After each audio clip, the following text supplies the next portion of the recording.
Where are they gonna get all those horses from? The horse store. Oh my. Well, if you believe, I'm not going to do a horse segue.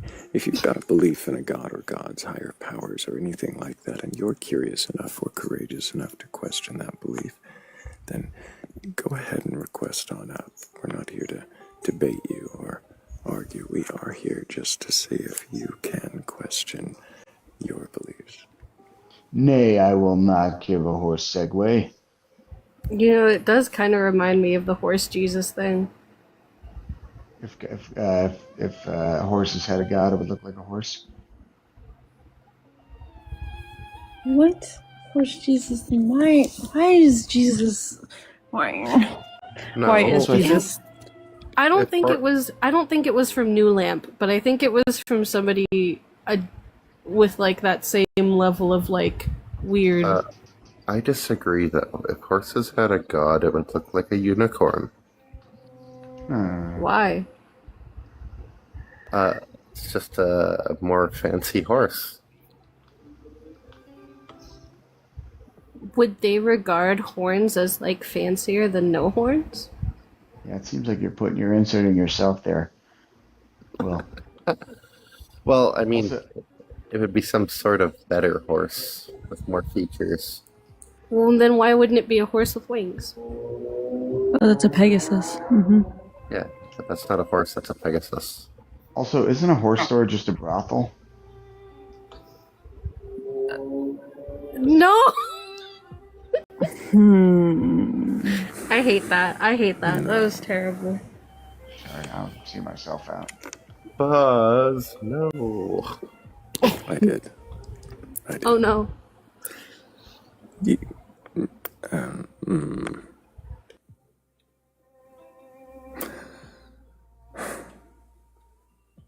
But he can probably, maybe, no. Oh, Rav.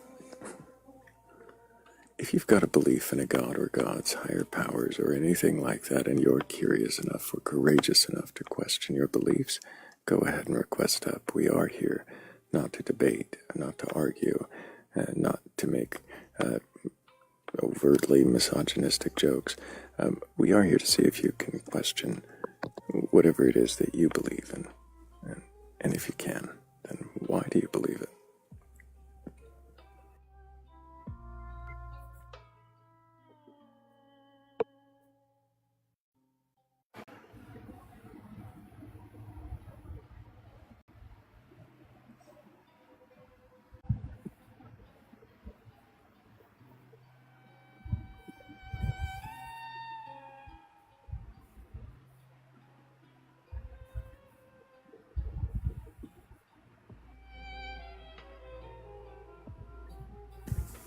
That was... Yes, Raph. It was. Not that you are, but the joke was. And it was something you should take a little stock of.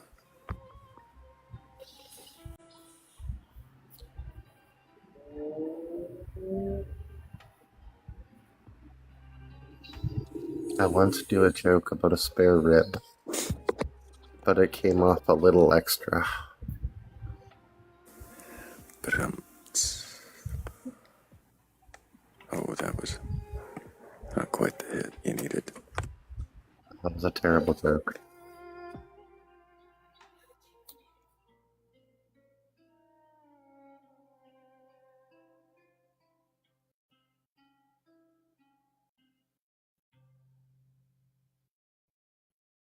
Saucy says, "Why are you up so late?" Well, we're here, like we always are, to question beliefs, to see if believers in God or gods, higher powers, or anything like that can question their belief.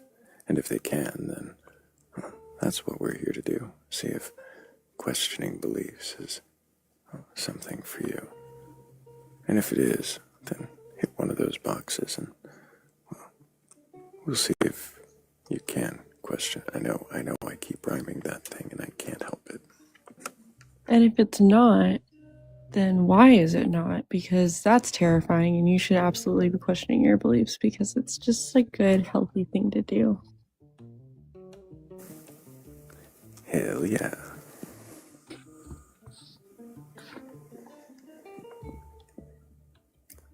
Well, that's Saucy. because we don't make arguments. Right.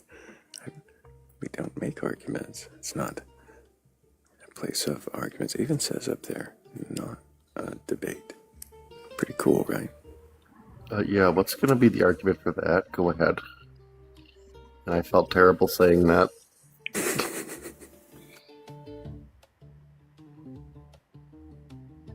I don't think it's that Rav was dragged away. I think it's that Thrayle got his big bony like the hook that they pull people off of stages, and he just yanked them off. Yeah.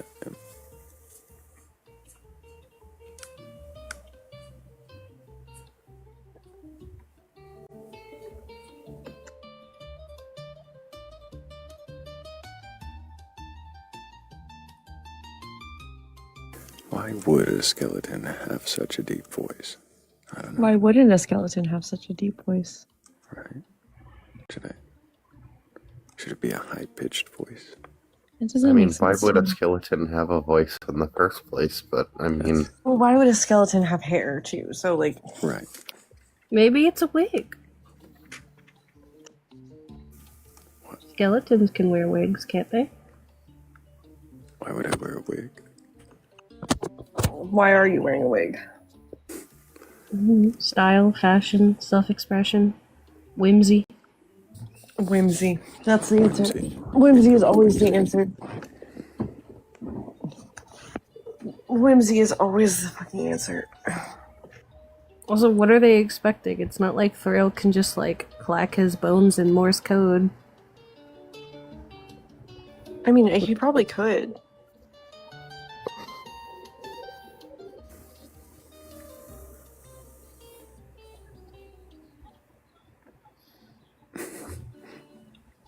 Sparkling Glass Slipper says, I hope real Thrayle is wearing a whimsical wig right now. Real Thrayle's hair looks just like skeleton Thrayle's hair.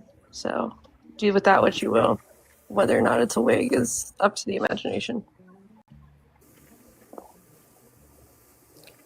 As a skeleton, I would hang myself up above a doorway and pretend to be a wind chime.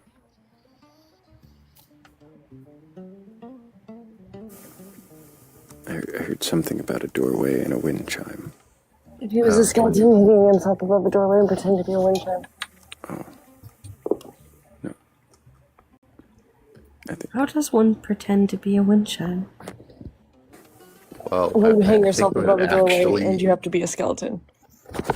yeah, I think it would actually. Wouldn't you a just wind be a chime. wind chime at that point? Like just a wind chime made of skeleton parts? You mean bones? Nah, skeleton parts.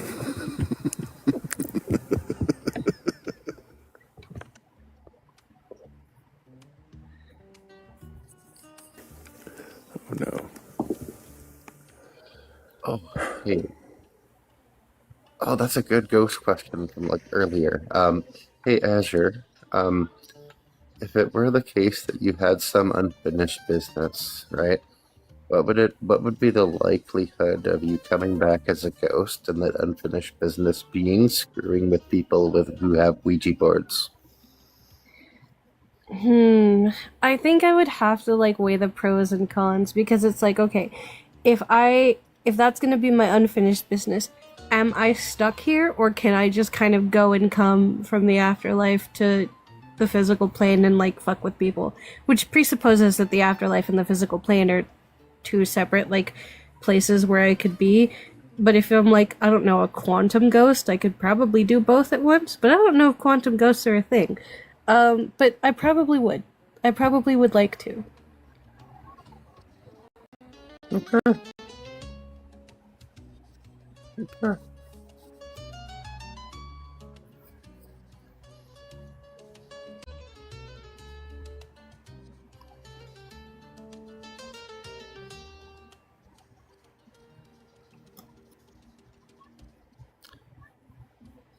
A follow-up question. Would you pay to see a movie that is essentially Jurassic Park, but instead of like mutated dinosaurs or grown dinosaurs, it was dinosaur ghosts? I'm pretty sure there is a movie about dinosaur ghosts that exists. I want to say. I think I might have heard of it in passing. Up there with like Sharknado and Snow Bear and the cinematic masterpiece that is Velocipaster and Velocipaster 2. They will take no shade.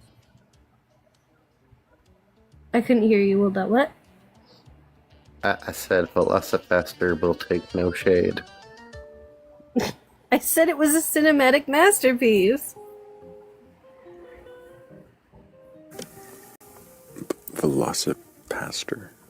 It's got the best special effects I've ever seen. Okay, so it's this pastor, right? And he's been cursed. And he turns into a velociraptor when he needs to fight bad guys. And yeah, that's the whole movie. The bad guys are also ninjas. Yeah, I forgot about that. Cartel ninjas, yep.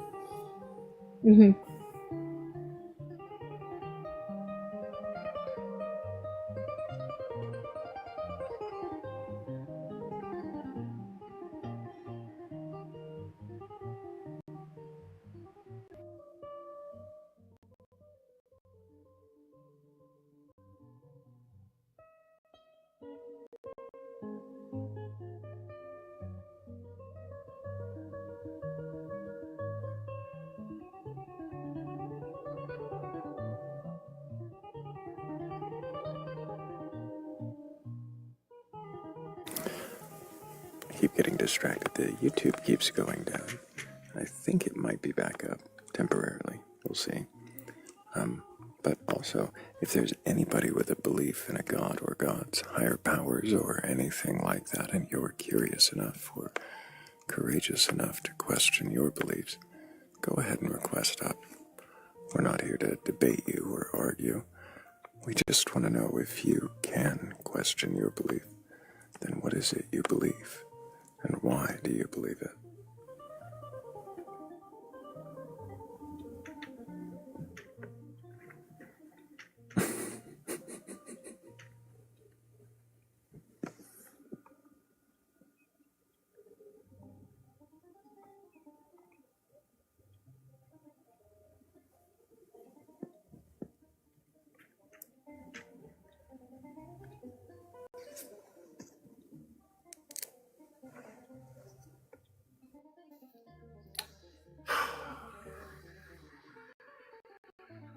I have to watch Velocipaster again.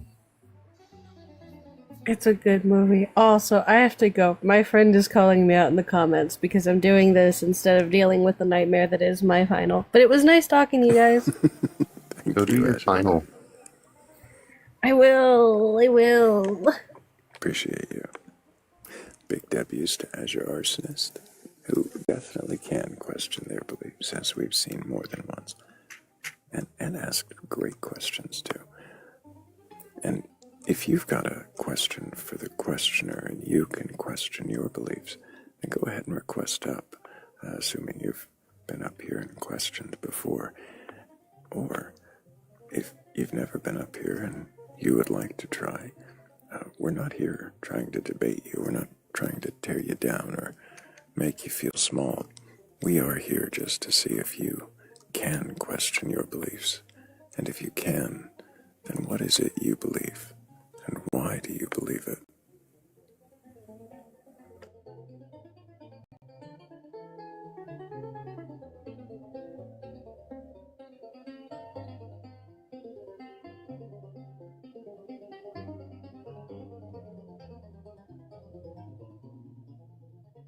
I have to skedaddle. Mind dropping me, or should I,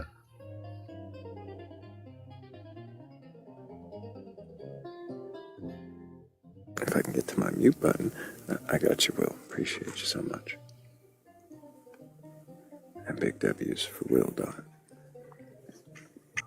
And then there were two. And then there were, and no one to question. No one to question.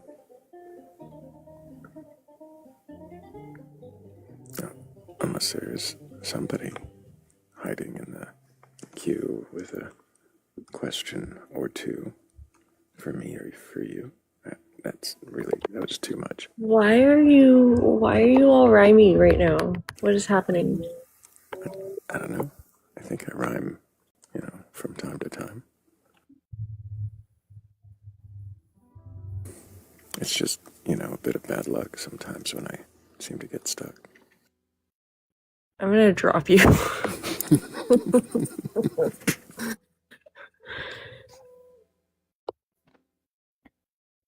He's being whimsical, says Asher.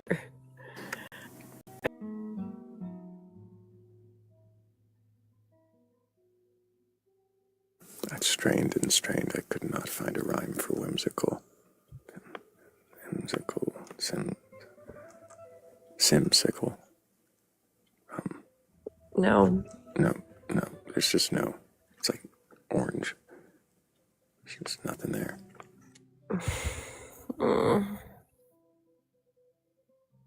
Popsicle.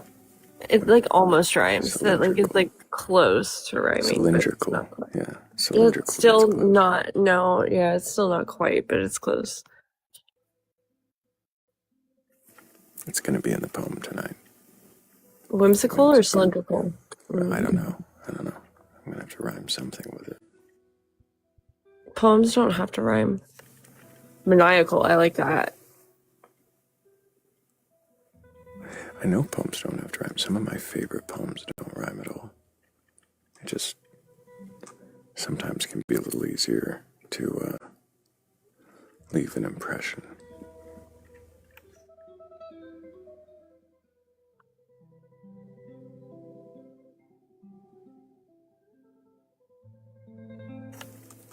There's a lot of space here. A lot of open spaces. There are a lot of open spaces. Yeah. There's I'm all out here on an island. Oh, well, let's fix that. And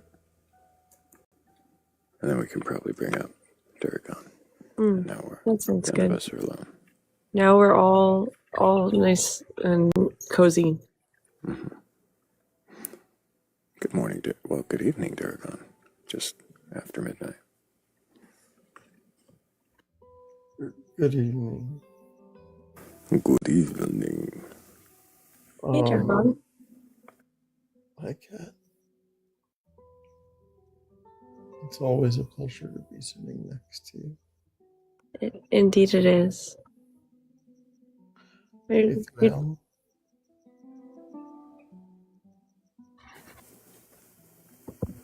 Hello, Durgan. How do you feel about cynical? Cynical. Whimsical, cynical. I mean, you could emphasize it in such a way that it has a rhyming kind of feel.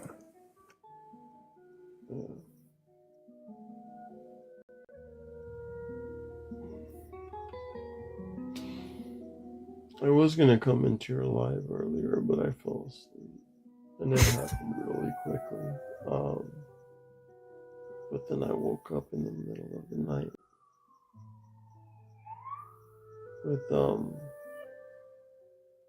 with my mind.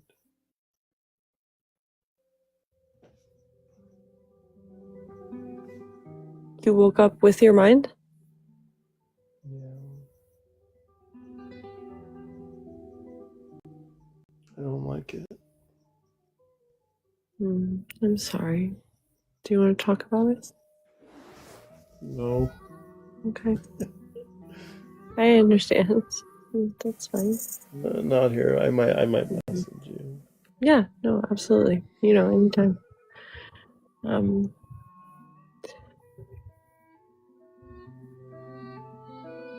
But if there is anyone who's listening who happens to have beliefs in the gods or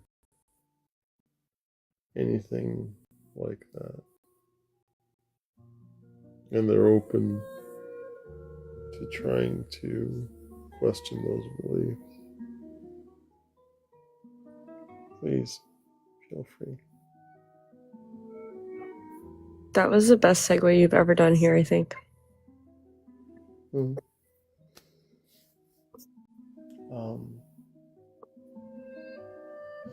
I think you're correct. I think that I would, I have a belief that I would actually just like accidentally somehow fling myself off of one of those if I were to ever get on one, and it would be a disaster. Like those electric scooters, and like, I mean, the only time I've ever been on one is downtown Seattle, but they have them in like all the major cities, you know. Those things are terrifying and dangerous, and last time I was on one was in downtown Seattle, and I ate shit in the middle of a crosswalk in front of like 40 people who were standing there waiting to cross the road.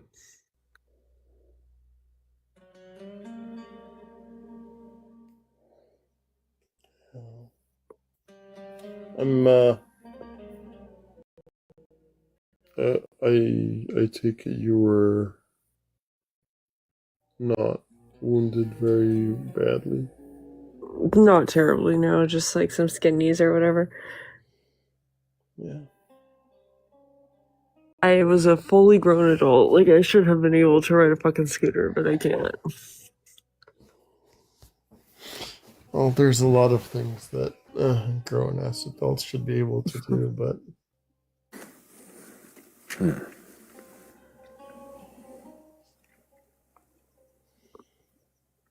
Like, question their beliefs.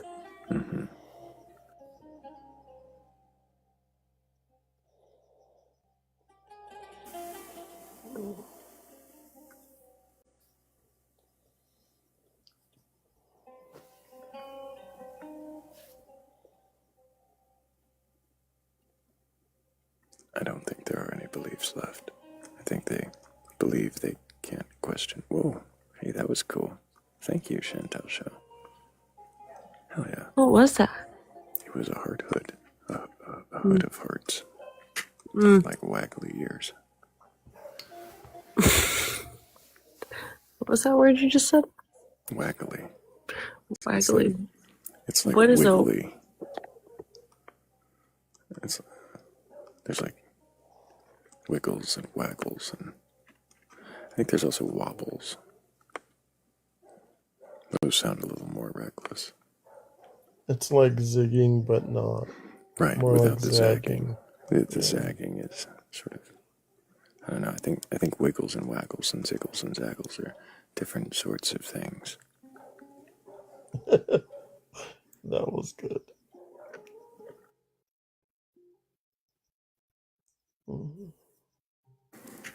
One is more fluid, the other is more rigid, you know.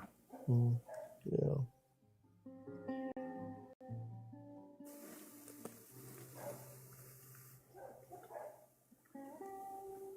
We seem to have lost Kat. She's waggled into a teacup. Right, I can't just reply to a text message. Jesus Christ.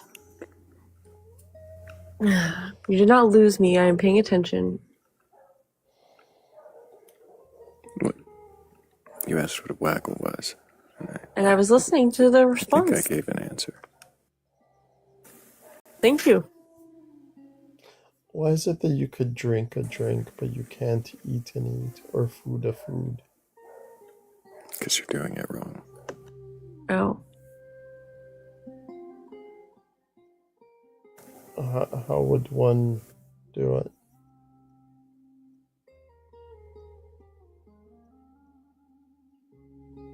I mean, you can snack on a snack. Yes.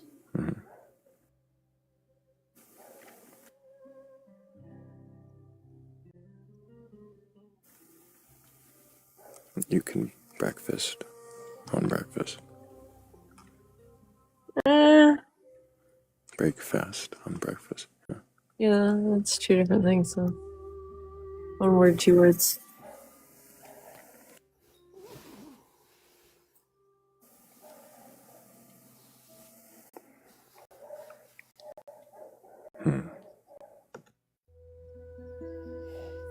Stop looking at me. I was just trying to figure out if wiggle waggle was 2 words or 1. I think it's 2. I don't know. Might be hyphenated. Maybe.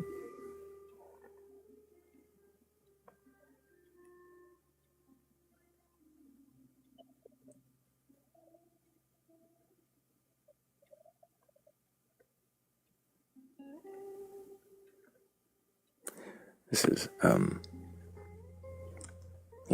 a great time for believers to request up. It's also a great time to thank everybody for the 76,000 times you tapped the screen and the 47 shares. Those really do help get us out to the FYP. So the more that we do, the more likely we'll have somebody with a belief to, question, if you can question your belief. To come up with one.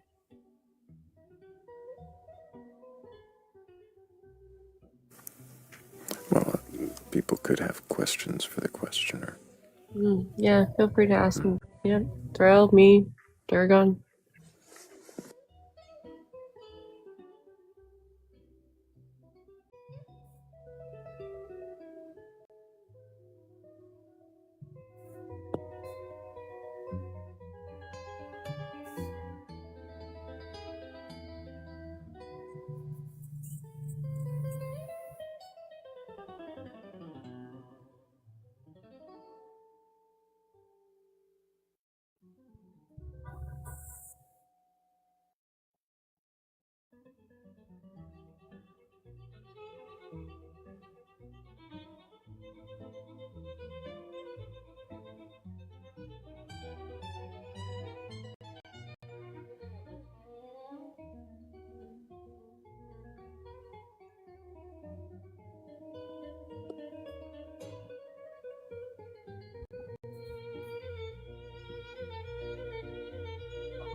What made you reinvent yourself into this highly successful format? That's a good question. Is it successful? I guess. Highly. I don't know.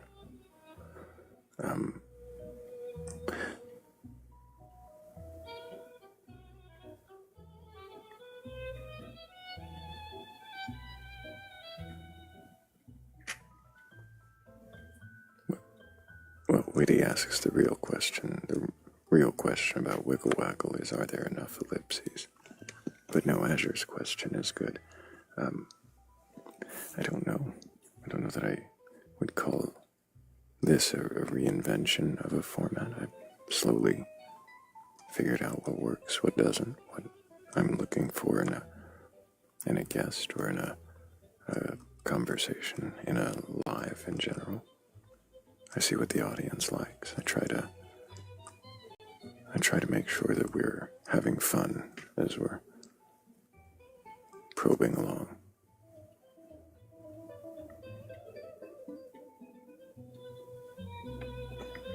Yeah, guys, don't forget to have fun.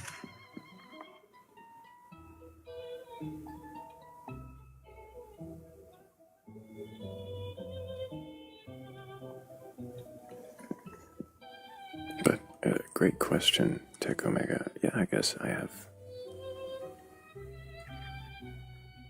Oh, Cat put it over the top for him. Yeah, I really have tried to make sure that I keep,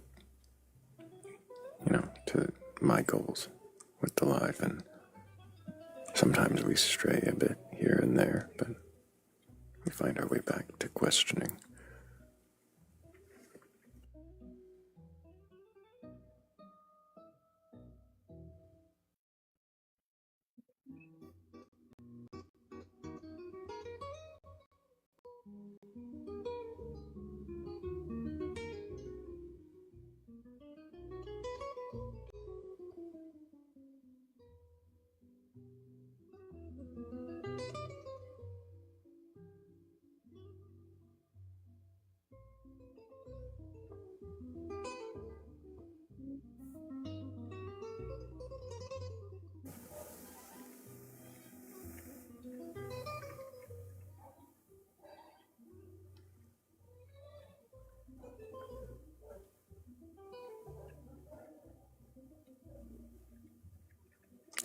Bo Yellis. Good to see you, Grinch. Hope you're doing well.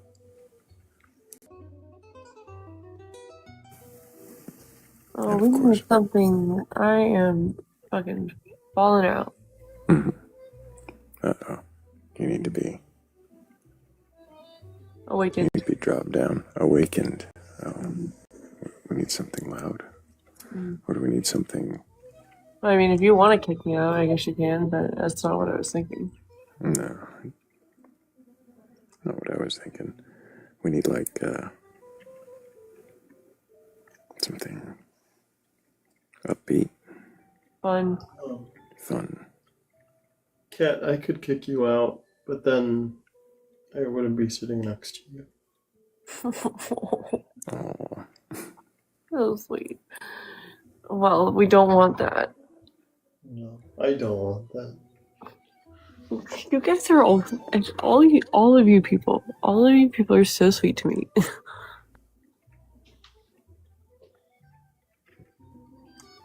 Vi says we need her. She's loud and fun, She is loud and very funny. but not questioning beliefs.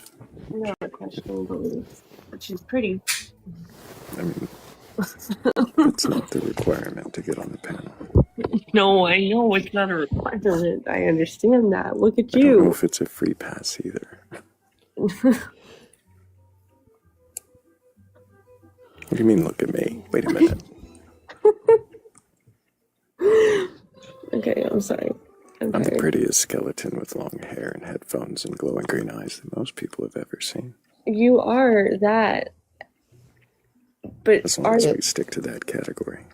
And damn it, people like me. Damn it, people like me.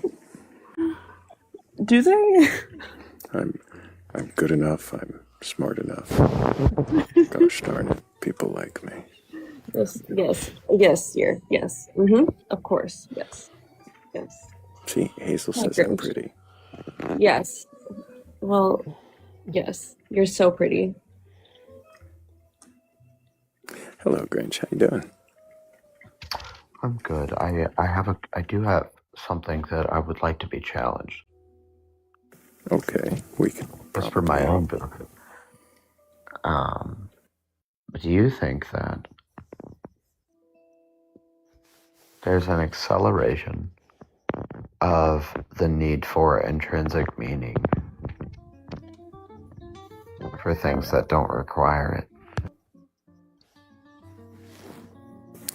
Why would there be an acceleration for a need of intrinsic meaning?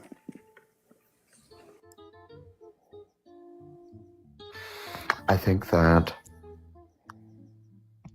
there's this seek for not budging on a truth, and I'm bothered by it.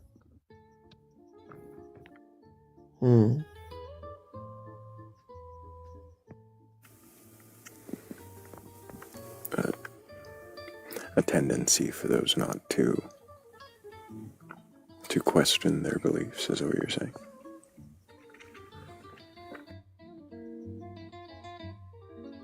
Yeah, I guess so.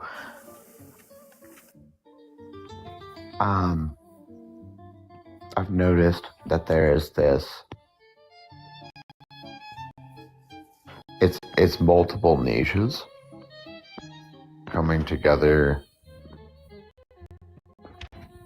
It's like it's tethered by the need to argue a truth amongst another. I don't know why. I'm very bothered by it, and I really think that I've carried this kind of mantra the past month of not everything needs an intrinsic explanation. It doesn't have to be intricate.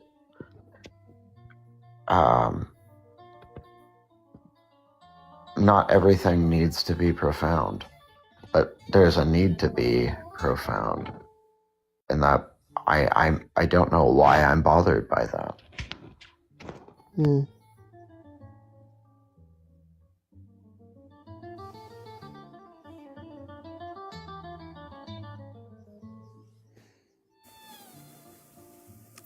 Did you have a thought on that, Durgon? I'm thinking this is a good one. I think I need to. I think I need to prep a question here. But I would like a little bit more explanation in this. Let me think of a recent example.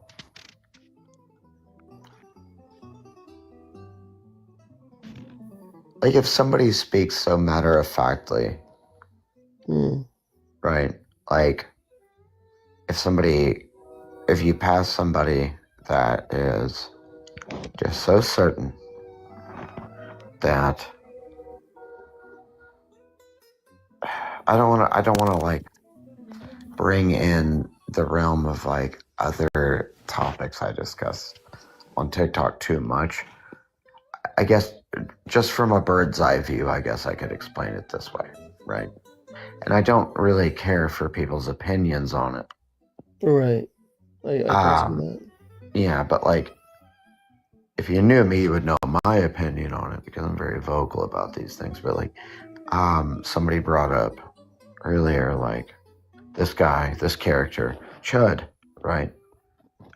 Who is a adamant free speech absolutist. And he would go around and he would say racial slurs to people. Just to prove a point, right? And somebody brought up a very good argument earlier. It's like, well, what's the difference between him and somebody like Charlie Kirk, who spoke on racial statistics quite a bit, and or like Tucker Carlson, or Ted Cruz, or people like this, just because they speak more articulately on it,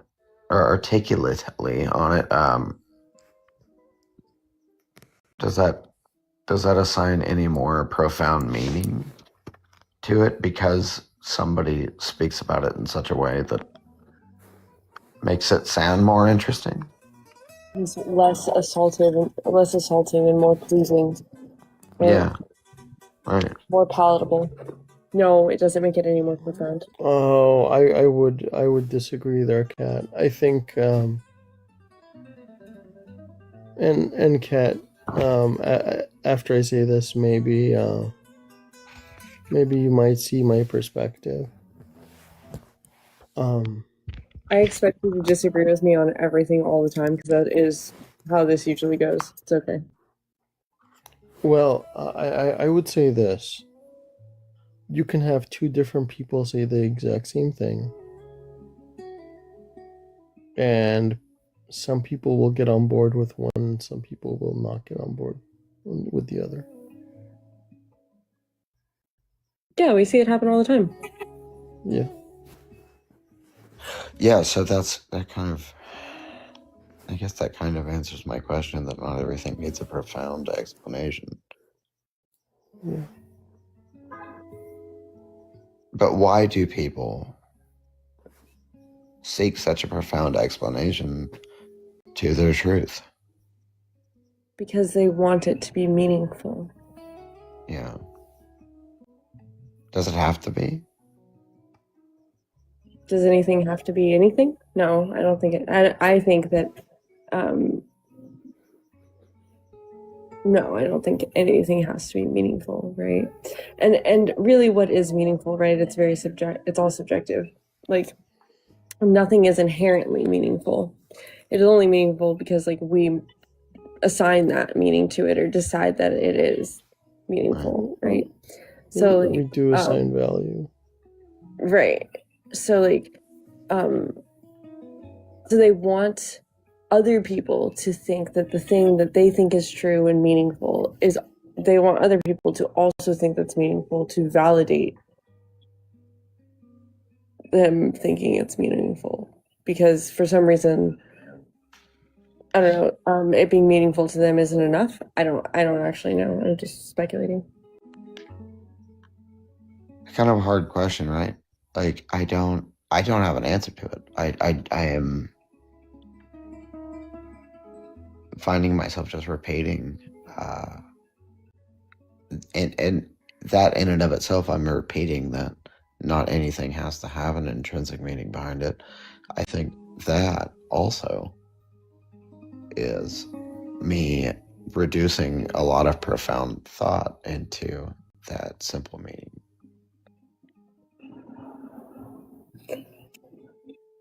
I think I've been really confused upon, like, these kinds of things. And, I think that we overcomplicate things. We add a lot of steps in, and we add a lot of assumptions, or insert our own, or impose maybe impose is the right word. Impose our own ideas or thoughts or feelings onto the things that we interact with, and the things that we like hold close, and because it's like difficult to think that these things that matter so much to us like don't actually matter at all. yeah, I guess to me it's been hard to sit with that, Mm-hmm.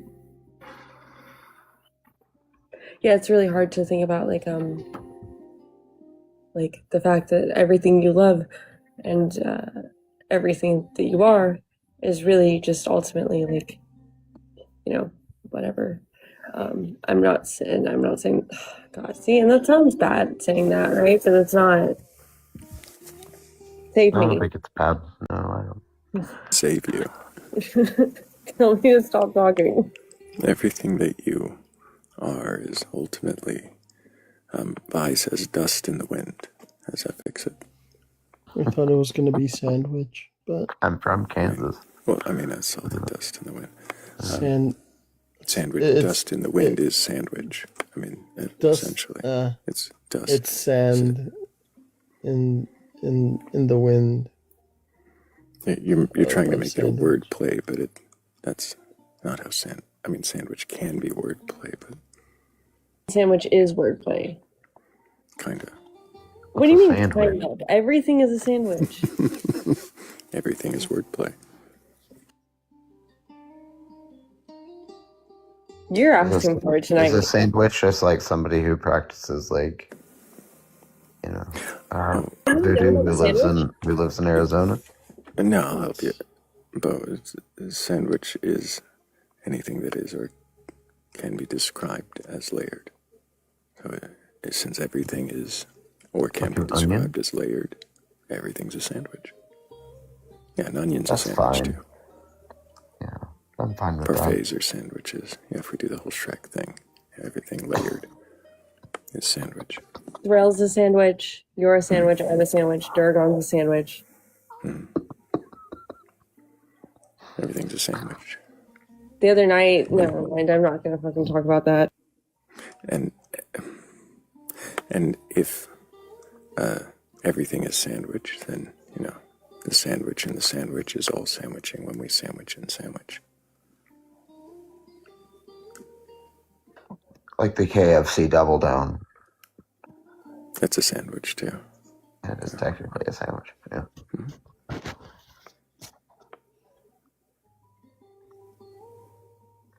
But don't you think getting lost in technicalities is also kind of... Wasn't that what you were doing? Yeah, I know. Yeah. There's no way to not do it. What? Get lost in technicality. If you give the time to think about anything, I mean, like, it's impossible to... You could I don't know, that almost like kind of reduces things to a binary, to where you're either not thinking about things intrinsically or you do. So it's either a soup or a sandwich. Yeah. The soup is but the soup's also complicated. So soup is a sandwich. Or a transitive state of sandwich in which it has no layers, but that's, purely hypothetical. Soup's not real? Hard disagree.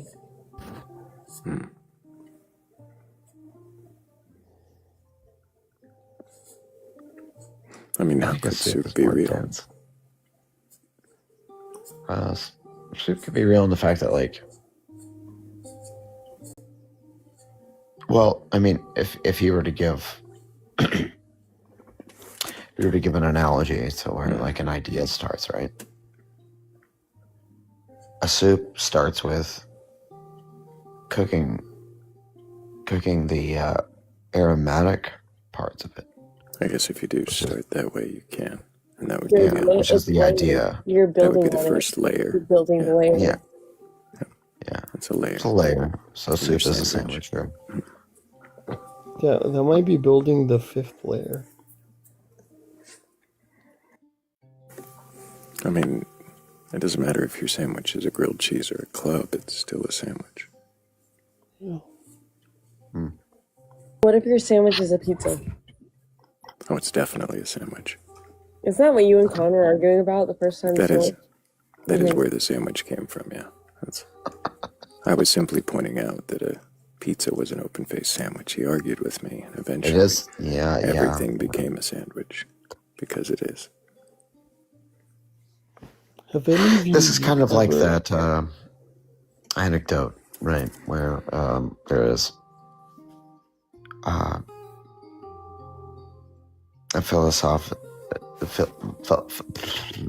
a philosophy professor, right? And he asks the class to describe a chair, kind of thing. And the only student that passes is the one that says, "What chair?"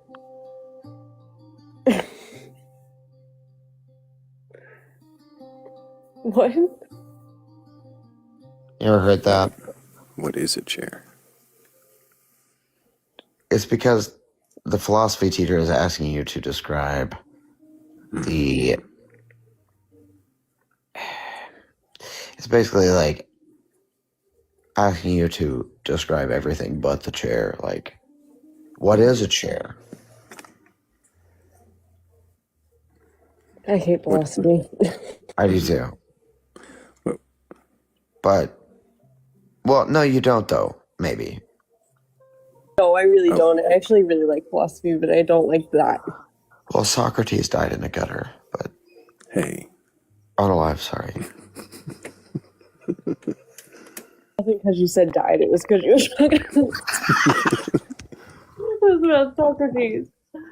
I've been compared to him a few times. I don't need to think I'll die in a gutter. The first time anybody recognized the method I use on the live, the first thing they said after that I was doing the Socratic method, they're like, they killed him for that. Yeah. Great, thank you. Thank you so much. Well, good thing you're dead already. So, Yeah, I mean, it's a good thing you're already a skeleton. Yeah, We you're a just skeleton. Yeah. where did you die?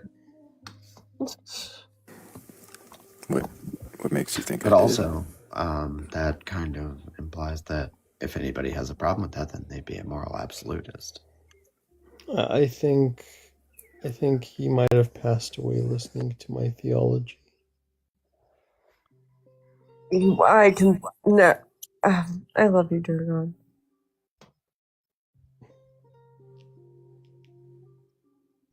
I was gonna make a joke about your theology, but I decided not to.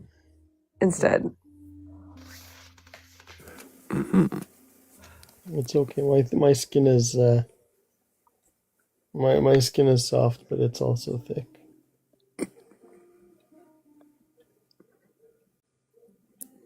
Okay.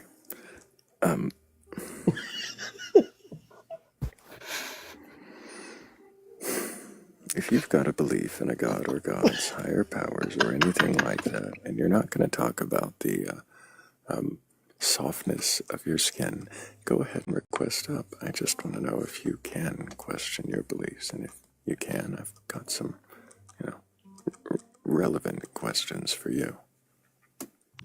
Anyway, I kind of wanted to throw a wrench there with because I've been thinking about that a lot, about what does intrinsic meaning mean. But Well, I don't know quite what it means other than for it to mean what you mean it to mean. And the meaning that is intrinsic, of course, Well, if you find it, you have subjectively decided that it was intrinsic. Or can you verify that? Kind of becomes a maze, doesn't it? It kind of does. But we do have a new guest joining us. Well, hang on. Anyway, Not joining us. I'm gonna roll on, but I do appreciate y'all, and thanks for letting me ask that. Thank you for coming up. Appreciate you, Grinch. It was good to see you again. Of course. And anybody not following this awesome musician right here, do that now. Yes. Hell yeah. Yes. So good. I shot him a follow. Me and Grinch have been friends for like a long time, like 5 or 6 years now. And he Wow. does make really cool music. Yeah.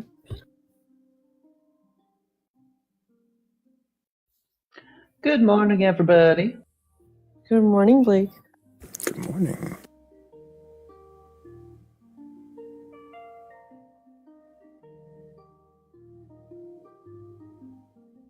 Okay, that was good. Wake up. That was a good wake up. Break up the monotony thing. I'm awake now. I'm here. It's only 10 p.m. I can't be falling asleep. What the fuck?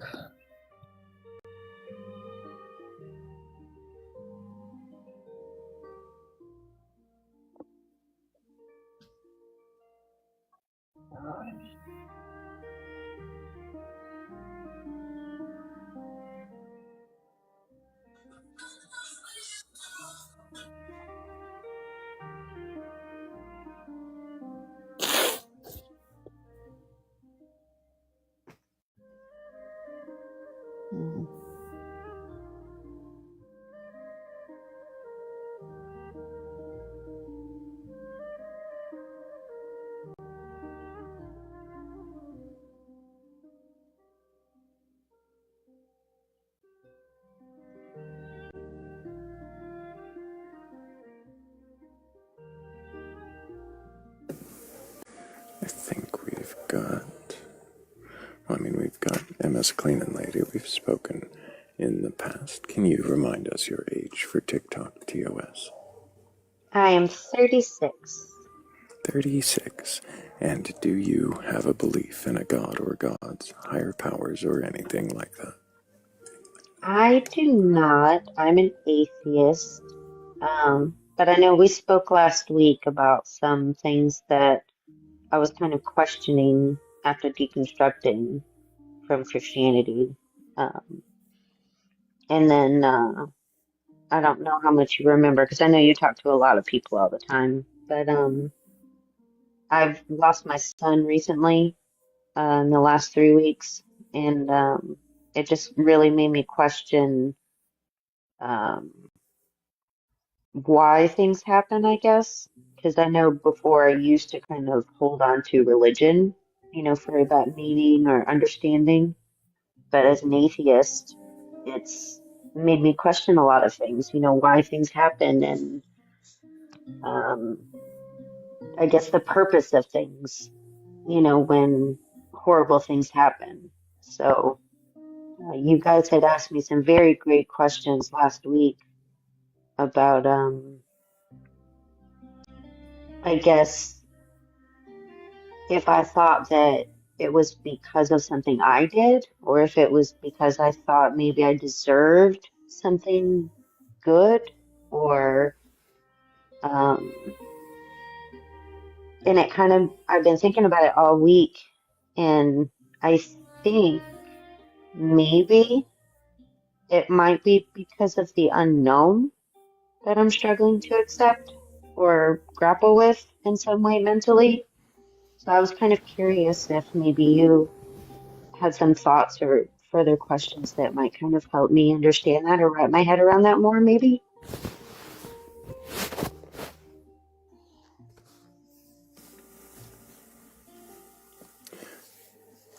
So, you're grappling with the unknown, and you need that to be. I have something. I bet you do. Go for it, Kat. So you said you lost your son, right? And you're grappling with the unknown. When you say that, do you mean that not knowing, like, if there's an afterlife, if he's in that afterlife, what afterlife it might be, if there's nothing, is that what you're talking about? No, I don't believe that there is that. Mm-hmm. I think it's more so that I'm struggling with the unknown of why, why Oh. things like that happen, how to accept, I guess, that those things happen as an atheist Mm-hmm. versus if you have like a religion or a God that kind of gives you a meaning behind a lot of those things or an afterlife. I see. If that makes sense, kind of. Yeah, it's hard to accept. Why could something like this happen? Why would something like this happen? And the finality of it. Right, right. Like just kind of Mm-hmm. accepting the answers or lack thereof. So why does there need to be a reason? Like, I think, go ahead. I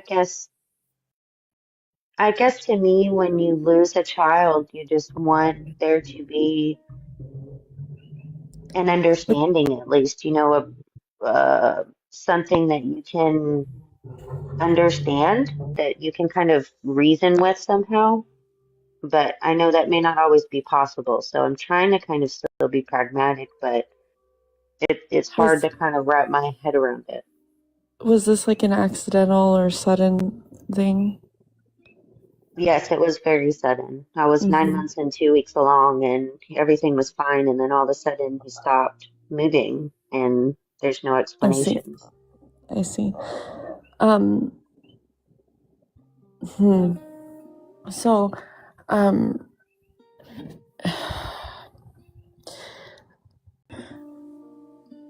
life is imperfect, and sometimes, um,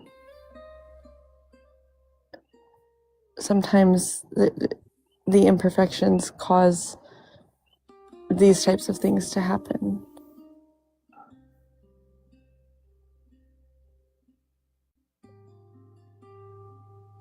Like if this is not designed, if it's not created, if there is no intelligence behind it, it makes sense that sometimes the, the imperfections of it cause things like this, right?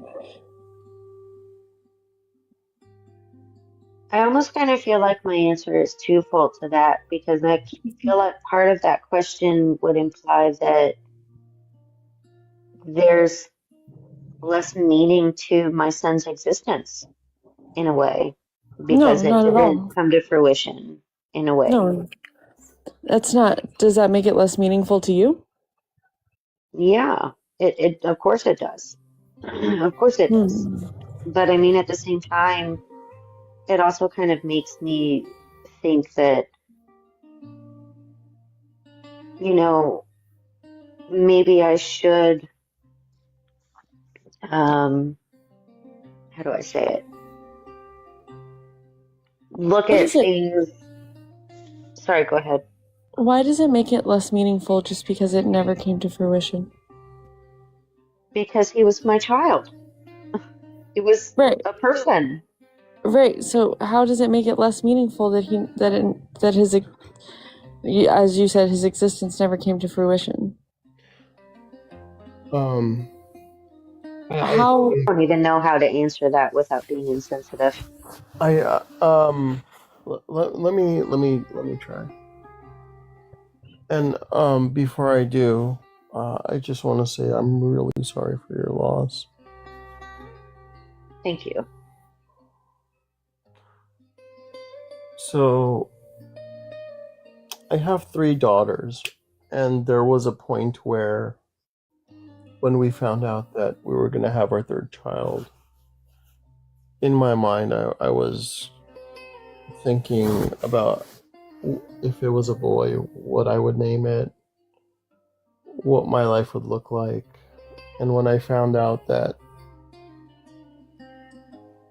it was not a boy,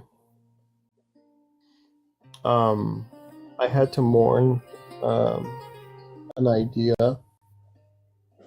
of me being a father to a son. It's something like mourning the possibility or a potential to an extent. And I don't think I could actually say anything to give it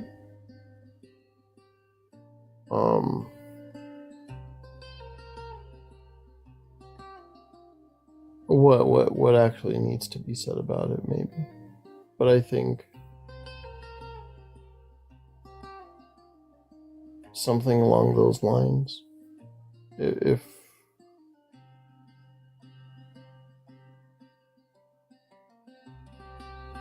that is that kind of accurate? Yeah, I mean, because it's hard to grapple with the fact that, you know, for all those months I planned a nursery and a life and expectations for my son and who he could have been and his interests and talents and what he might have looked like. And, you know, to be so close, you know, to actually having him here and everything was so healthy. There was no indication that anything would change. And then to suddenly have that change, that's shocking. And I think, you know, as I was telling him last week, it was hard to, I guess, wrap my head around why. And the main thing that I've been thinking about this last week was something that Looney Bats had asked me, you know, do you think you deserve good? And I think that question was very loaded in a lot of ways Yeah. because I feel like everyone deserves good. You know, if you're a good Mhm. person, you deserve good. And, you know, I don't feel like I deserved this outcome by any means. My son definitely didn't. He was completely innocent. But it also kind of has another side to that question that she asked. You know, it made me think about the unknown. You know, is that what my issue is? You know, is it just the simple fact that I don't know how to accept an unknown when it's something that's so poignant to me? You know, without religion as a crutch anymore. You know, thinking of an afterlife or, you know, God having some kind of purpose, you know, because now I'm an atheist. I don't believe in that. That doesn't make sense to me. So now I'm having to kind of grapple with the unknown factor in a different way. Yeah.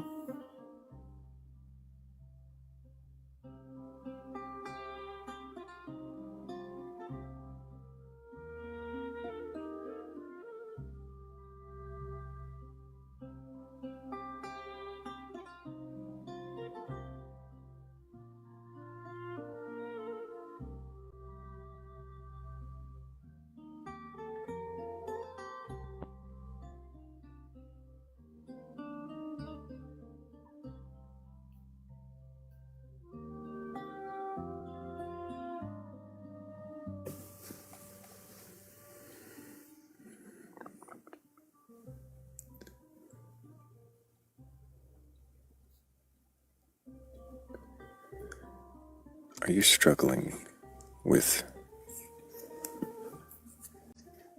what value to place on on your lost child?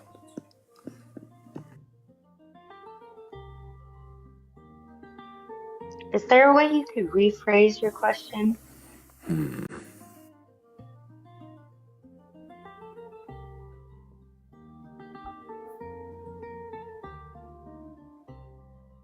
Does losing the child in any way diminish the value that the life had?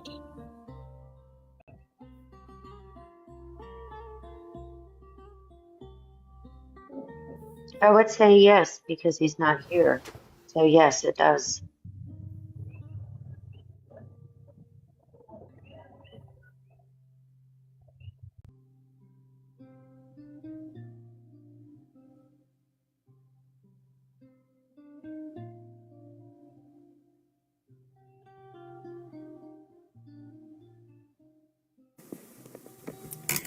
Does that understanding or acknowledgement in any way lessen or affect the the grief?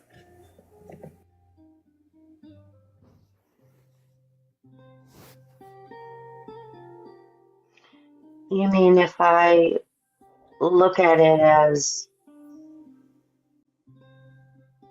a diminished life for him because he's not here, does that diminish my grief? Is that what you're asking?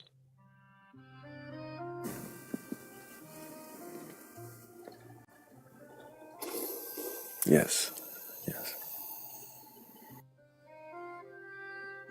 I would say no. If anything, it makes it worse for me in some ways because it just makes me think of the life he could have had, you know? Like it doesn't make it less, it just makes it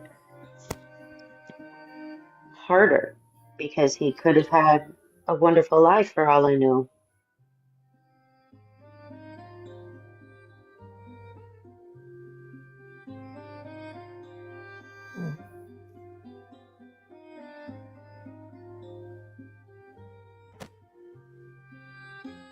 But somehow I feel like that might not exactly be answering the question you were trying to ask. That's fine, MS. I'm curious, more so, what is it that you're hoping to accomplish questioning your... Well, I'm not even sure what it is that you're hoping that we will question. I think, like I was saying earlier, I think I'm trying to grapple with how to accept the unknown factor of not having any kind of reason, not having any kind of religious binky of sorts, as a friend put it to me, to fall back on, you know, of an afterlife or he's in a better place, anything like that, and just simply looking at it as I don't know why this happened. I don't know. I may not get answers from an autopsy. You know, I didn't do anything to deserve this. It was a shocking thing that happened suddenly. So I don't really know how do I grapple with something this horrible happening as an atheist, I guess, is kind of what I'm trying to question, if that makes sense. Acceptance. Acceptance.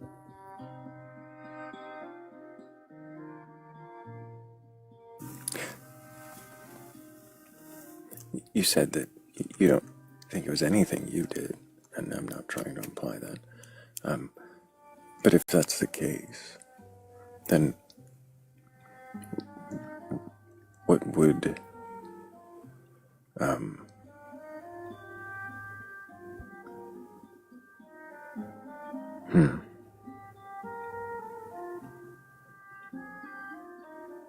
what does lingering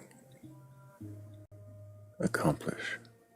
What does holding any responsibility for yourself accomplish?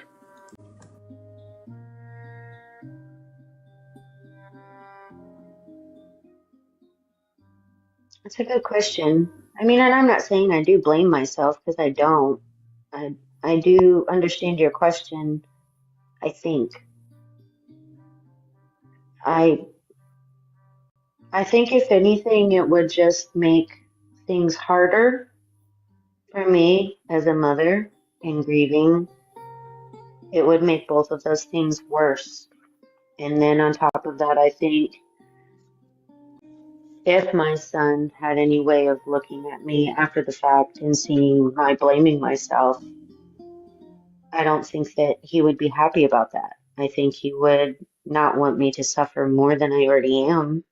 So I don't think anything would be good about blaming myself or holding any kind of, I guess, responsibility or accountability for anything that happened. So,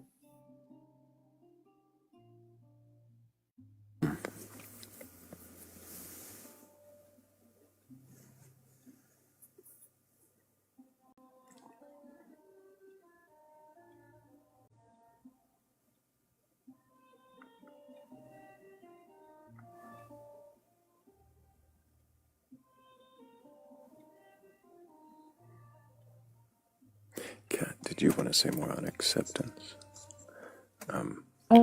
Just that, like, I've experienced loss with no real reason or explanation behind it. And it is extremely difficult, and it can be extremely distressing. And the only path forward that I found was acceptance. You don't necessarily have to understand why exactly everything happened the way it happened, because it happened, and the only way forward is by accepting that. And it's not fun, and there's no good answer to this, but in my experience, that is what I found.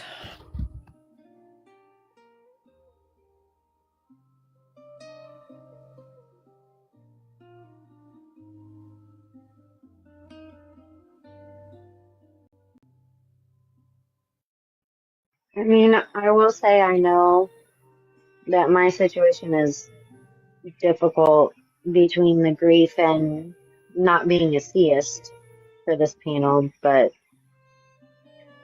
I guess I just know you guys are very good at asking deep questions and, really making people think. And I guess I was kind of hoping that maybe someone might ask a question that I guess helped me to think about things in a different way so that I could kind of accept the unknown a little bit better, maybe.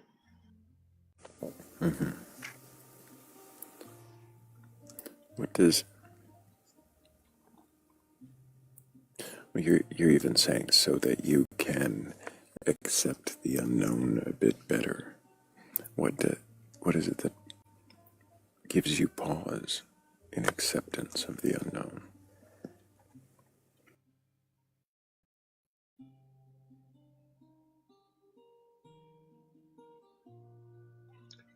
I think that answer is twofold. I mean, there's the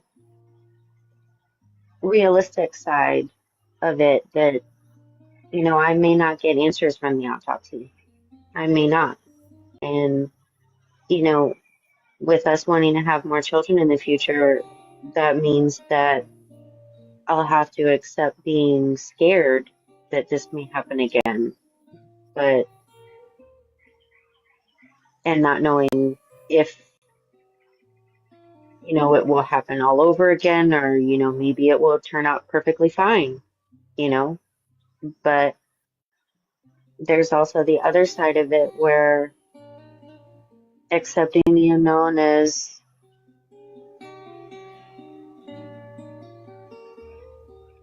I I don't understand why, an innocent little baby would not be allowed to live his life and not have any answers for why. So it's kind of a twofold answer.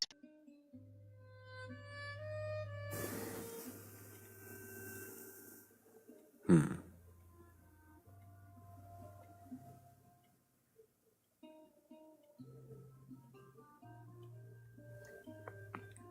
What would knowing now change?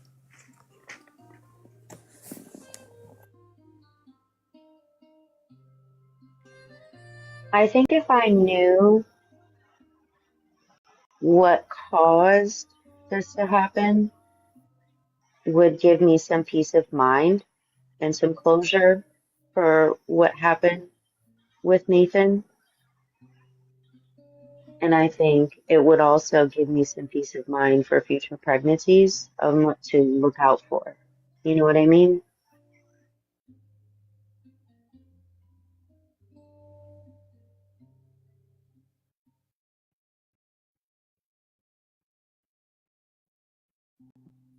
Sometimes we do everything right and still do not get the outcome that we desire.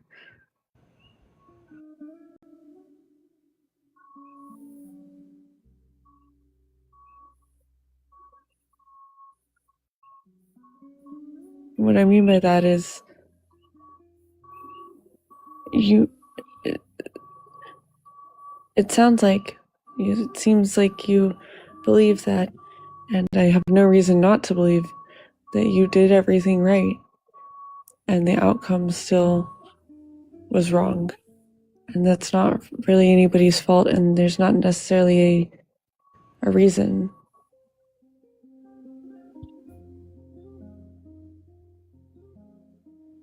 And I think that's partly what I'm struggling with because I'm kind of the type of person where if I understand why, it helps me to move forward, to do something, you know? But at the same time, I've already been through so many horrible things. I mean, I'm not sure exactly how I can say this on TikTok. I did the same thing last week, but I mean, I was already abused as a child and multiple times as an adult and lost other children before this. So it just seems like it's just, I, last week I said something about, karma, but I think since then I've ruled that out. I don't really think that it's, you manifest what you bring in. I don't think that's true. I just don't. That just doesn't seem accurate to me. But, and that's what kind of brought me to this idea of accepting, and that's just kind of where I'm at now, I guess, with this whole thing. Because it's just, there's only so much that a person can handle in life that's traumatic and horrible. And I just don't understand how to wrap my brain around this unknown, if that makes any sense.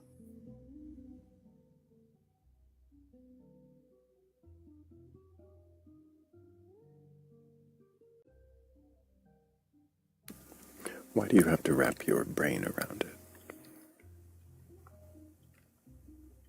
Isn't that kind of the point with the unknown? That it is not something your brain is wrapped around?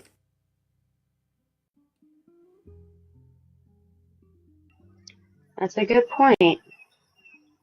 And I guess that's kind of why I'm in this conundrum because emotionally I can't just break down all the time. Life still has to move on. So the only thing that's really left pragmatically is to find some kind of logical way to wrap my head around accepting an unknown, really know Well, the how acceptance. you, Sorry, the right, acceptance is one thing. right. The unknown is the other. Could that be the difficulty you're struggling with, is wrapping your mind around an unknown rather than accepting, wrapping your mind around acceptance that you just don't know something?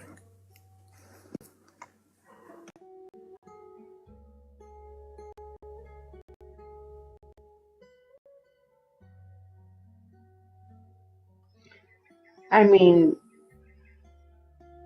possibly I could say that when you put it that way. Maybe that is what I'm struggling with. I Could guess it it be was just that? the factor that I couldn't figure out what exactly I was struggling with. Could it be that? Um, the weight of the not knowing makes the grief a lot heavier.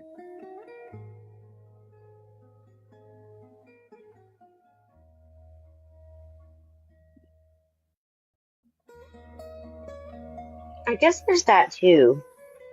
Because I think, when a lot of other cases, they have a reason why. And in my case, I may not have a reason why. For me, the weight of not knowing made the grieving process take probably 3 times as long as it had in other instances of loss in my life. It made it a lot harder. It's still a lot harder.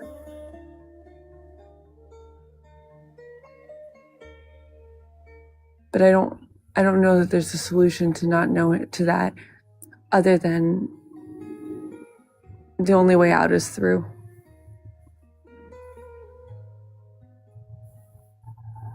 Which is not what I want to tell you right now. It's not the answer I want to have, but it's the only one I know.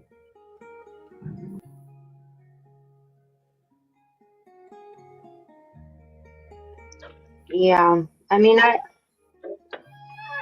I can understand that we don't always get what we want. I've always known that. But I I think you might be right. Um, both of you, between Thrayle and Kat, that it's more so accepting the fact that I may not know. And on top of that, if I don't know, then that means that will just make this whole ordeal that much more difficult. And that's hard.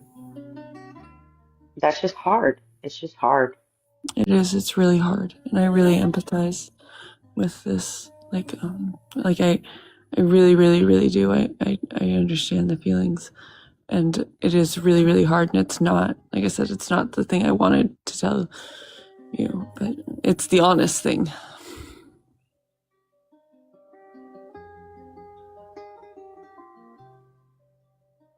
Yeah, and I appreciate the honesty in it. I'm not expecting answers to all of my questions, and I'm not expecting, a magical pill or anything from the panel. It's just, I think from Looney Bat's question last week, it made me think about things a different way, and it brought me to the unknown. And, I wanted to see if there was maybe a way that I could think about the unknown differently.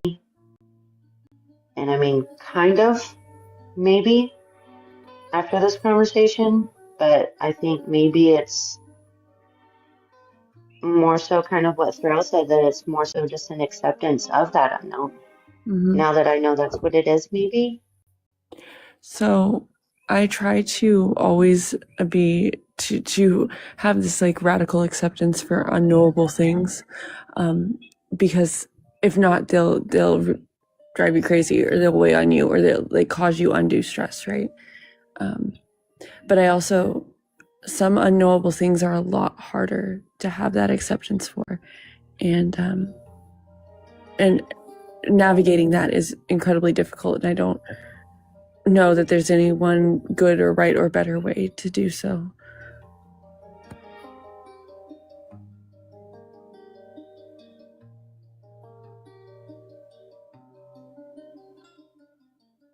I think the biggest thing I can give you for that is,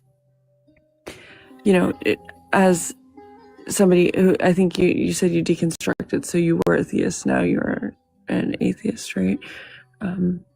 What you do know is that,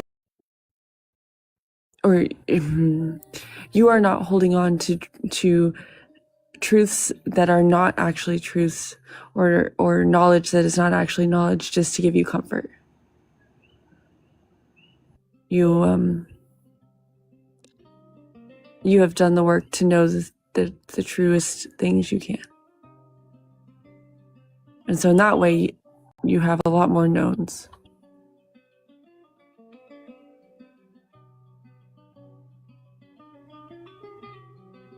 You know, Kat, I think that might have been exactly what I needed to hear just now. Instead of thinking Mhm. about it as more unknowns, maybe I should be thinking about it as there are more knowns than I have unknowns. And maybe that's the comfort that I can find in that. Our false knowledge and having all your questions answered more valuable than having like some questions going unanswered, not knowing some things, but the things you do know, you definitely know, like are true, right? And I'm really glad that helped. I really, really genuinely am. I think it did, because I think that was what I was struggling with, my perspective on the unknown. So I think that did help. Thank you very much. Oftentimes it's all about how we frame things. You're very welcome. So now you know that you don't know. And that's one more thing you know. Thank you very much. Very, very much. That's helped quite a bit. I'm really glad. Thank you, MS. I appreciate you so much. I hope that you take care. And it was good to see you again. And hopefully you keep asking questions. Thank you very much, Thrayle, for letting me up. I appreciate it. Oh, almost caught her in the middle.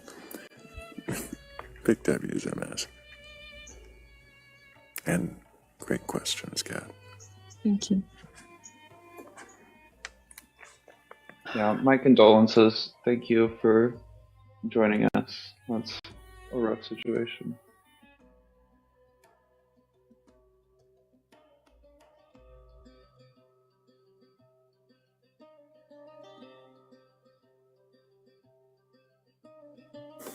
Now, if there's only someone out there with a belief in a god or gods, higher powers, or anything like that, who's capable of questioning their beliefs, if that's you, if you have a belief in some kind of higher powers or Jesus, Space Yeti, or something like that, and you can question that belief, go ahead and request up here and see if, well, if questioning's really even something that you're comfortable with.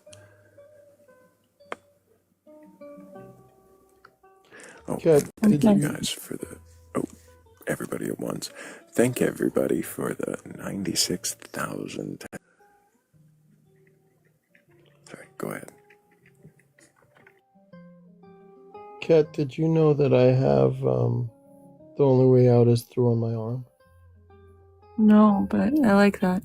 I really, really believe that about most things.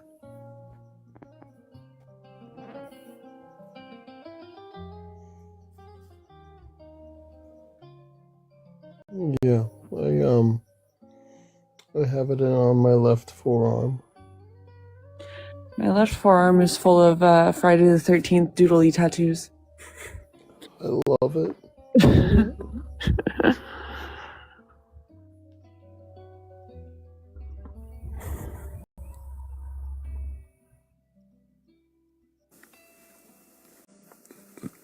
My left forearm is a bone.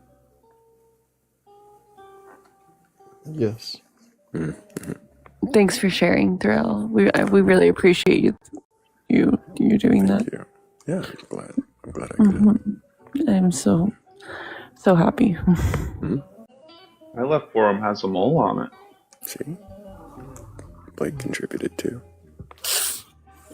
My left forearm I has all good kinds things. of dumb shit on it. A dinosaur and a plague doctor mask and a teacup and a balloon and an eye and some clouds and another eye. A Metatron's cube. Kat, you're all over the place, huh? I have a bunch of little doodly tattoos. And a few very nice big ones, but a bunch of little doodly ones. I did a bunch of them myself too, so. Oh.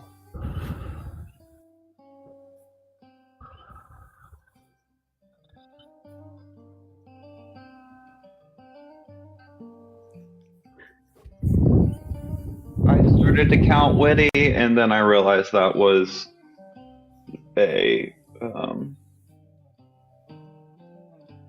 Sisyphusian task, and I used it right this time.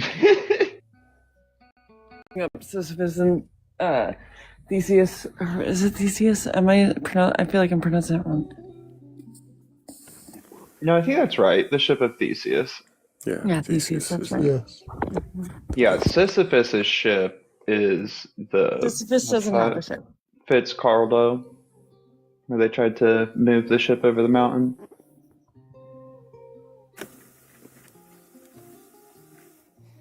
Sisyphus is rolling a boulder up a hill. Yeah, but there was this crazy guy in the Victorian era that decided to move a ship over top of a mountain. So I feel like that's pretty Sisyphusian. He's just like making shit up. No, it's the Fitzcarraldo. It was a Right, but you just like Warner made Horse- up the connection to Sisyphus. yeah. It was post hoc, but it makes sense. Yes, dear.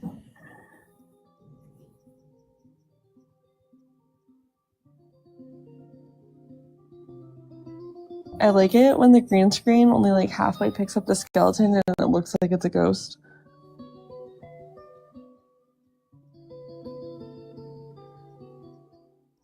It's all spooky, creepy. And I probably didn't even get the right name of the ship, but I like how Blake just confidently asserts things that are probably wrong.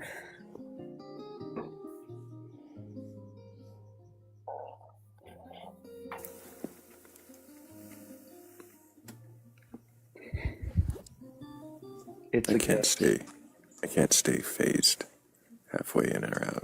You know, TikTok has a green screen that'll make you just look like that anyway. It won't let me use that one for some reason. Oh. Hi, Jess. Hello. See, Vi sees me down there. Grandma vibe? Oh, dude, Blake has big grandma vibes. That's true.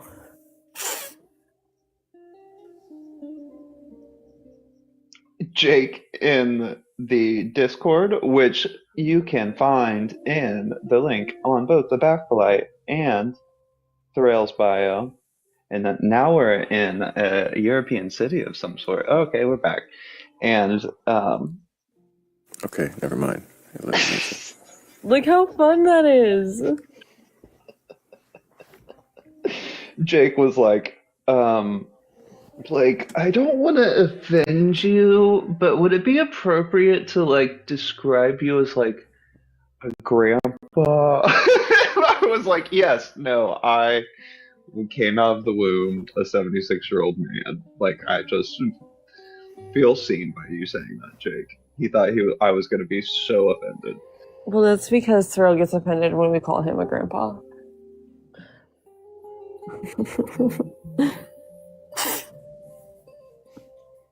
Don't look at me like that. Offended. I'm just not a grandpa. He decided he'd rather be a sultan than a grandpa. I mean, if you're going to give me the option. Today's live's grandpa task is continuing basket making. You have questions for us?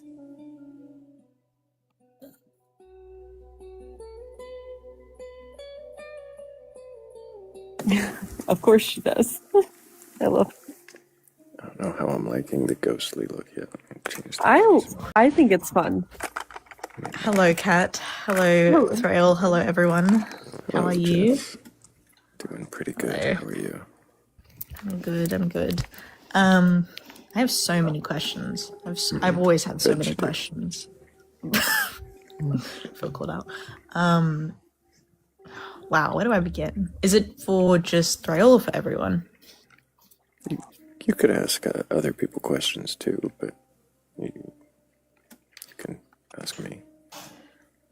Okay. I've always wanted to know, what do you believe? It's a broad question. Can you narrow it down? In terms of like the kinds of things that you ask people on the live, like I guess about their religious beliefs or spiritual beliefs, like what do you believe? Yeah, I don't actually have any kind of belief in a god or gods or anything like that. As far as I can tell, I haven't seen anything to change my mind or give me a cause to believe. So would you consider yourself like a atheist? It depends on the definition. I guess. Yeah, if it's a non-acceptance or a lack of acceptance of a god, then sure. If it's an acceptance, there is no god, then no, I don't fit that. Okay, so would you lean more towards like agnostic then? That might fit. Like, would you say that you don't necessarily, like hardcore would say outright there is no God, but you don't personally believe in a God? Kind of.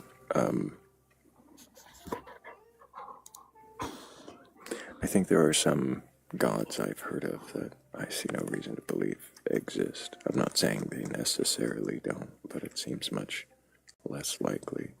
And I think more often than not, gods that I hear of fit that category. So that's why I could be agnostic, I could be atheist, could be somewhere in between if those are a spectrum for you, but I don't tend to adhere to either label. Okay. My next question is, why do you, I guess, like, what is the purpose of you wanting to know or wanting other people to question their beliefs? Because if you hear my dog in the background, he's a puppy and he's crazy. But yeah, like you always frame your lives as like non-debating. So I guess you're sort of just having like a discussion with people. What do you feel like? Is it to find your own sort of belief or understanding, or I guess like what is the purpose? Well, the purpose of like the questioning, the purpose of doing the live is generally to offer the exercise of questioning beliefs. What I gain from it is helping others to question, to give space, to explore and introspect on the possibilities of your own doubt, your own error. Out of curiosity, and this is kind of self-explanatory, why do you prefer the non-debating style? Well, because I'm not interested in the shouting matches or the intellectual posturing. I find most of the verbosity is for show, for theater, and the points are really,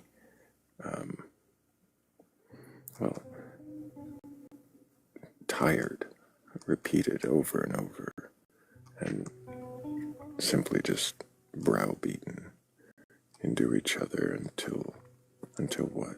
Is somebody going to change their mind because you shamed them intellectually, because you made them appear a fool? And I don't feel like, from your experience of how many people you've heard talk about their beliefs, that there are in fact people who are fools?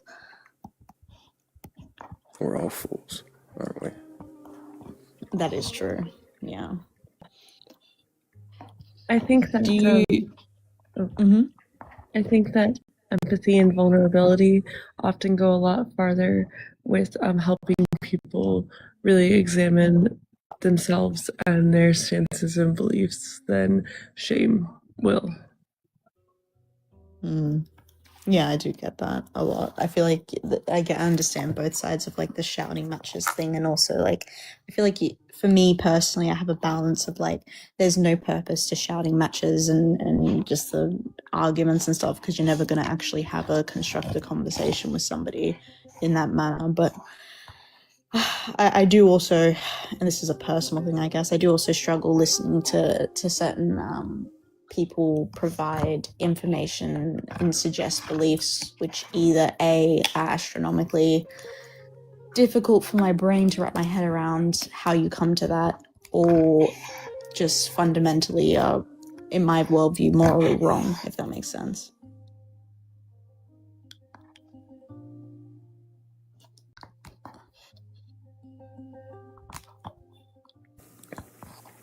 It does. Did you have SP. more? I noticed SP's comment about feeling a bit condescended the first time questioned here, eyed in a little bit, and I just wanted to say it can seem that way. It can seem like the questioner knows more than you, but the point is not to impress the questioner with your answer, but to be honest with yourself.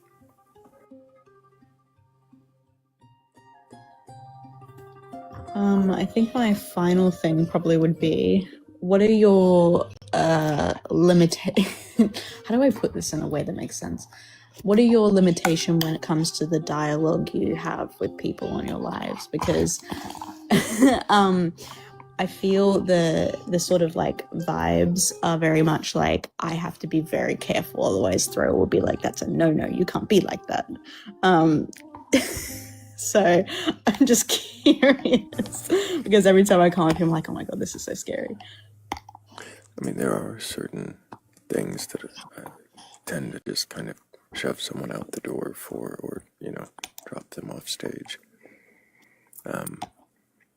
It's not that those things are necessarily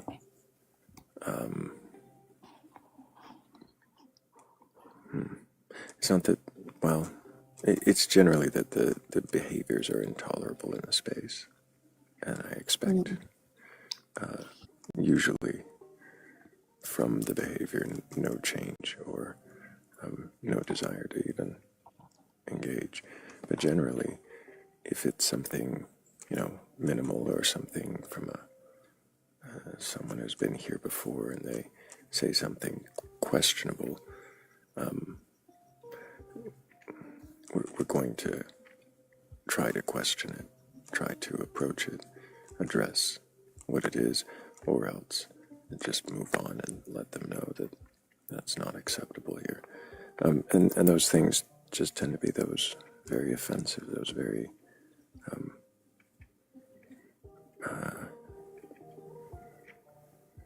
maligned actions.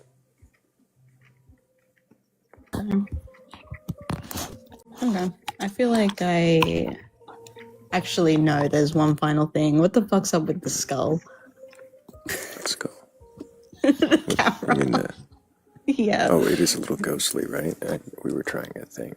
No, no, it's I like the ghost. no. Bring the It's ghost just back I remember on one of the day backgrounds without legs, because it's kind of weird. yeah, I remember one day I just like was scrolling through and saw you live again, and I was like, "What is this? Who is she?" Oh, it's because TikTok requires like a person to Movement. be moving. Yeah. Yeah, it's annoying. Hi, Jess. So it's just me. Yeah, that's actually what Thrayle looks like. Yeah, no, I thought so. I was like, oh my god, face reveal. Yeah. Basically, yeah. Really not far off. No, the People think I'm skeleton exaggerating. genuinely does look like him. Oh, it's so funny. Except for the glowing eyes. He doesn't have the glowing eyes. Yeah, well, But otherwise. I'm brown sure light I don't. looks weird. I'm sure I don't need to say this, but I'll do it anyways. But another one of the things that gets people removed really quickly is dishonesty. Mm-hmm. I think that's the biggest no-no here. Yeah. What do you mean by dishonesty? Like Some people... blatant disingenuousness, or anything from that to outright just lying, just what seems obvious on its face. I have to have an example to help discern. Oh, I like the gaslighting. The I didn't just say that 5 seconds ago, even though I definitely did just say that 5 seconds ago. I'm gonna gaslight you into thinking that I didn't just say that. That's happened to me several times. Or the other thing is like any type of like hatefulness or bigotry. That's also a big no here. But Yeah. otherwise, like we can pretty much work through a lot of things, you know. I mean, like, Kat, you know my vibe. I'm a little spicy. So every time I like, my partner just showed me like a photo of like a person dipping their toe in the water, and I'm like, yeah, that's how I feel every time I get up here. So I'm like, I don't know, scary. You do great. Well, yeah, because like I respect. Obviously, you know, I have a girl crush on you, but I respect Thrayle's live and stuff. So I've been like on and off watching for a while. So I yeah. can have you.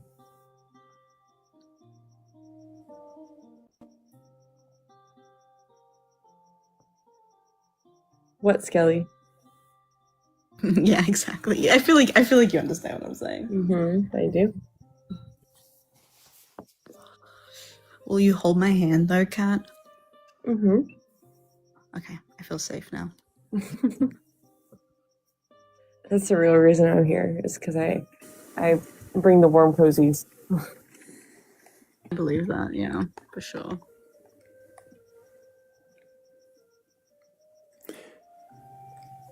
Were there any more questions for the questioners? If I say no, will you drop me down to the comments?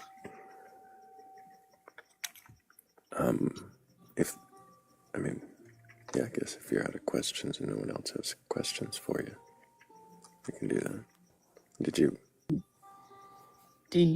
Does anyone else have it? Does anyone have questions for me? Did you want to stay and ask questions if anybody comes up to be questioned? Is that what you're trying Maybe. to? Yeah. You've done that before, Jess. I've let you stay before. You're welcome to. You've allowed me to stay. I have. You joined us in questioning believers, I recall. Yes, yes. She's Thrayle, did you know that she's a mod at Scott's Live too now? She sometimes we're there and she asks really good questions there, and I always think to myself, oh, she should come to the Batcolyte again sometime. Kat gave me like the most beautiful pep talk one time, Thrayle. It was so sweet. I literally cried. Yeah, and then I immediately turned around and went into the Discord and like crashed out for like the same thing. Yep, Really? I remember. Yeah, immediately. Like immediately. You should add me on Discord. Does Thrayle have a Discord? Yeah. He does. Link It's tree in in his my bio. bio or in the Batcolyte bio. Yep. Make sure you go by that rules page when you get there, and everything should Of course, be I there. shall. Yes, sir.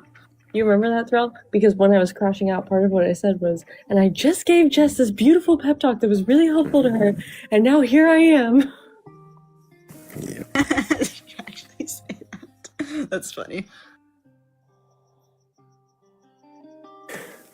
I wonder if he's. Oh, we got Dallas joining us again. Dallas, can you remind me your age for TikTok TOS? I'm 44. And do you have a belief in a god or god's higher power or anything like that? I do. And which god do you believe in? Well, I don't really have a name for it, so it's hard to talk about. But you mentioned something the other day, like discovering yourself and who you are. I think that's how I kind of look at God, is like try to discover God. Does that make sense? No.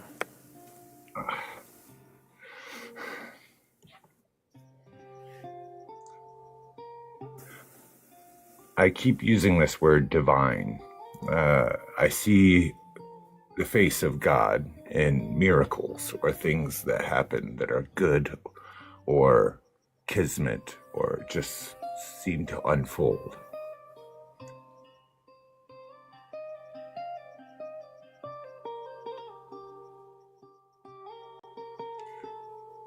So that, I guess, So things happen. yeah, part of nature, seeing things unfold, things happen.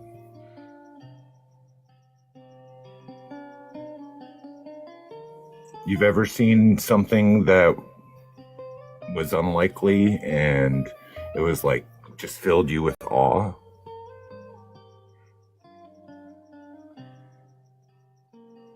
I have been filled with awe, yes, but I don't understand how that's God. Because, well, it's part of God, right? It's seeing the changes and the transformations.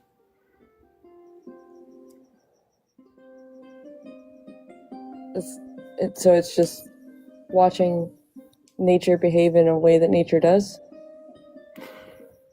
Well, that and being able to observe it, and just the being able to observe and being a part of it, not necessarily interacting with it, but So God exists because I can stand at the summit of the volcano and watch it spew lava onto the earth. I mean, it's unlikely that you would ever be at that point. I mean, unlikely I've we done are. it. I did it any like of- 6 times last year. Sweet. Is that a reason that God is that God? That's how I view God. So I oftentimes make this anecdote about this and say that is the moment I understood what people felt about God. But I don't think it is God. Why do you think it is God? Because I look at some of the things that are very unlikely to ever happen. Any of us actually being here, we're talking over networks of systems just to have a simple conversation of being. You know what the likelihood that we all are here, ended up being here is? And it's 100% because we're all here. yeah, I mean, yeah. But more than just the words, be it like you explaining how the lava touched the ocean. Like, I haven't seen that other than videos, and I'm sure it's not the same. No, nothing could ever be quite like standing there watching it. No. Right. But I still am not understanding why it's God.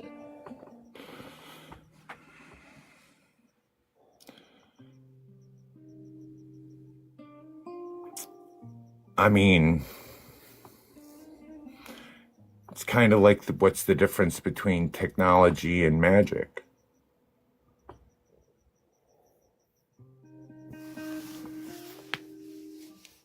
Probably that we know that magic isn't real.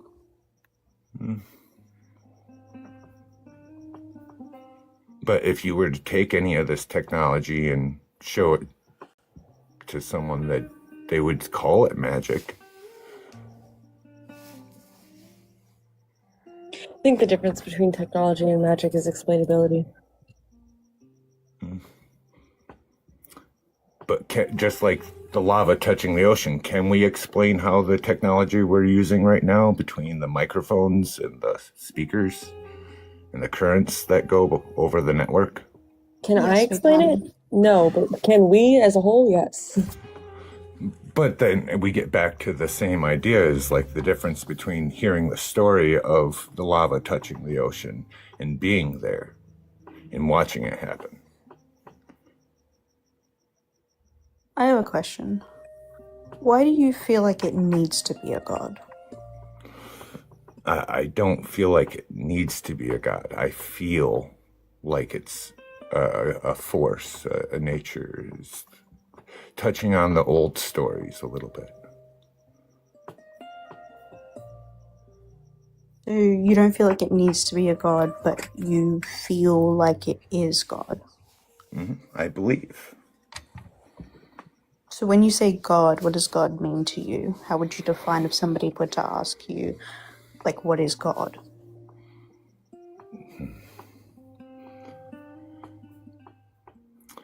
God is like hearing a story and love, right? We can plan out things and try to orchestrate and put words to it, but until we feel something and we're moved to do it, that's something completely different. It looks like madness to those who can't hear the music. So God is like this unseeable force that we can, or some of us should be able to feel, and for those who don't, it seems like obscure or odd that other people feel this unseeable force.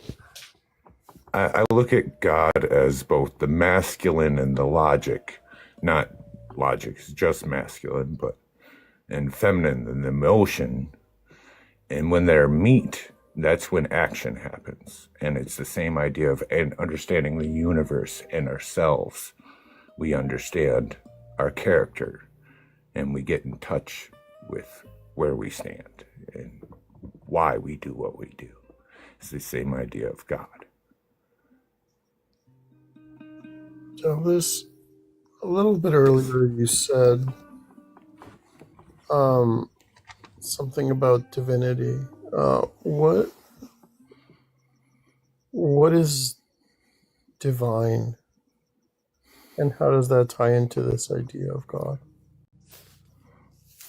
Well, I can't talk on your personal moments, but I have seen some truly beautiful things.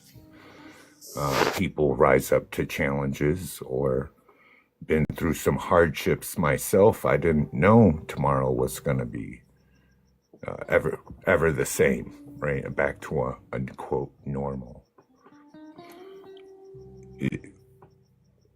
You become like at peace with that.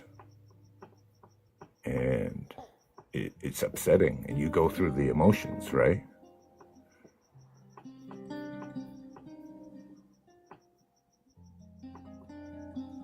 I think I might be able to speak on a couple of people here to say, I'm confused what exactly you're trying to articulate when it comes to emotions and divine and God and things like that. If you, I guess, you're sort of more spiritual, right? And not necessarily aligning Yes. yourself with one specific belief. So is God for you just like a term or a label for this feeling in the universe, or is God like a being to you? No, it's more of like a feeling, but it's both like the question and the answer. In that, like, just like this conversation is going one back and forth, and I'm trying to express this idea of God that I have and try to how I see it. But I struggle at that so much.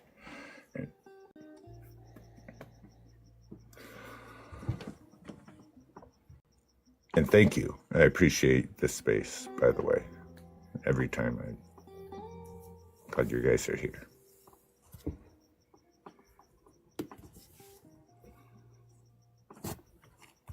Have you ever looked into like any sort of, I guess, alignments that you feel relate to how you see God, like pantheism or things like that? Is there anything that you've looked into that sort of you're like, oh yeah, that's how I feel describes what I believe? I mean, I've looked at some pantheons, like the Greek gods and stories that people used to tell. And I was raised around, Christianity because I'm in Northern America. But no, I haven't really ran across too much about it. I've heard about people talking about it, but not like.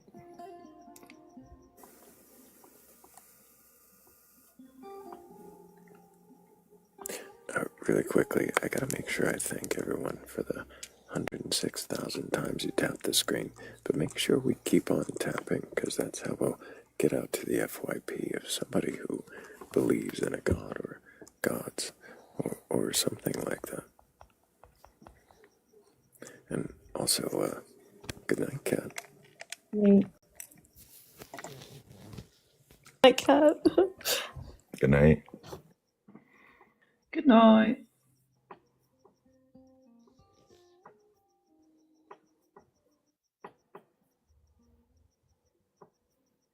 So, to me, what it sounds like, at least from the way that you've described what you believe and how you've described what God is to you, I feel that, like, the only way I'd be able to sort of put it into perspective would be it sounds like pantheism, right? It sounds like you see the universe and nature and all of these beautiful things as, I guess, either God itself or evidence of God. That is the evidence of a God. Not so much. It's more of like how I approach discovering of myself as well and my relationships and working on healthy boundaries. So it's I guess that would be the closest part of it, but it also, we are a part of that nature, like technology, and now be it healthy or not has to do with the context and the approach. So, do you see like us and technology and all of that as an evidence for God, or rather God itself?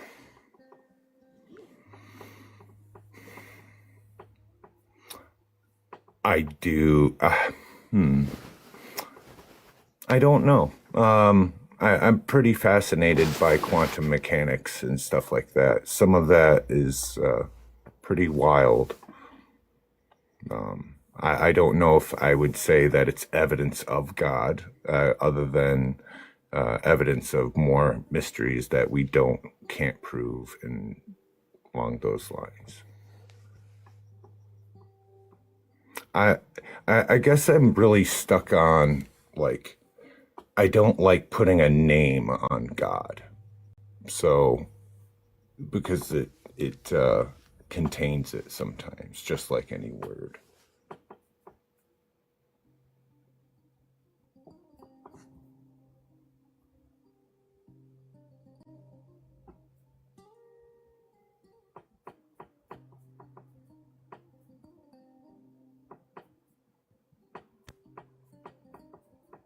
Anyone else have any questions?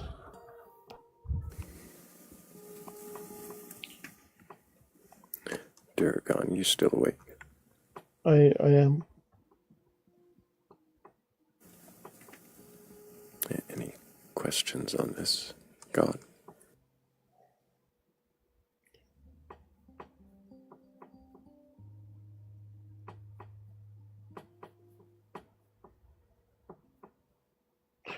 I wanted to ask. I don't really know how to ask it.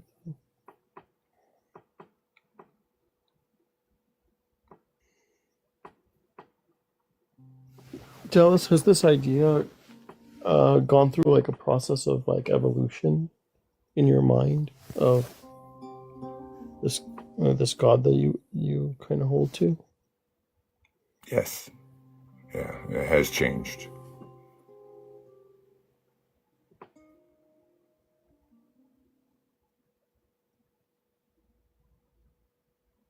What are the things that are changing it?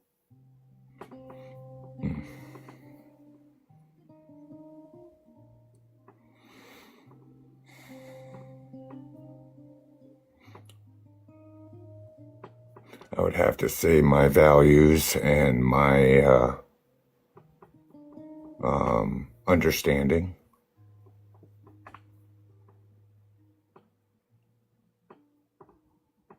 Like how I approach my discovering of myself and God and the whole etiquette of it or the rituals. How do your values change? What God is going to be?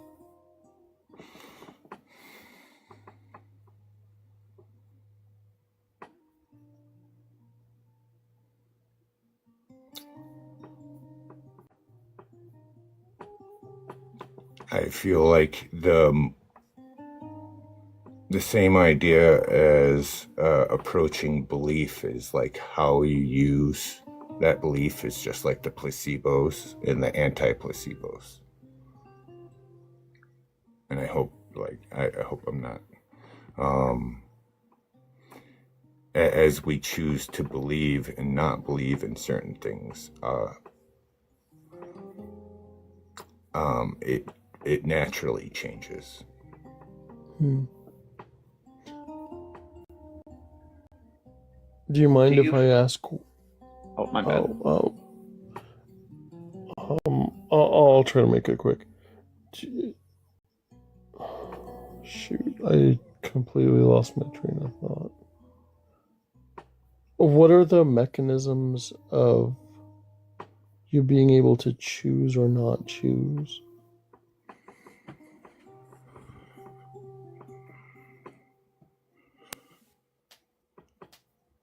Meditation.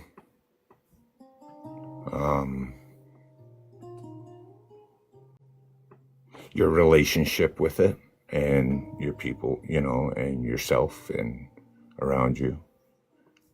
And discipline. How you make space for things. Not just boundaries. Blake? Yeah, do you find your beliefs shaping your morals more, or your morals shaping how your beliefs evolve and what you're looking for in your belief system?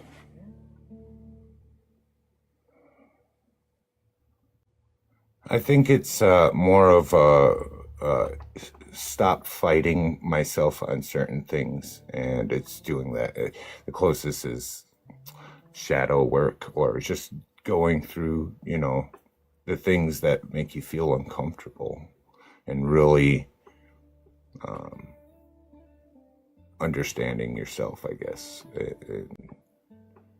your relationship with other people and the universe. What is shadow work? Shadow work is a term that's used often in the spiritual communities. It's basically dealing with your traumas or the things that might make you afraid, or overcoming,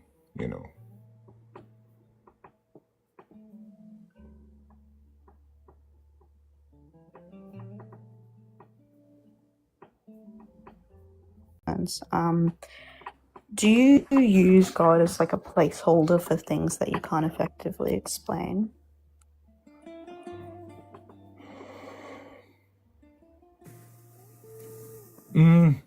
No, because I think of God sometimes as part of technology as well. It's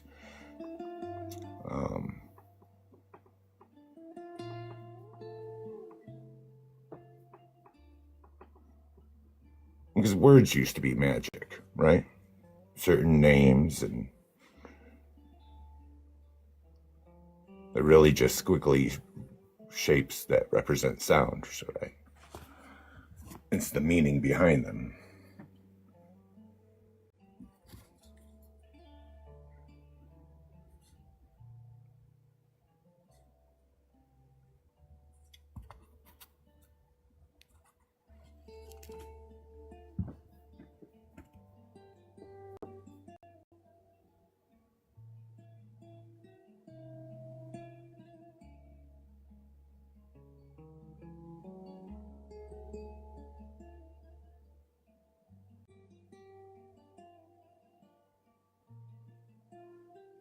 I guess the biggest thing would be in Hermetic stuff is a big part of it is justification and rectification. And that would also parallel with your question about shadow work.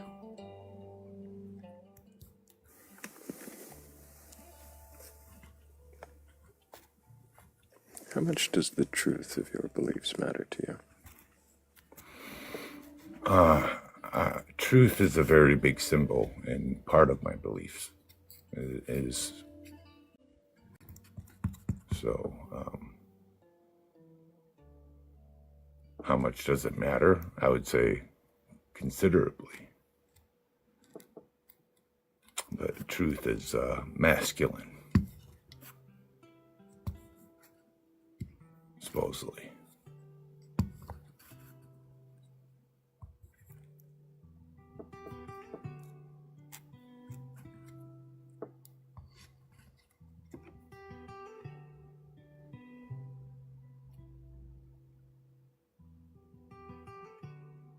Oh, absolutely. Cat the witch.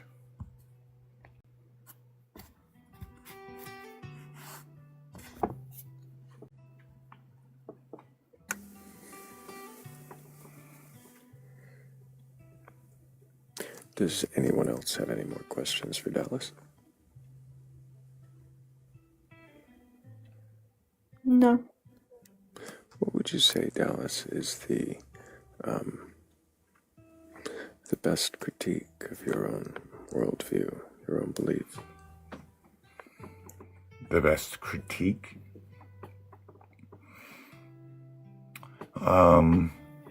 It is a very slippery slope, any spiritual journey.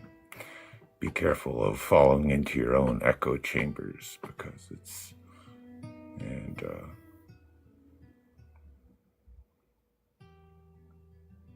I think talking with people is probably the most uncomfortable thing most humans have to do, but we kind of desire it.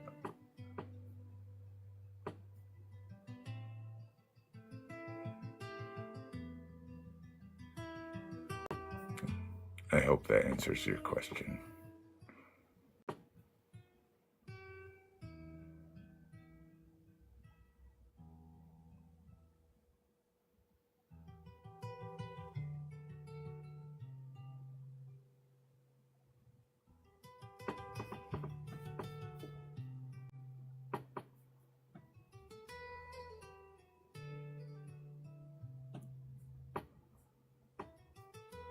I don't have any more questions for you at the moment, Dallas, but maybe another time we'll have more.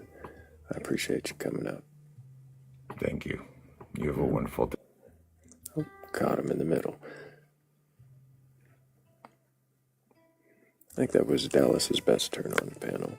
There are definitely some questions there, and I could absolutely, well, we won't, but we do have, oh, well, I don't think you meant to join. Did you? Quigley? Didn't think so. Oh, and I think I accidentally sent an invite. I don't usually do that, so.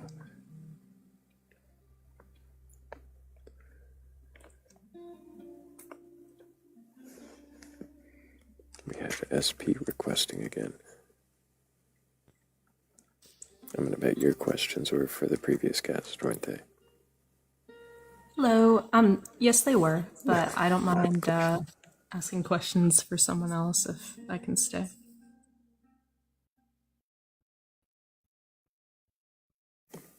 Well, how many gods do we have on the panel to question tonight? It's an interesting turn of events.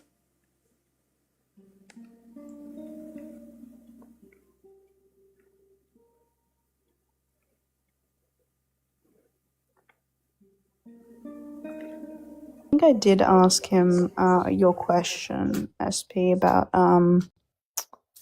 if he uses God as a placeholder for things that he can't explain. I don't know if you heard his answer for it. Oh, gotcha. I was walking around a little bit, so I probably missed it. Thank you for asking. I appreciate it. That's okay. He sort of said like no, but honestly, I really struggled to sort of follow the answers he was providing, sort of very like obscure and non-direct. But my consensus from it, what I got was no. Thank you.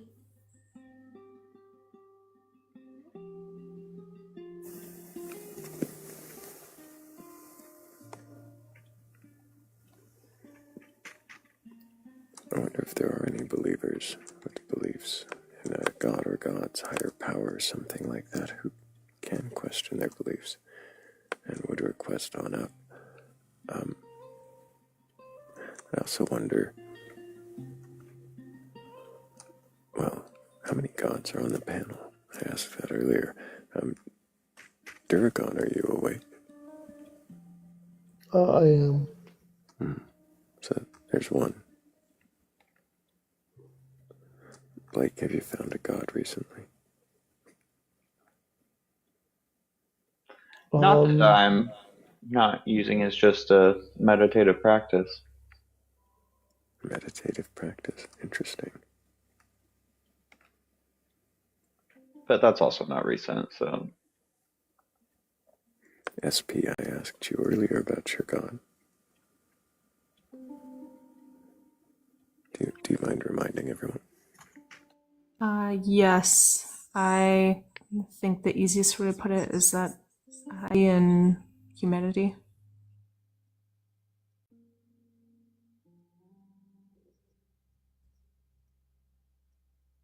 I would say that goes against my own beliefs, actually, SP, which is interesting. I'd like to know more about why you see it that way. I have a belief that I do question that I do think that humans are maybe the most worthwhile beings, the most valuable beings. I do see our existence and habits and functions as a step above any other living thing. I don't see evidence and have not observed anything higher than that. So when people talk of a higher power, I think of maybe the highest just form of consciousness that I do believe in. Okay. Why do you frame humanity to be this sort of how did you say, like higher, like the highest beings, I guess? In what way do you mean that? Like morally or intelligence wise, or like what do you mean by that? I think I mean it on probably all scales.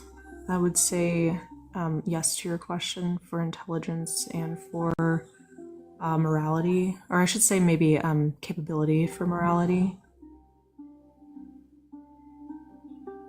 Okay. And so you see, I guess, like, is it like evidence for God being humanity, or more seeing like God in humanity? I think it's more something along the lines of if there is such a thing as a God, I guess I should define God as some form of higher power or higher consciousness, then I believe it would have to be closely tied to humanity and human consciousness. Does that answer the question? Yeah, you did. I'm just trying to figure out how to frame it, and because I would say like that sort of, from my understanding, falls under some sort of like agnostic worldview where, you know, you don't necessarily know if there's a God, but if there was a God and sort of XYZ, are you more like, I guess I'm just having a hard time understanding that belief per se, because my own, I wouldn't even call it a belief, but my own like I guess, yeah, I guess it would be considered a belief. My own belief is opposing to that significantly. Which parts do you oppose? So, I'm a misanthrope, which basically just means that I have a belief that human beings are fundamentally flawed, selfish, or corrupt.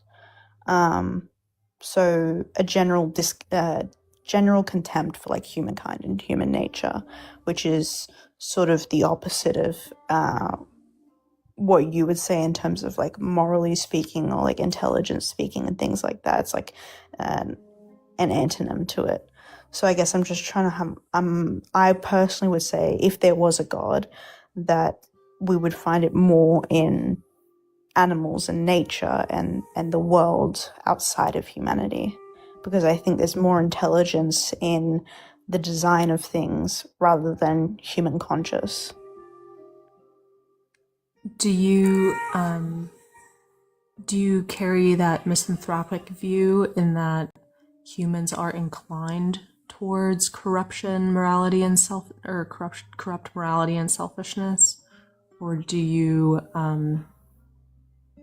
believe in misanthropy as far as that it describes human actions?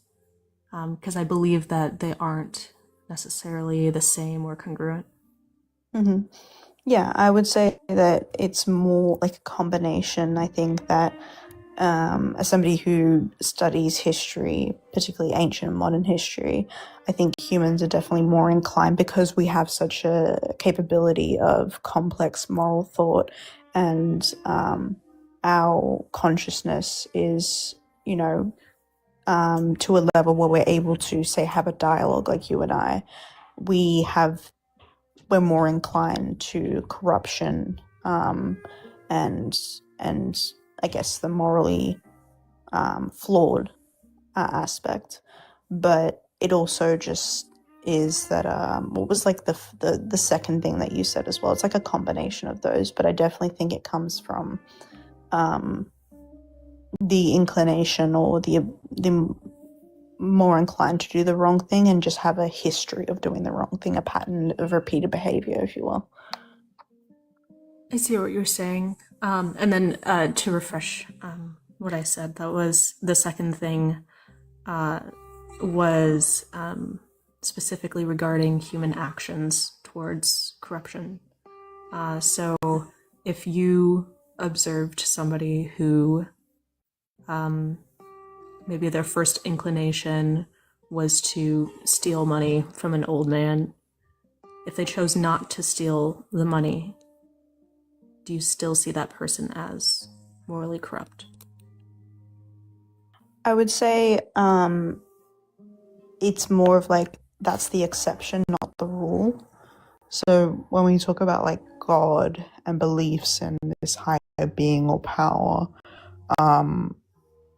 90 times it's all about this choosing to do the right thing and what being a good person looks like, and within that is sort of packaged even then details of moral corruptness. And so I would say that even though the choice was made to not take the morally wrong action, it would be relevant in the sense that that's a sort of like 1 of 100 type of thing when it comes down to statistically speaking. So it's not to say that all humanity is, evil and stuff. But it is to say that we are more morally inclined to do wrong, and therefore God would be found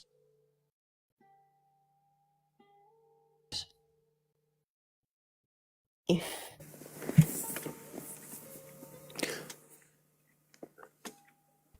he did if it existed, whatever that may be. Are we still questioning? Or in Where are you, Jess? the in nature and in yeah. How does it factor into your belief that animals can have a higher moral capability than humans if many animals do not have awareness of that choice? Or do you believe that they do?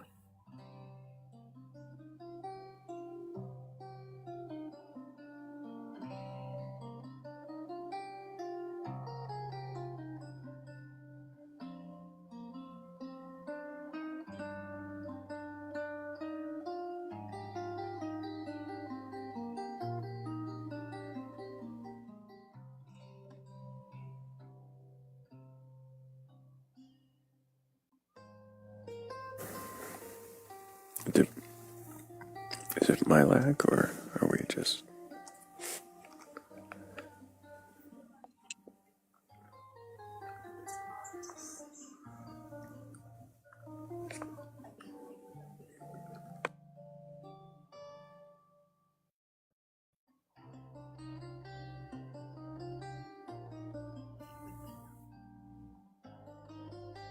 Yeah, something weird's going on. I feel like there's two conversations at once happening, and is it... Obviously, there are still. There's the lag catching A up. dog bites you, that doesn't bite you with the intent just or Sorry, Jess, you're question. cutting out so much we're not hearing much of anything anymore.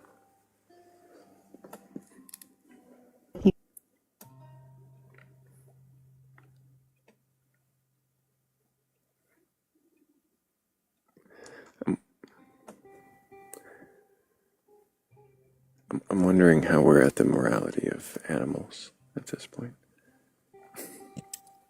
We were exploring her belief in misanthropy. I see.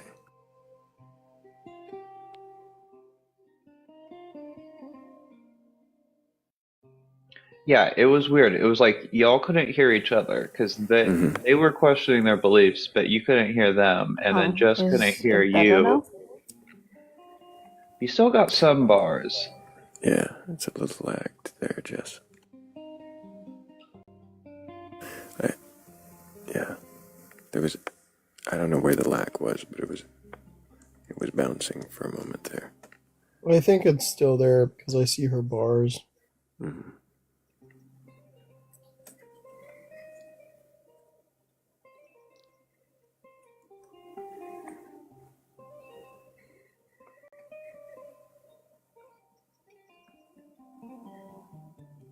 I wonder if maybe removing and re-adding Jess might help her connection at all. That might help. Jess's greatest fear is getting dropped from my panel. It's not that bad, Jess, and come right back. No, probably not her greatest fear. But if you've got a belief in a god or gods, higher powers, or anything like that, and that you're not afraid of getting dropped, it's not that bad. We're not here to do that. We just want to know if you can question your beliefs. And if you can, then what is it that you believe and why do you believe it? And, we might have a few more questions for you after that. Seems like it might be working, Jess. Yeah, I hope so. Sorry, I live on an island. We don't actually have internet here because we don't exist. Where were we at? You were asking me about something got to do with where I'm at. We had somehow ended up on the morality of animals, but I'm curious more about well, actually, no, I'll let SP continue our questions unless, Durkon, you're already off mute. Did you have a question on this? No. I guess, Jess, one thing I found interesting is that you believe your misanthropic belief to be very oppositional to my what I would maybe call agnostic humanist belief.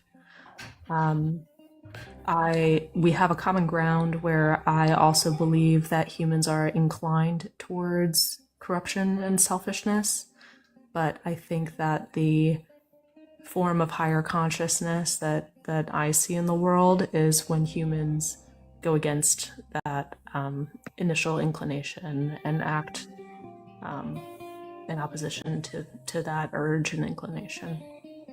So in a way, I think that perhaps misanthropy might be compatible with my belief, which I hadn't considered before. Yeah, like looking into it more, I guess it's like a fine line between the only real difference is, like to put it like quite blankly, is like you still have hope in humanity, where I'm just like completely null and void, but we still have the same like approach to our beliefs, relying on non-religious means for approaching the world. Yes.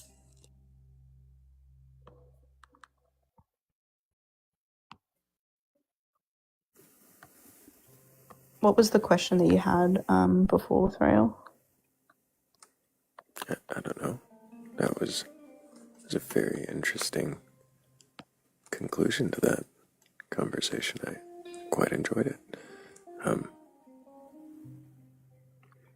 How does the package of misanthropy help you? What does it do to serve you? I think every day a lot of people who have a religious belief struggle a lot. They struggle a lot with things that happen in this world that sort of make them question, like, is my belief real or true? Because of the the challenges they're faced with, or whatever the case may be. And with mine, it's sort of like constantly reaffirmed, and it's, for lack of a better terms, it's comforting in a way, knowing that you haven't sort of taken this dark path, but it is in fact valid. It is in fact founded in truth, and so you don't feel the need to question or anything like that. Because I'm also an existentialist, so I don't feel this craving or this desire or this empty hole that a lot of people feel when trying to find purpose or meaning in life and a higher being or power.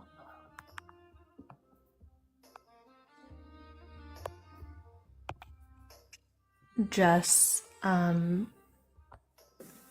do you find that your misanthropic worldview interferes with your motivation to do good if you believe that we are inclined and mostly act towards the corrupt?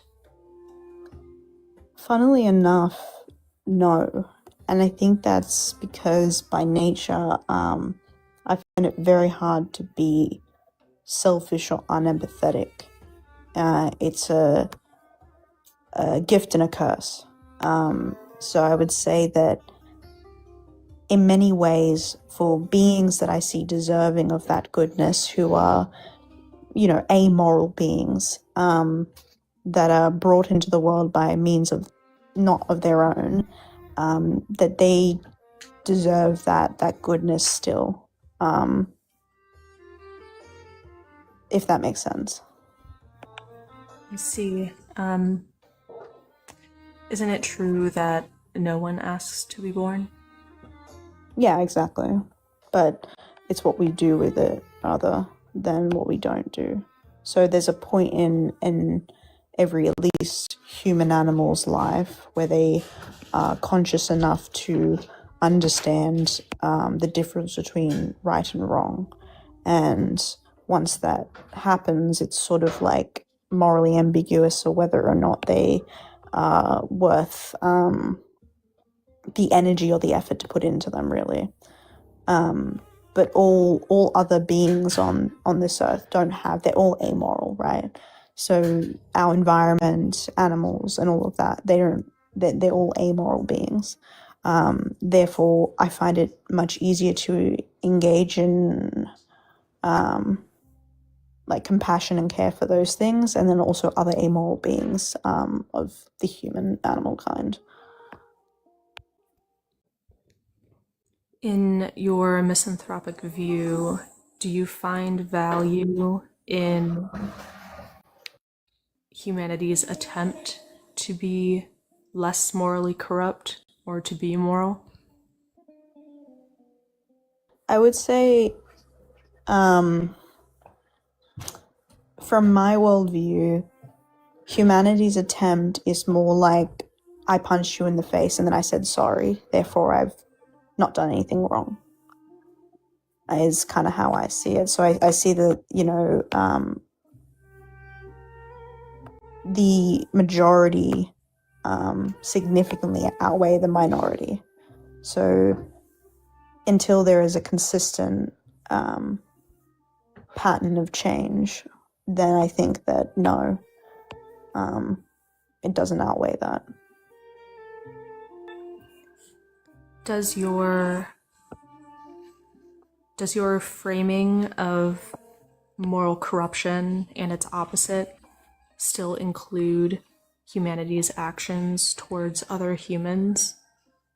Or does the maybe lack of value, and tell me if that's an incorrect characterization, or does the lack of value that you attribute to humanity impact the morality of actions directed towards other humans?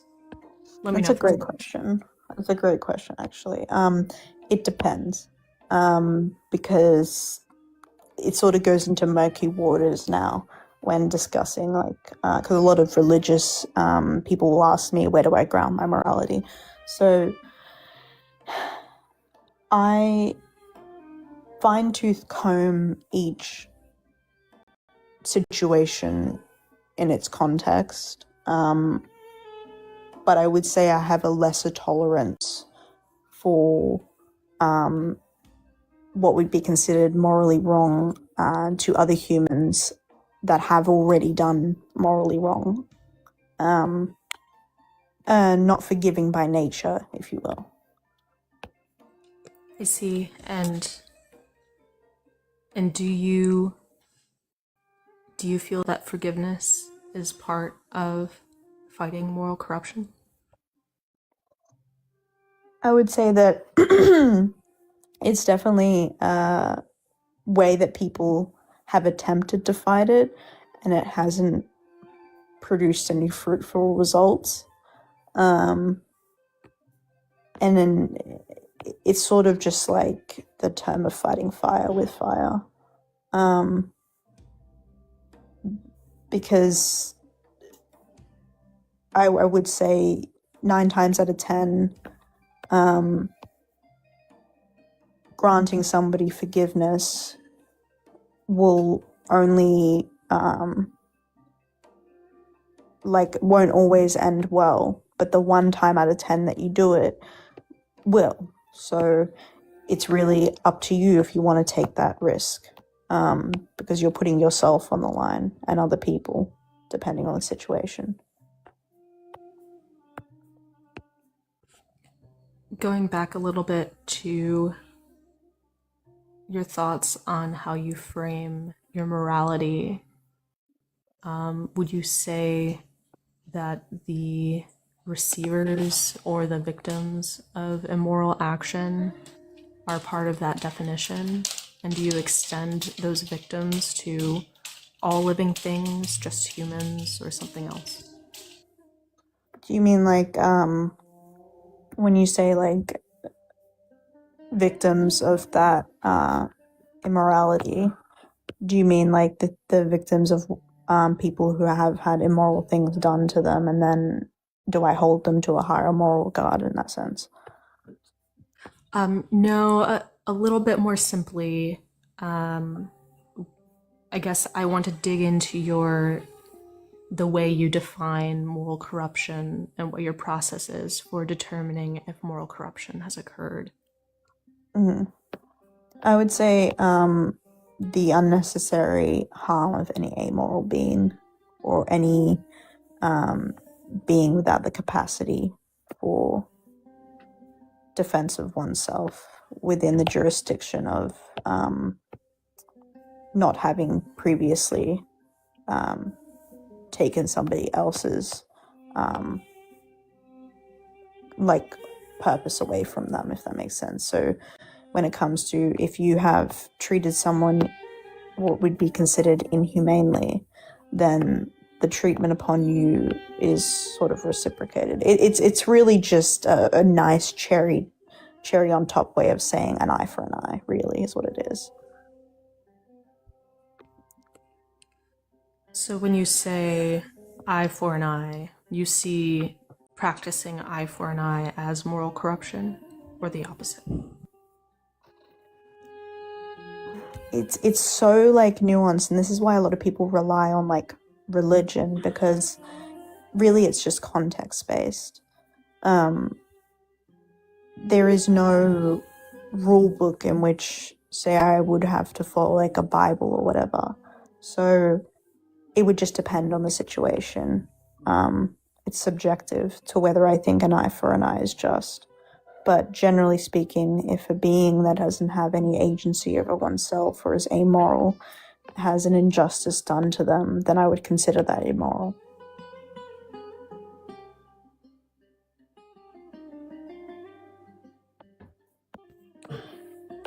And to confirm this this structure you have about moral corruption being characterized by not only the action done, the intention prior to the action, and then also the context of the one being acted on, those things led you to the conclusion of misanthropy? Yeah, I mean, I think what really led me to the conclusion of misanthropy is just the display of humanity, especially when it comes to religion, actually. Because I grew up Christian, and was like indoctrinated into Christianity. So a lot of my morals came from the Bible. And once I actually, because I was so devoted to learning, ironically enough, that is why I'm no longer a Christian, because I read the Bible and determined that my morality didn't align with the scripture. So I think it would be more to do with the display of humanity, and from what I've seen in the evidence and more of the science, the statistics wise, about what has led me towards the misanthropic belief. If in your misanthropic view, you have this generalized understanding of human inclinations and actions, do you believe it's possible there is an exception, a single human out there, maybe a small number of humans out there that are not, in your definition, morally corrupt? I mean, sure, like, there's always a caveat to every belief, really. But it's sort of like, instead of the innocent until proven guilty, it's the guilty until proven innocent.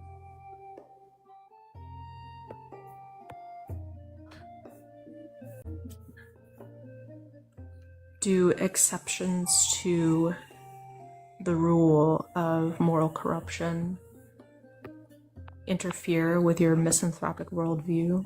As earlier you discussed how you did generalize moral corruption to all humans.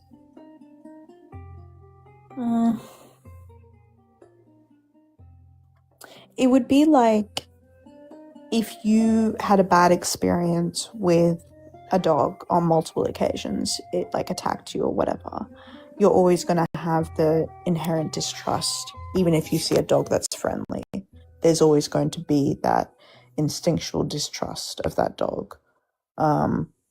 So I would say it's more about, even if there are exceptions, to always be wary and cautious of humans. By nature and by your experience, they are not, nice, I guess you could say. So could it possibly follow that the conclusions you drew about humanity that led you to the name are also the same conclusions that someone drew based on their experience with dogs? Yeah, sure.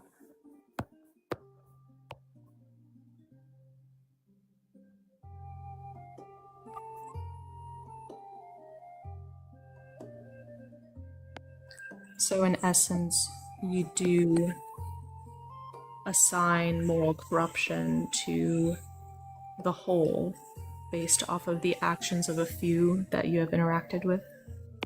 Well, I would say, to put it like neatly, it's not necessarily a few. Like, let's say you've met 500 dogs. There's 500 dogs in the world, and about 20 of them have been nice to you.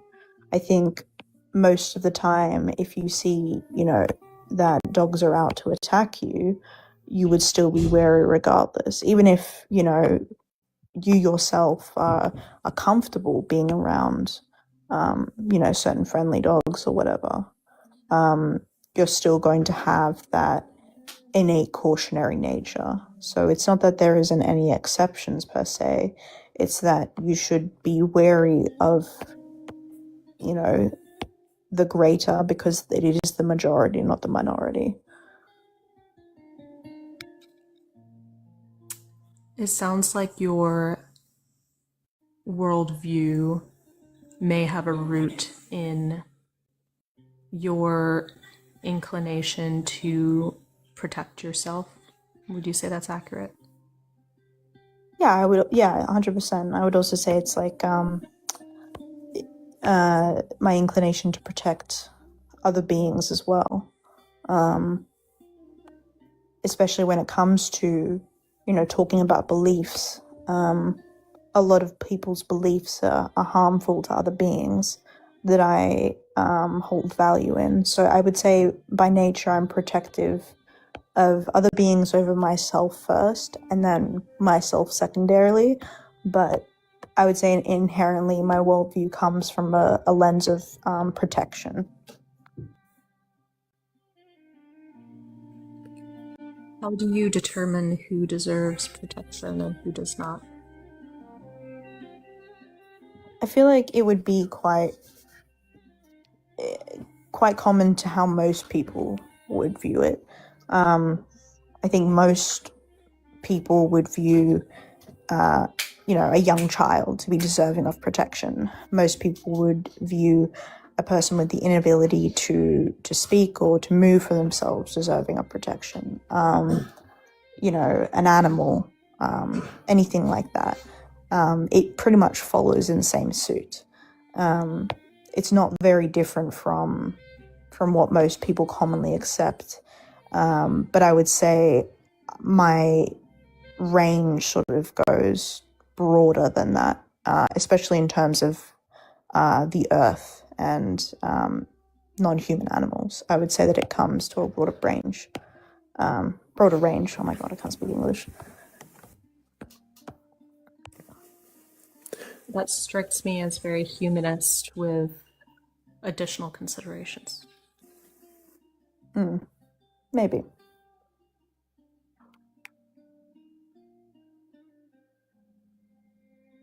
Thrayle, did you have a question?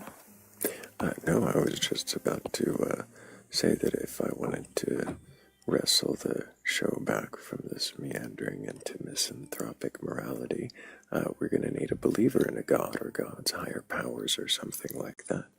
If anybody does have such a belief and can question that belief, then go ahead and request that. We're not here to debate or argue.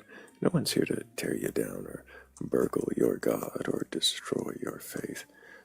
We're really just here to see, if you really can question it at all, And if you can, then what is it that you believe, and why do you believe it? And I'm sure we'll have a few more questions for you.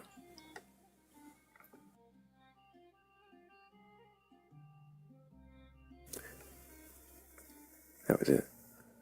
SP's questions are, probably more in depth and a bit more,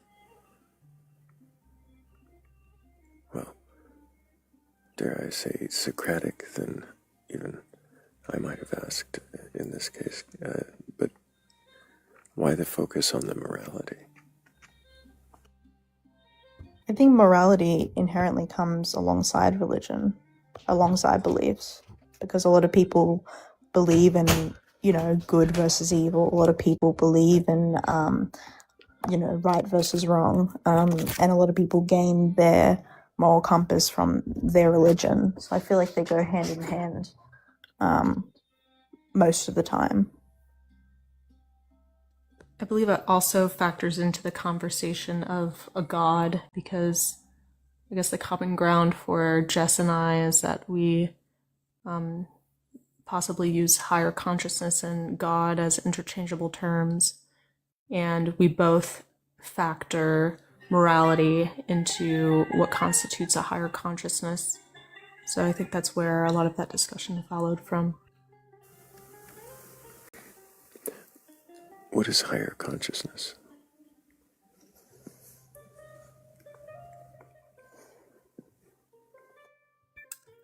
I think it may be subjective, but I seek a higher consciousness, if it exists, as a consciousness more capable than my own, more moral, more intelligent. And I guess I describe it by its qualities rather than its identity. Is this something you believe exists or you want to exist?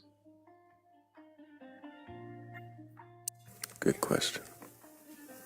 Yeah, great question. I'm not sure I want it to exist. I do have a hope that humans are capable of being better. But I think that's maybe a small piece of it. I think I'm mostly just observing, and most of what I can observe is humanity. So by higher consciousness, do you mean like general improvement in like a humanistic perspective, or something beyond that? I would see it in a humanistic perspective. I do believe that I am limited in that way. I think it would be hard for me to conceptualize something outside of a humanistic perspective because I'm human. But I do. I'll end it there. I know Jess has got her hand up. Go ahead. I was gonna answer both of your questions. That I think it kind of similar to SP. That I think a higher consciousness would be sort of someone or something that is able to go beyond our limitations that we have in terms of selfishness, self-interest, our minds of vanity. Somebody or something that is able to see the universe as a whole with complete neutrality, complete neutrality. There is no biases or any sort of I noticed something a like difference that. in wording. Yeah, I would say. Yeah. Well, I mean, there was obviously a difference in the way you worded it both, but one particular word stuck out to me. Jess, your higher power is something that is more than more moral than ours, but something neutral, something. Well, but it wasn't the moral or the neutral. It was the ours, and SP yours was something more. I think it had more to do with guidance and something that was more, well, moral again, right? Then, but it was more than you specifically. Is that it something I'm just noticing, or is it that SPU are looking for a higher power than you, and Jess, you were looking for something higher than humanity, or all of existence? I would say so. Or at least for me. I think I interpreted this differently, where I interpreted that Jess is looking for a neutral higher power outside humanity, and I am looking for a morally better higher power wherever it is. That's what I was hearing, I thought.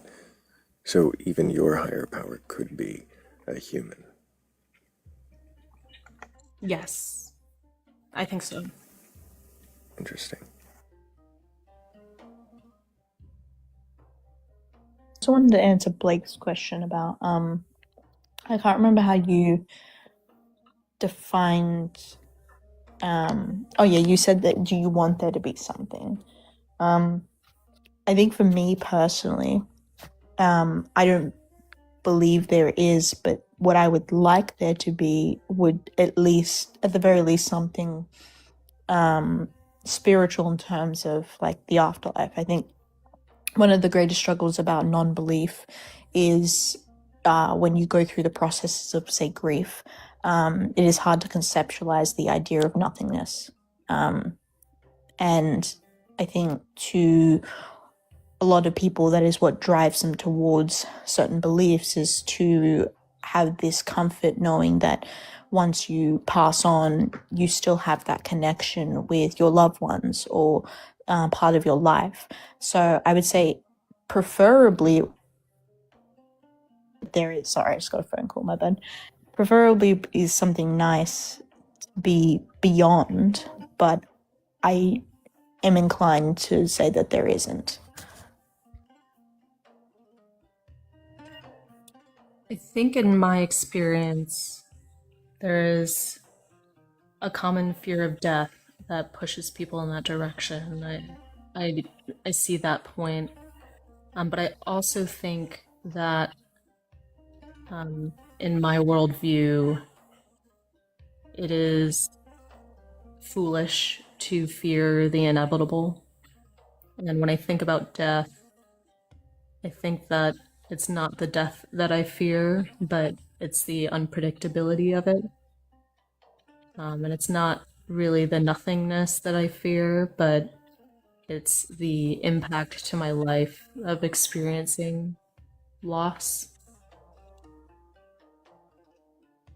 Mine's very similar in the sense that it's not death itself that I fear or the nothingness. It's more that I think, and I think this speaks truly for anyone, that I would grieve not being with those I love anymore.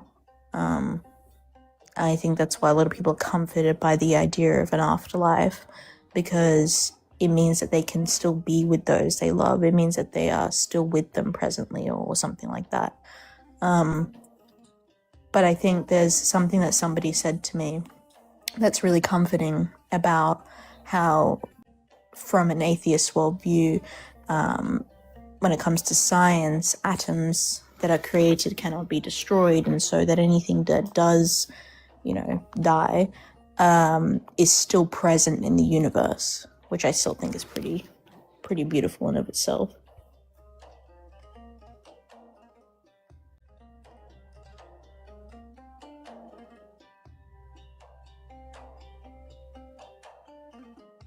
Can atoms be destroyed?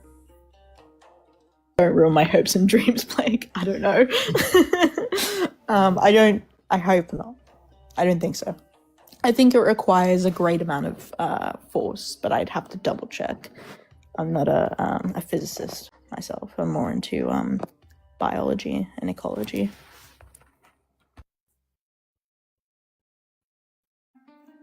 I think on the on the metaphysical side, I like the idea that atoms and matter can't be destroyed, but I think I liked that idea because of a very selfish want to still have my loved ones around. Exactly, yeah. Also, I was correct that it's only in extreme circumstances. They can be destroyed, but under very specific extreme conditions. So I guess they also just transform as well. So they're not like destroyed; they're sort of changed or transformed, which I still think is comforting at least.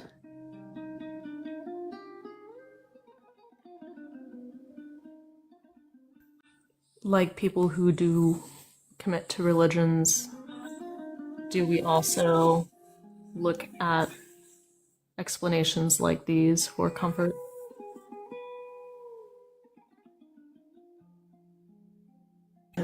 Yeah, I think that's the whole reason religion was created, especially when you go into like Greek mythology. It's to explain the unexplainable. It's to explain things like nature and death and love and stuff like that, and it sort of transforms in many different ways. But the core of it is to be able to understand things that us as humans cannot conceive, like the afterlife, like love, and things like that.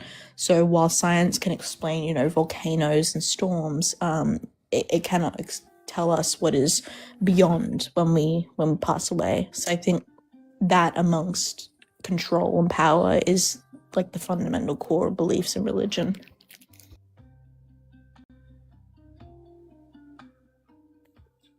Is there a root, logical or illogical, to why we, like so many people, seek out that kind of comfort?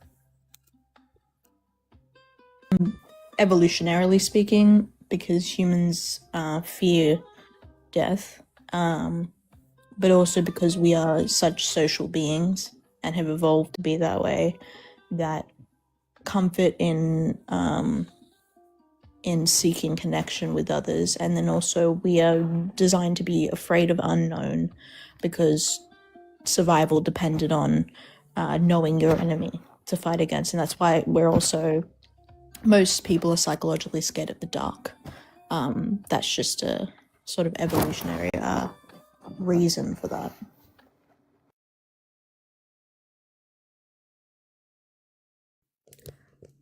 I am noticing something about myself where I don't believe that I seek truth. I believe I try to draw conclusions from what I can see, and I tend to fit those things towards my internal goals at any given time.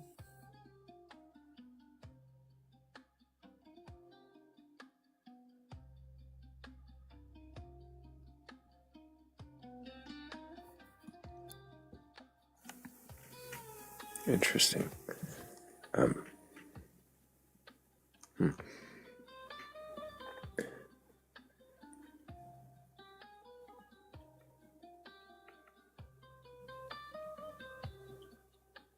Is that somehow beneficial to you?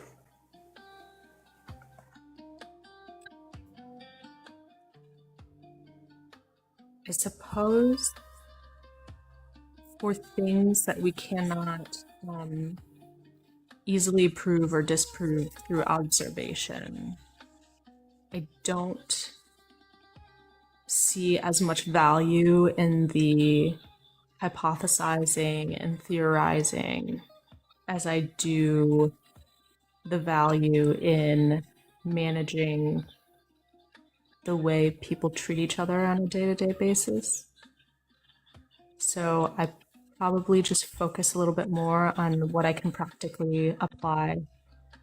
And if I don't see or can't pull a practical appliance out of a theory, I struggle. I struggle to find purpose in it.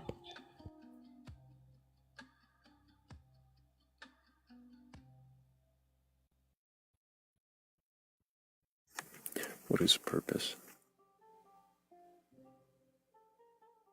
I think it's subjective. I think in my humanist view, and in my experience, I find the most purpose in my interactions with people.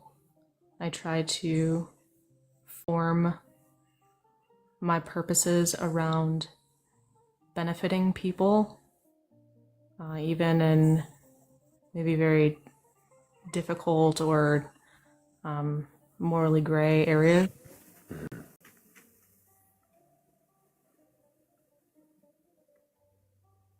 Mine slightly differs, because I'm an existentialist. So basically, I believe that life has no inherent purpose or meaning but what we created. So you create your own individual purpose and your own individual meaning.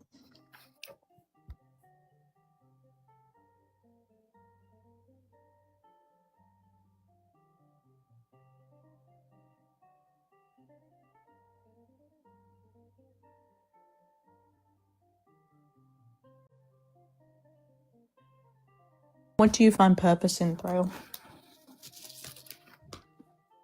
And that's a chunky question, but out of curiosity. It is a good question.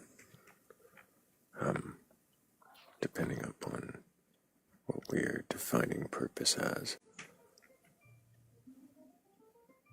I guess. Define purpose. Yeah, sorry, go ahead. I do find, well, what I infer as purpose in doing this, in asking questions, questioning the answers, and questioning the beliefs and assumptions, the proclamations, the declarations of what is of others, to see if they can even question them and where that questioning might go. Feels like a purpose. Sorry. Do you do this in pursuit of truth, or in pursuit of something else? Two things can be true. I think if there is some truth to be found in this exercise, we will find it together, through honest questioning. But that's not really the intended goal. It's the exercise. It's to question, to explore that doubt, to understand what it means for it to exist. Do you question existence on a relative level and an absolute level, or one or the other, or both? Neither. Whichever you're presenting.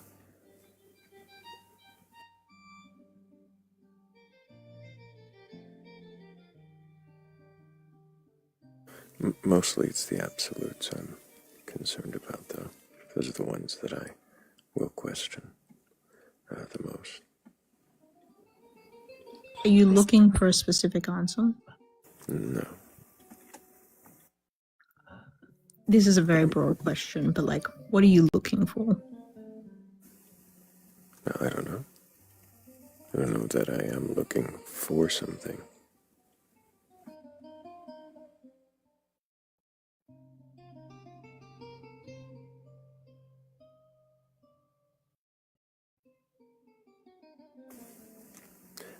Does every exploration require an intended destination, a target, a goal? I suppose generally speaking, when it comes to this sort of topic, I would say there are sort of situations, I suppose, where people just sort of do their own thing and don't intend to land anywhere. But when it comes to questioning the minds of others, I think it seems like in search for something, in search for something that clicks, if that makes sense. Is that because you are in search of something? Uno, reverse this onto me. I don't really know what it means to be in search of something. Because that could be anything.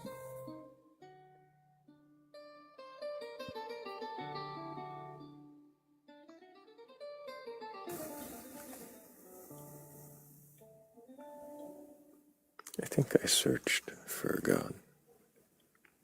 I prayed to different things, different deities. Talked to the moon. Tried to interpret, understand. Never could believe it. Never could convince myself that anything was listening.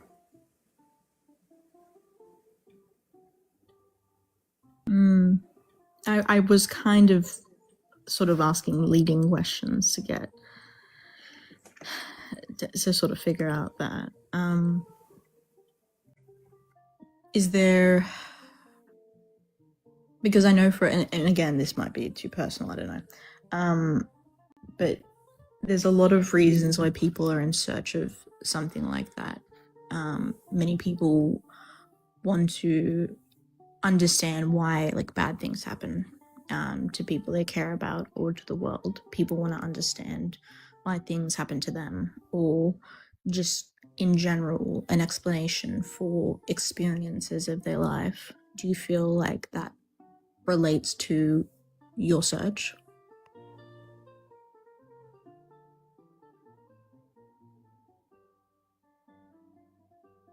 Again, I'm not sure that it's a search. I think that's part of the assumption in your question is that what I'm doing is somehow seeking something, pursuing something. I meant more like previously. Sorry. Okay, yeah. In that. Sorry about that, Jess. Thrayle, do you think that humans are capable of making choices external to some kind of goal, whether it's conscious, subconscious, external, or internal?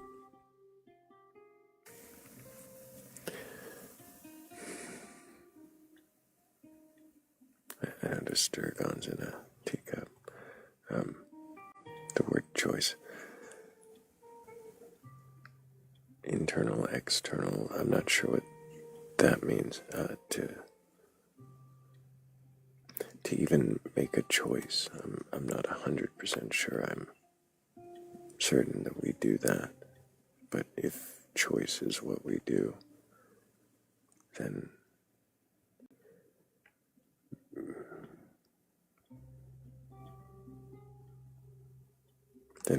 I would assume that those things are based upon our internal processes and our, experiences. They're likely to happen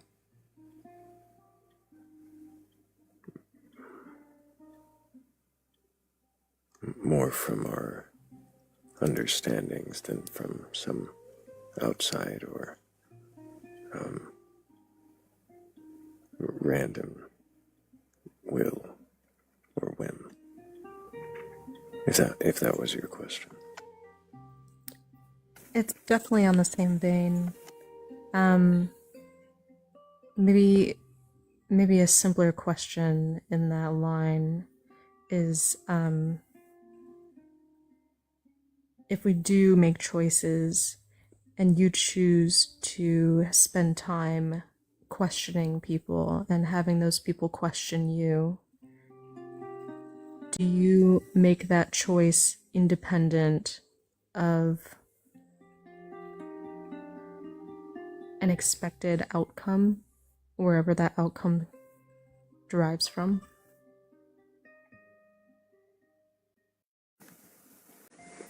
Independent and expected outcome.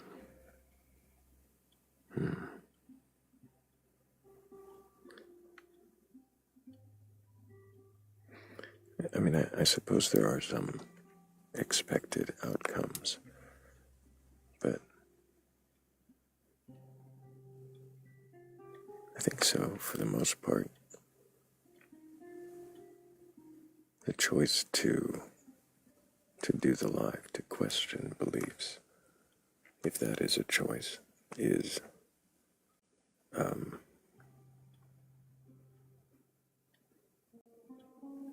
not with expectation. Perhaps a hope, perhaps an intention, but I don't think I have a full expectation of how any night or any even line of questioning will resolve.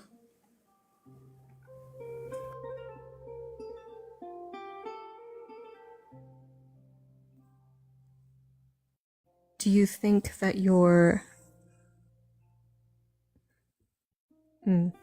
what is more true to you, that your actions are a result of your internal processes and inclinations, or that your internal processes and inclinations are a result of your actions, or something else?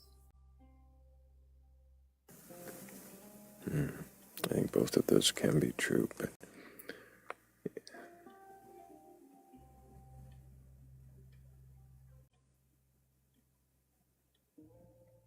I have a question. Why don't you believe in a god or higher being? good question. Because I haven't been presented evidence or reason. What would be significant or suitable evidence for you to believe in a higher being or power?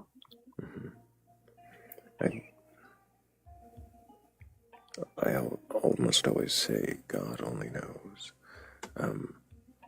I genuinely don't know, though.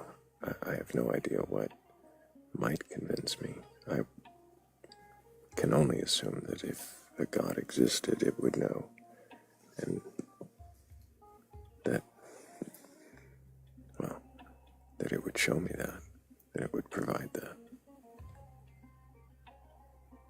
So if that did exist, let's say you were presented with that, would you choose to follow that deity or being, or would you think that the existence or presentation of evidence would be insignificant to your current life?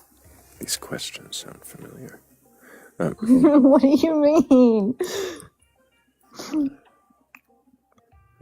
It's almost like you've seen me interview non-believers.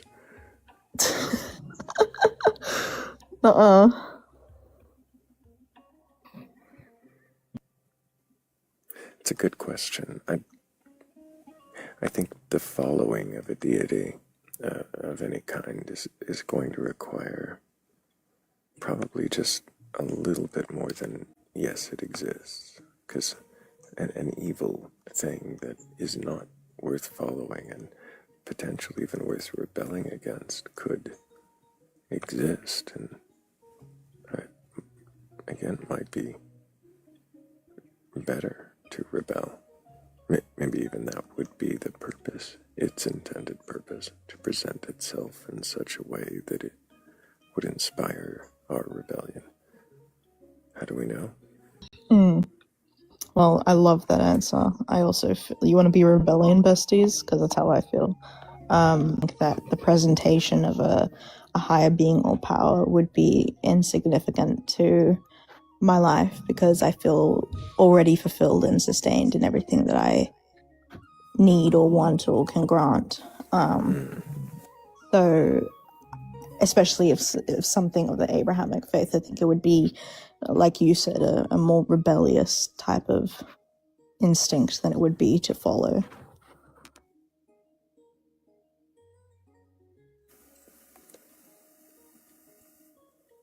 Yeah, I would definitely want to rebel. I see Dancing in Duality had a question. I know SP probably did too.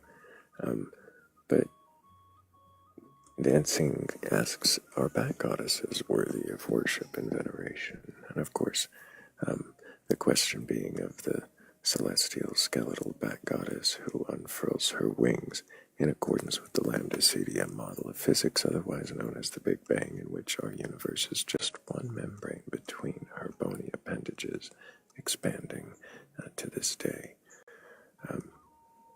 And of course, whatever worthy of veneration means to you seems a subjective matter, but I don't know why she would require, desire, or in any way even notice if we worshipped or believed or any of that. If of course she even existed.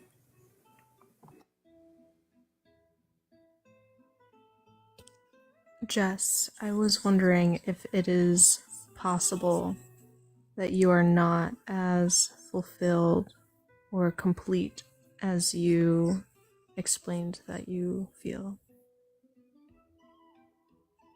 Damn. I mean, it really depends on what you would. I think being fulfilled is very subjective. Do I have my dream home and money and all that? No, but I think in terms of fulfilled emotionally and mentally, sure. In the physical realm of my being, there's lots more to fulfill. But I would say that in terms of my mind and my body, like how fulfilled I feel in that aspect. No, like I think a deity would not fulfill any of those things. Do you think that your fulfillment and your level of fulfillment relies on you being aware of it? Or is it possible that your capacity for fulfillment may be still unknown to you?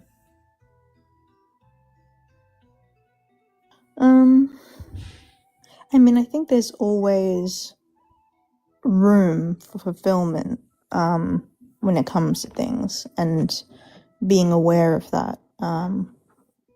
But I think if I were to try and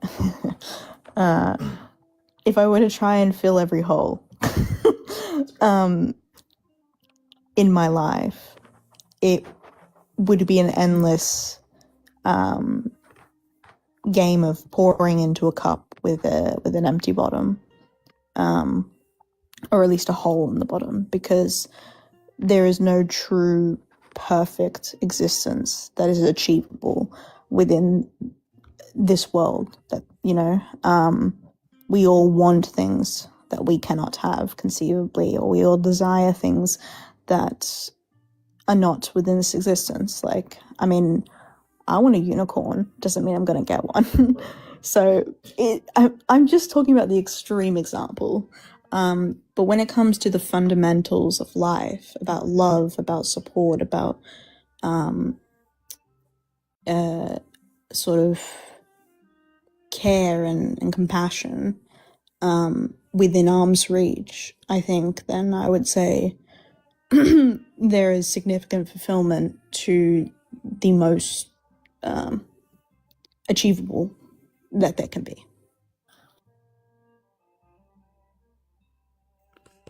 Do you feel a need to be fulfilled? And why or why not? I think everyone feels a need to be fulfilled. I think that's why a lot of people are religious, because they feel this need to have some sort of purpose, some sort of inherent meaning, or this higher being or power to grant them this meaning or purpose and to be fulfilled. Because what is life without purpose or meaning and intention? And to have a higher being or a deity that gives you that purpose is a lot easier than navigating it through a world that doesn't inherently give you one. So I would say I don't need fulfillment, but it certainly makes life more stomachable, if you know what I mean. Agreeable. We have Googie joining us. Can I get your age for TikTok TOS?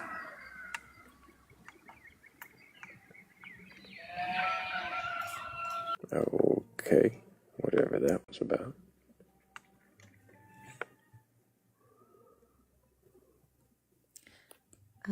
Jess, if life does not have purpose or meaning and is simply transition, does that change your beliefs? No, because like as I said earlier, I'm an existentialist, so whatever life's purpose and meaning is whatever I attribute it to be, and it's an individual thing. You don't need to be given this inherent meaning or purpose or reason for being here by a higher being or power. You can simply, and obviously I say simply, but it's not easy, find that within yourself to do, whatever that is. So for me, it's love and compassion and spreading my skills or within my capacity of skills to nurture and take care of the world and take care of people who are vulnerable. And I find fulfillment in that. Doing those deeds is what I find fulfillment, and that's my purpose, my meaning. But for somebody else, it might be different.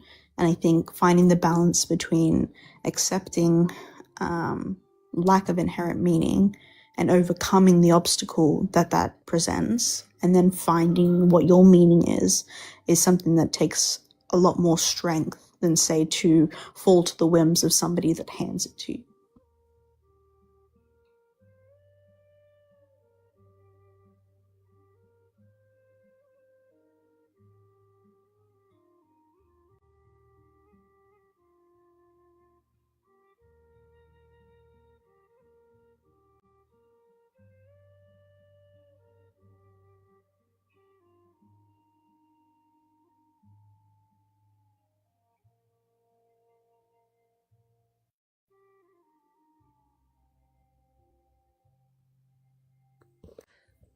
Formless Born had an interesting comment saying maybe a perfect world is obtainable within a high enough consciousness.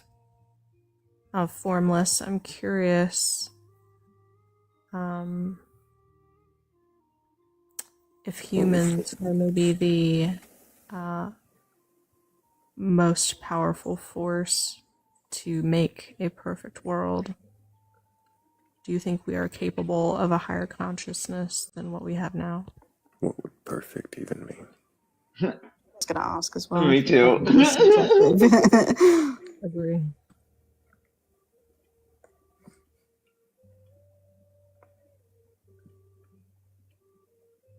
Whose ideal of perfection?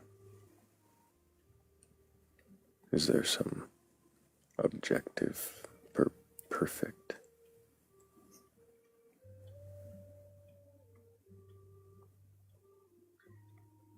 And would you not have to find like the perfect consciousness rather than like higher consciousness to like obtain that perfection? I don't know that that necessarily follows that the higher consciousness needs to be perfect, but I suppose we should clarify if we're discussing a absolute perfect that is maybe incomprehensible versus a subjective perfect that would differ among individuals.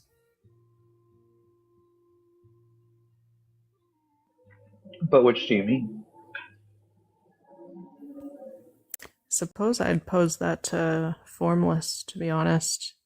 For me, I am open to discussing and exploring both.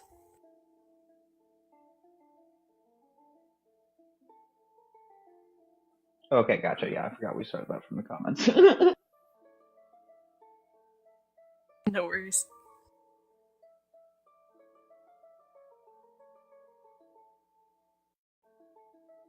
Good night, Jess. It was a pleasure talking with you. Appreciate you, Jess. Great questions. Thank you for questioning your own beliefs.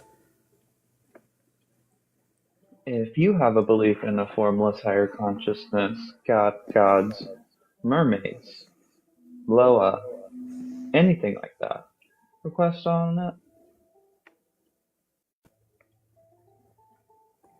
Request on up. And also, thank you so much to Claire, Morgan Le Fay, Shell, Echo of Silence, Tech Omega, and Cat the Witch for helping with the goal. You guys are all amazing. Thank you so much. Appreciate you. And sorry, SP, it looked like you were about to ask a question.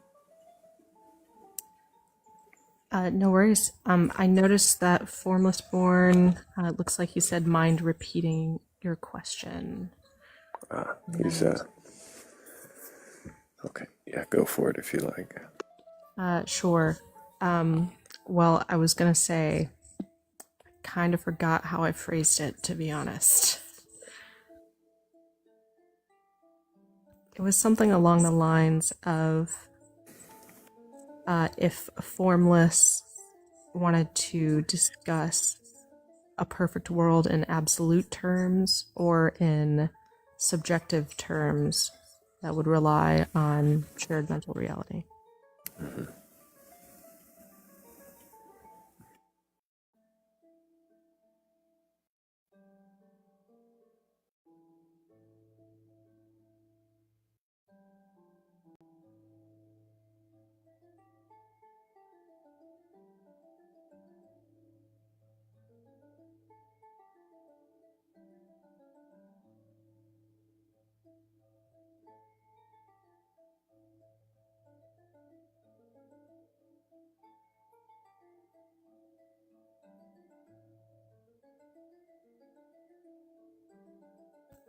Also, Formless, I would be interested as well in what qualities you attribute to a higher consciousness.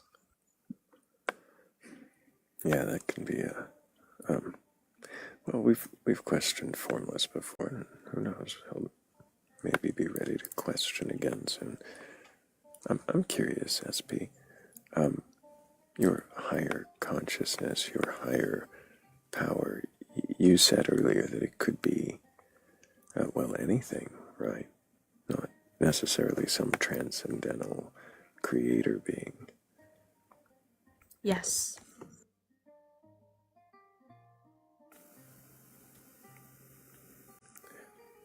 What then is the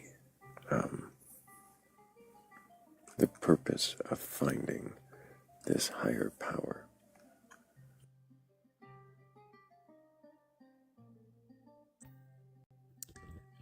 I think it is primarily an exploration for me. I'm not sure that it fulfills a need necessarily that I have, but it is something I'm curious about, potentially just in the intellectual exploration of it. Mm-hmm. Could you choose this higher consciousness, higher power?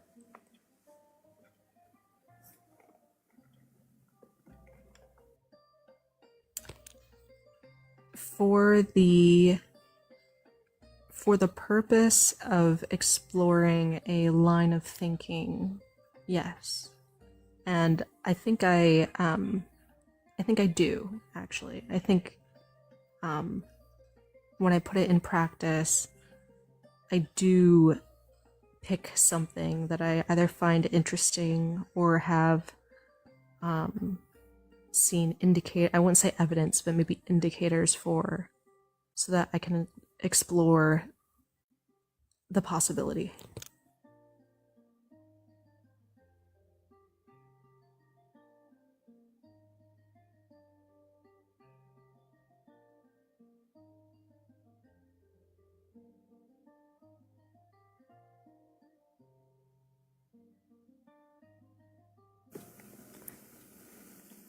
Do you think when you find this higher consciousness or higher power that you will worship, follow, or venerate, whatever it or its purposes are?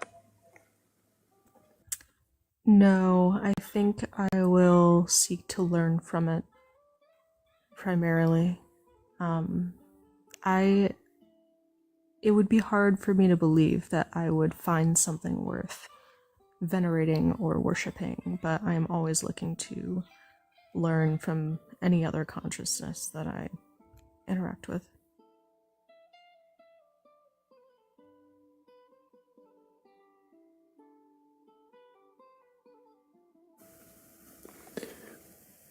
What does it mean to worship? What would make something worthy of worship? I think that worship involves a bit of a blind faith and an unwavering followership. I don't believe I have come across anything or anyone that is not only deserving of that, but also serves some kind of practical meaning or purpose in being worshipped. Because I could choose to worship a leaf on a tree in my backyard, but I don't necessarily see anything I can learn from that leaf or any impact that worshiping that leaf would have on how I live my life in a positive way.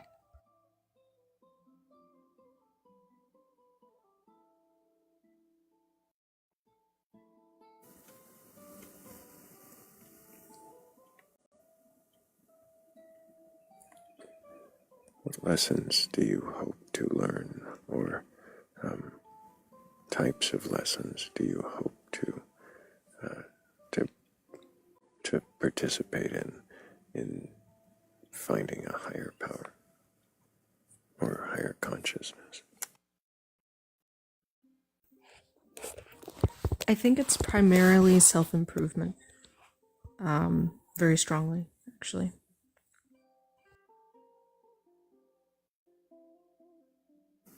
Improvement. What do you mean by that? I think the self-improvement I care about is primarily along moral lines, improving my intellectual abilities, and increasing my general understanding of vague and maybe complex concepts.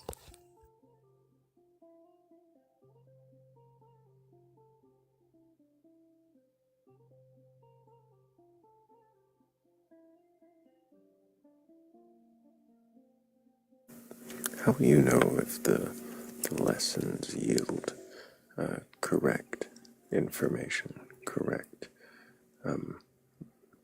morals, or guidance?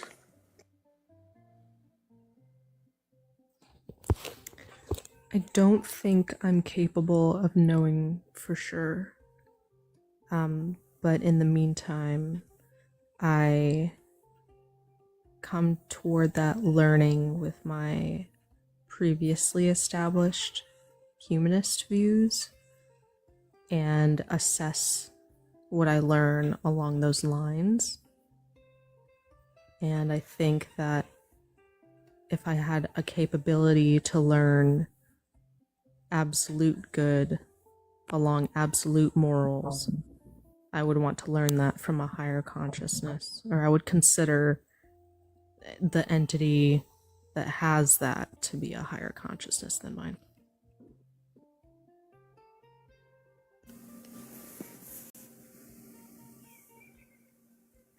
I see. So what does absolute mean in that case? I think that I am not capable of understanding the absolute at my current consciousness. Do you think that's something that is attainable? I'm not sure, but if it is attainable, I would like to. Do you think it even exists? I think it's very possible it does not. I see. I have a few more questions for you, SP, and of course you're welcome to keep joining us with. I see what you're. I see what you're seeking, at least in part, and I don't know that you'll find it here, but you're welcome to seek with your questions. I appreciate them. Thank you. I appreciate yours as well. Chantal, you've been up here before. Can you remind me your age for TikTok TOS? Did you mean to join us? Oh, no worries, I'll set you back down.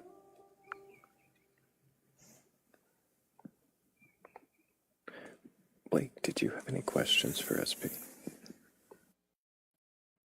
Not at the moment.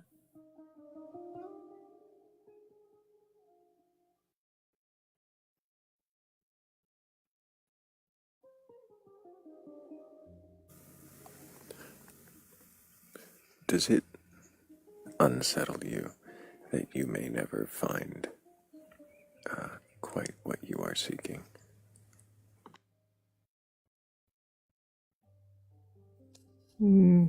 I think yes and no. I think what is unsettling to me about it is that if I am capable and do not, that feels like a failure. I do think that if I'm not capable or that it doesn't exist, that the process of seeking it is still valuable to me.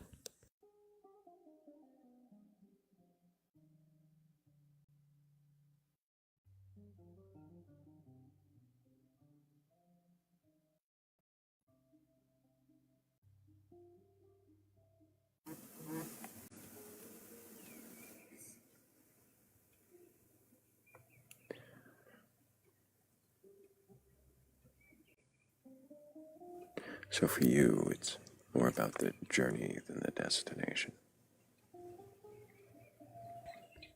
I'd say that's accurate, yeah.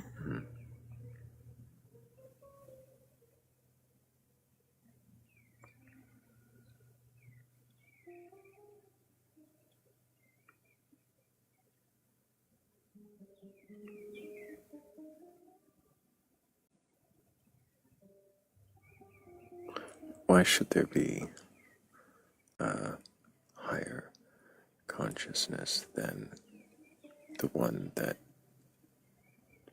desires to understand itself?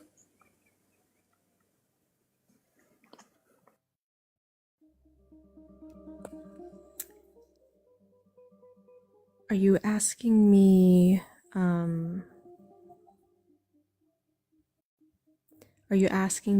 if that is a question that I'm asking, Or are you asking to confirm that I do believe there is one? I'm just asking to see how that question sits with you.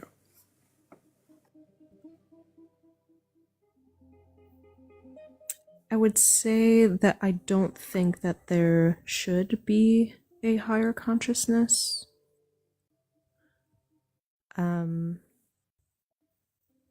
But I do think that the concept of being able to understand your processes and your thoughts and feelings does not need to be limited to the forms of consciousness that we're already familiar with. And I don't really see a reason to limit that possibility. And just to ground check again, when you say consciousness, what do you mean? Primarily the classical definition of having an awareness of your thinking processes, thoughts, feelings. I wouldn't go so far as to say like awareness of yourself, but I think primarily the awareness of your thinking processes is key to me. If you came across what you believe to be a higher consciousness, then how would you confirm that it was so? I would have to use my... So I would say, that, I guess there's two answers.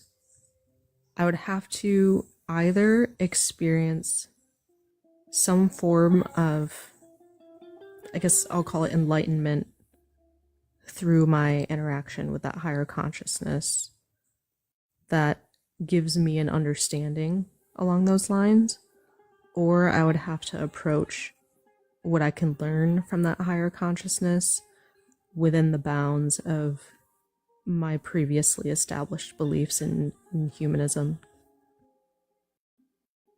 But I would say I'm open to both, either something else potentially.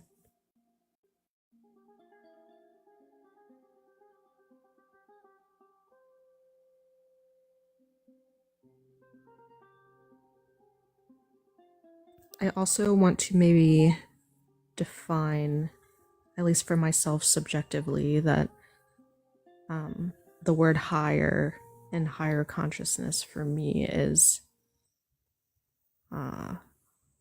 closely related to something currently inconceivable for me.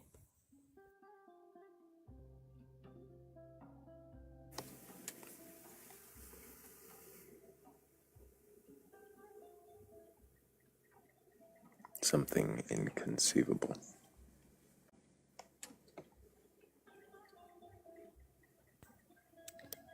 Yes. I think that within my human experience, I can conceive of human consciousness, of variations of human consciousness, experimental human consciousness, but I have difficulty conceiving of things outside of humans and potentially animals. You know, I can understand a universal thinking process for, you know, I feel hungry, so I'm going to go find food, you know, but for things that are inconceivable and inexperienced in my existence, I would struggle.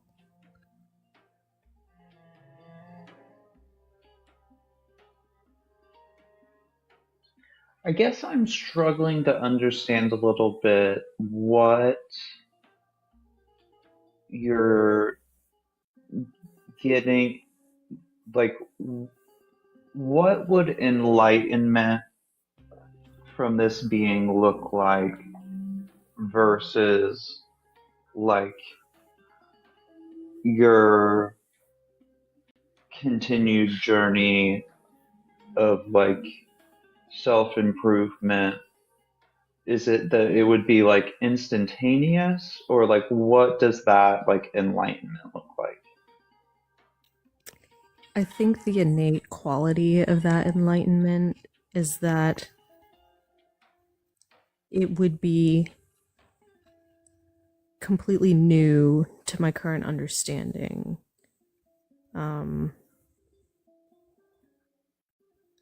And I suppose, and maybe this is a little bit recursive, but I suppose that the experience of enlightenment for me would have to reflect that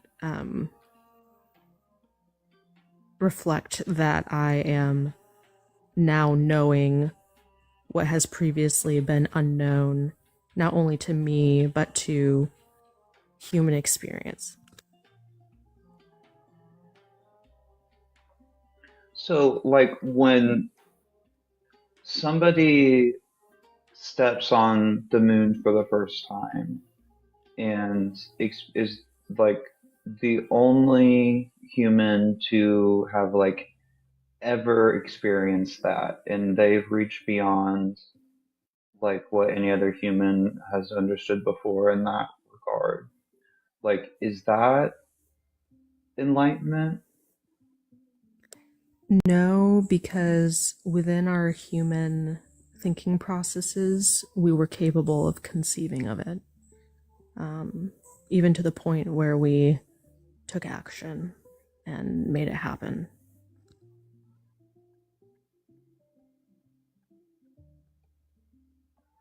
So like if we go from like not understanding how an atom works to like understanding how an atom works, and there's like one person that understands that, like is that enlightenment? No, because it is still born out of human conception and still born out of human thinking processes. I think that enlightenment or higher consciousness, again, in my view and in my definition, it would require being outside of our known human thinking processes. If it was that outside of human thinking processes, how could you understand it as a human? That would be the enlightenment for me. And if I could not understand it as a human, then I could accept that the higher consciousness exists, but that I simply don't have access to it. So it's understanding or knowing something that is like unknowable or understandable. Yes. What does that do? Like what, when you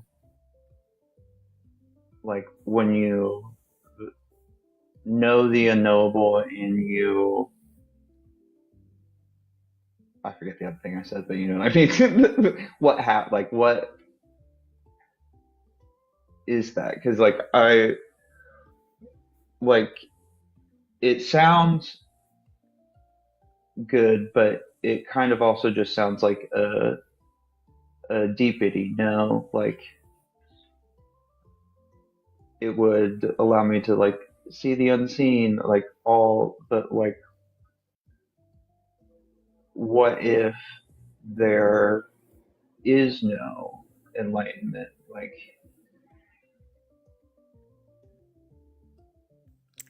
I see it as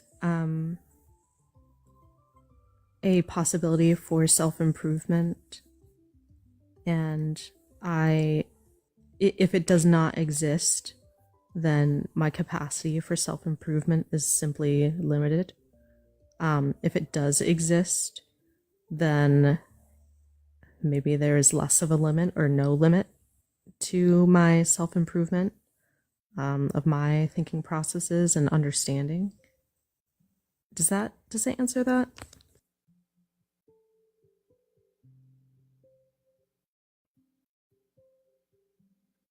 How is knowing the unknowable different from knowing everything? I think that they are steps along maybe a scale. Knowing everything would be on like the omnipotent side of that scale. And then, somewhere there's like our human understanding. And then anything really between that human understanding and that omnipotent understanding. Oof, hard word. Would be an enlightenment to me, and valuable to me anywhere on that scale.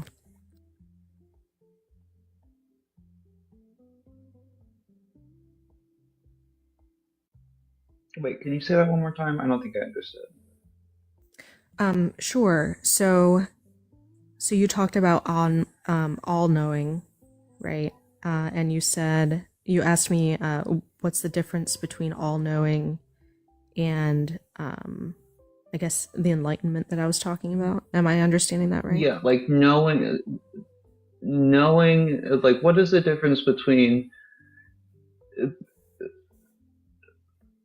like, because how I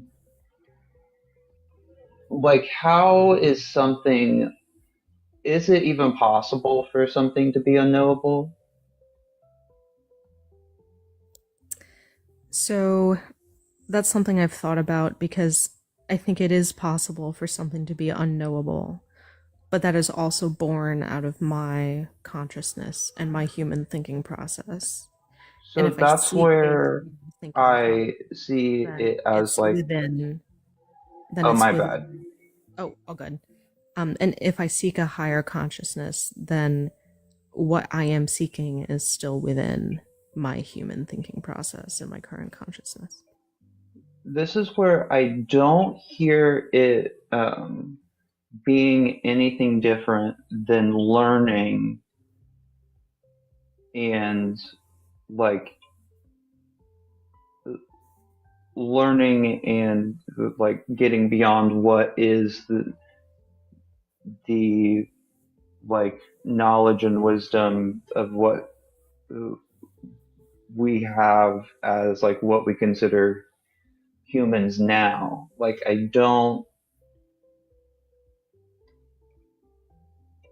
guess I don't understand how like knowing the unknowable is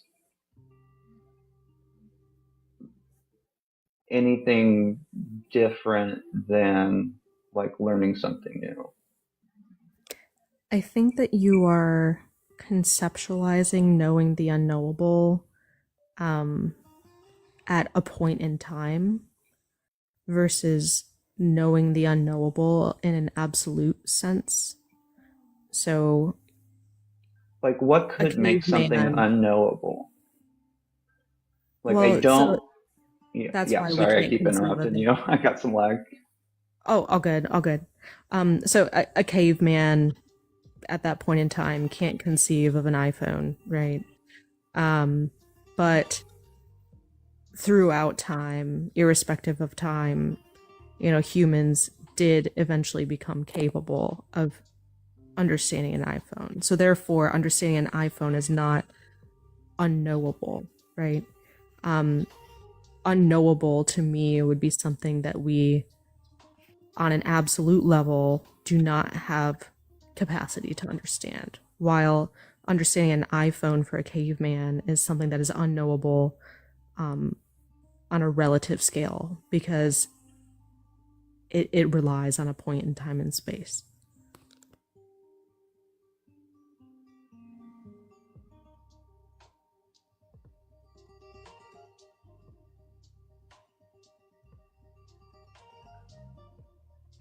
Yeah, but if I'm saying like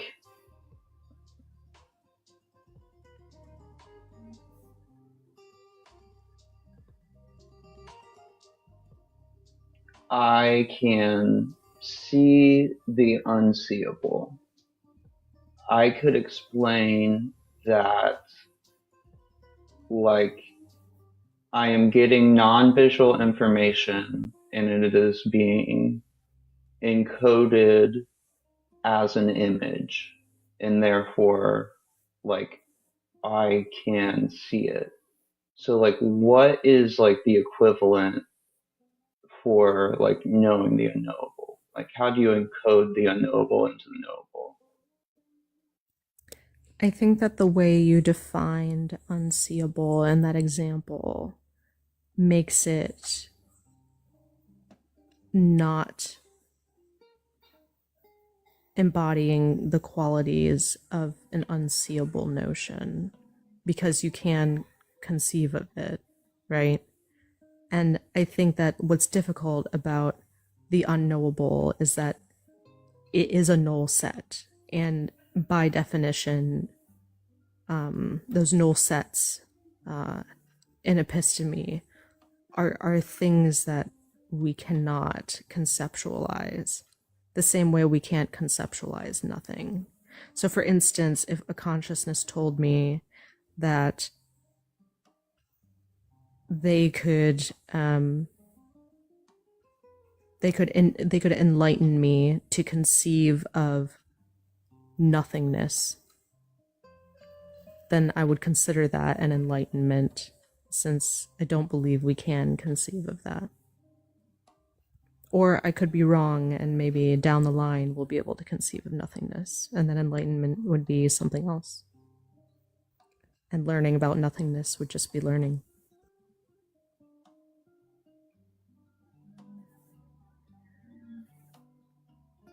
Well, see, that's what I'm saying, is that is knowing the unknowable anything different? And, like, because once you know the unknowable, then it is knowable. Like, so if it's possible, can it truly have been unknowable if it is then knowable? No, which is why we can't conceive of something that is unknowable on the absolute sense that I'm discussing relative to enlightenment. Like that's why it is difficult to conceive of, because it is something that we cannot conceptualize. But it's those things that we cannot, like, and when I say we cannot, I mean human thinking processes are simply not capable. So those are the things that I believe are tied to enlightenment. And that's different from learning, because by definition, when we learn, we are imbibing information and processes that we are capable of understanding. So when we talk about something that's unknowable, it is by definition something that we are incapable of understanding through human processes and human consciousness.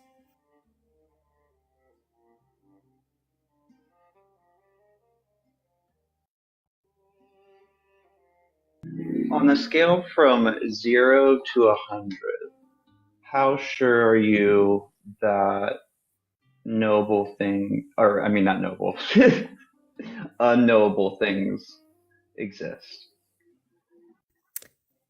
I would put it at a 95, because I feel strongly that human thinking processes have a lot of limitations. And in response to Aaron in the comments, I would say it's less of an assumption and more of a definition, so that I can explore the topic, if that makes sense.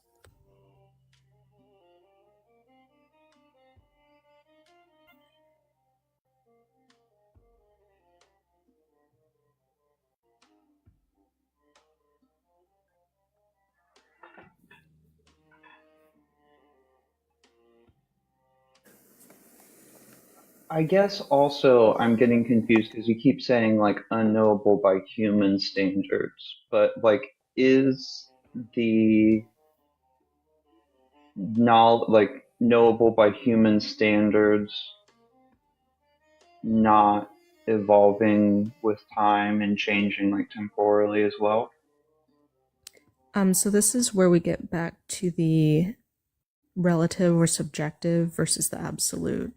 So, the same way we could discuss relative and absolute morality, and you could discuss your relative morality as you understand it. We could also, in a separate conversation, discuss an absolute morality that is objective and exists outside of our relative experience and understanding. So this is a similar thought experiment where the relative understanding of, or I should say, the relative qualities of being capable of understanding previously unknown concepts is on the relative scale. And then on the absolute scale, that is where we get away from this idea of like space and time and being able to conceive of something later.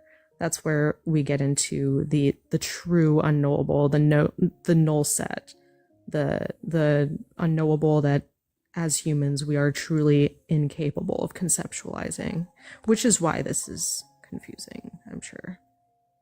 Well, and see, that's the thing. Like, you keep saying, like, as humans, but like, if we evolved into something else, would that knowable knowledge be knowable? Like, I feel like there's an inherent category error or like set paradox within the framing of like knowing the unknowable. Is there not?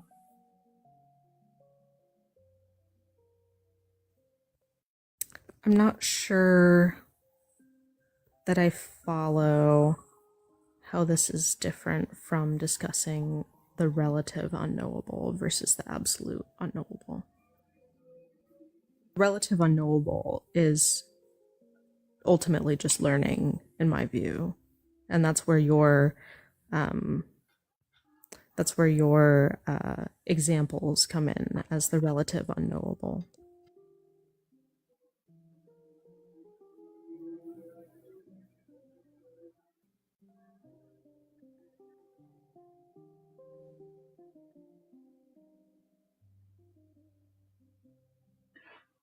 I get what you're putting down, but I'm trying to like. Have you ever heard of set theory before?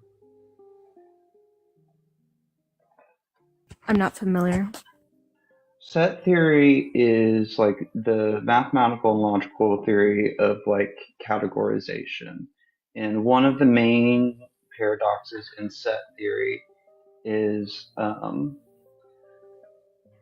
like you cannot, and I'll just say category because saying set makes it a little bit more confusing, but like you can't have a category that contains all other categories because you can have a category that is not contained within any other category.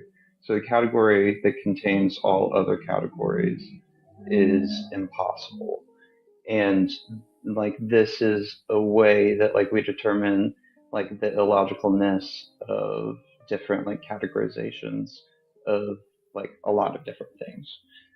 So it sounds like a set theory paradox to like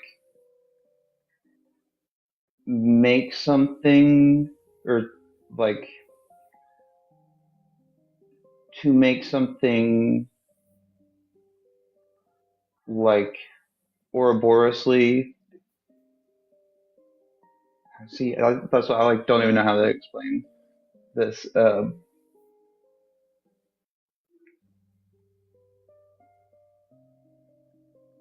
But like I get what you're saying, but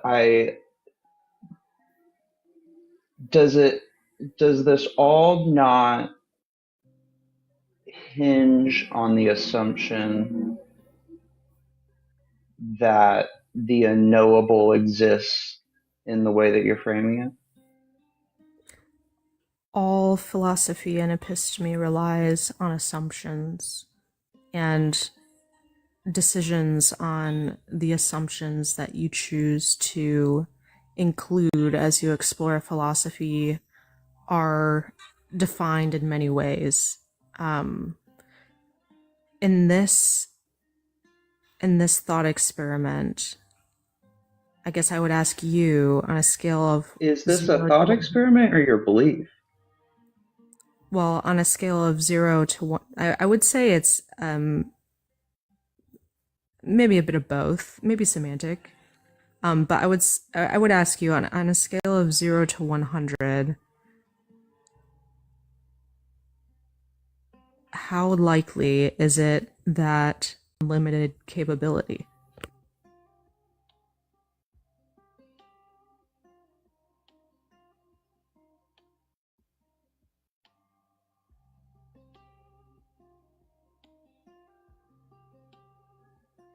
I don't think that human consciousness has a limited capability, but like consciousness is just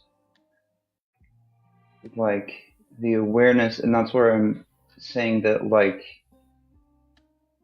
if we continue at like what the limit of human consciousness is like temporally tied, in my opinion. So like that's where I'm saying that I don't see how like learning something that is unknowable, because maybe like there were things in the past to like other humans, people that were still humans, that was unknowable, that became that like maybe with even within what we consider or like Homo sapiens sapiens So that evolved is the relative ability.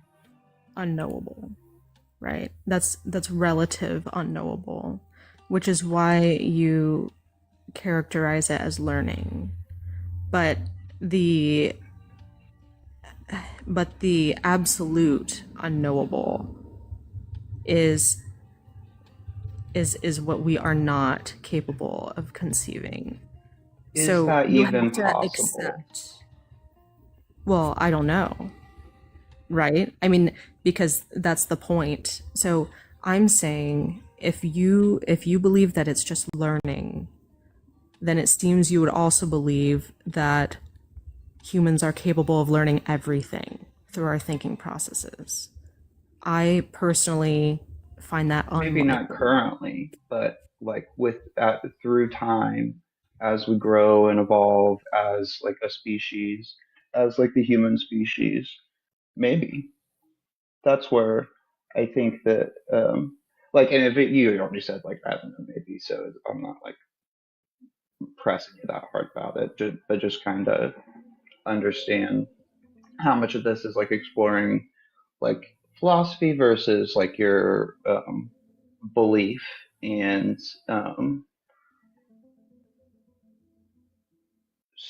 and with my brain, when I hear like putting a belief on like knowing the unknowable, I wanna dig into that.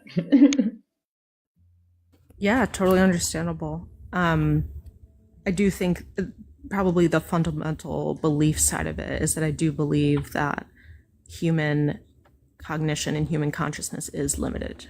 I don't know where that limit is, but I believe there is a limit. Past that limit, somewhere, is where enlightenment would be if it exists. And that would be characterized by things unknowable to human thinking processes on an absolute scale, not temporally derived. And then in response to Aaron in the comments, you said, but the existence of an absolute unknowable is an assumption. And yes, assumptions are okay in philosophy. You have to build and have a common understanding of assumptions in order to explore the philosophy. That is an assumption that I have for this line of thinking. And what? Yeah, I had a question, but I lost it.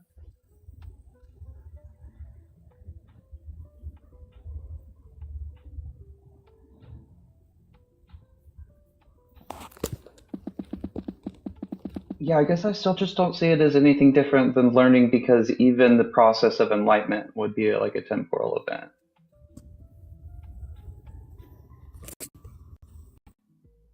I think that for it to be enlightenment past human understanding, it would probably not be a temporal event. But I'm not opposed to that concept. I think the difficulty with a null set is that null sets are inconceivable. So I understand this is like a difficult topic, but a null set is inconceivable.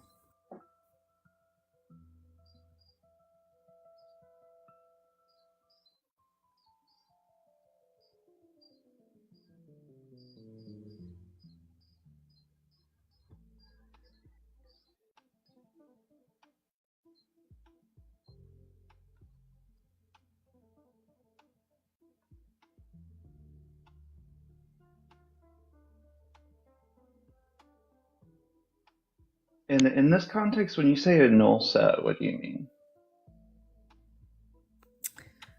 A null set conceptualizes nothing.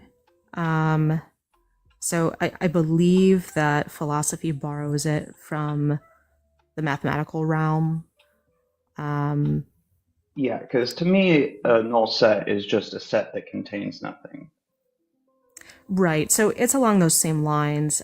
If you have explored kind of the mathematical side of logic, it's incorporated there, and then in philosophy, it's conceptualized a little bit more by just a representation of like an unknown, but an unknown really, or a nothing, which to me are in the same category. So, you know, when I talk about unknown, I'm talking about any and all of it, really.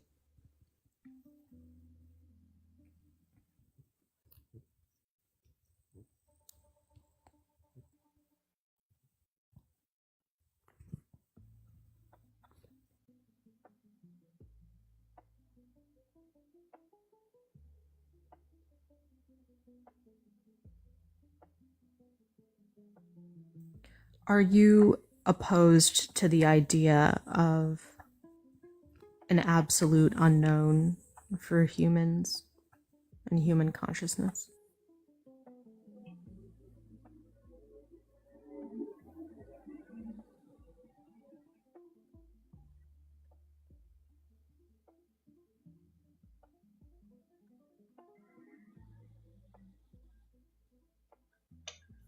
I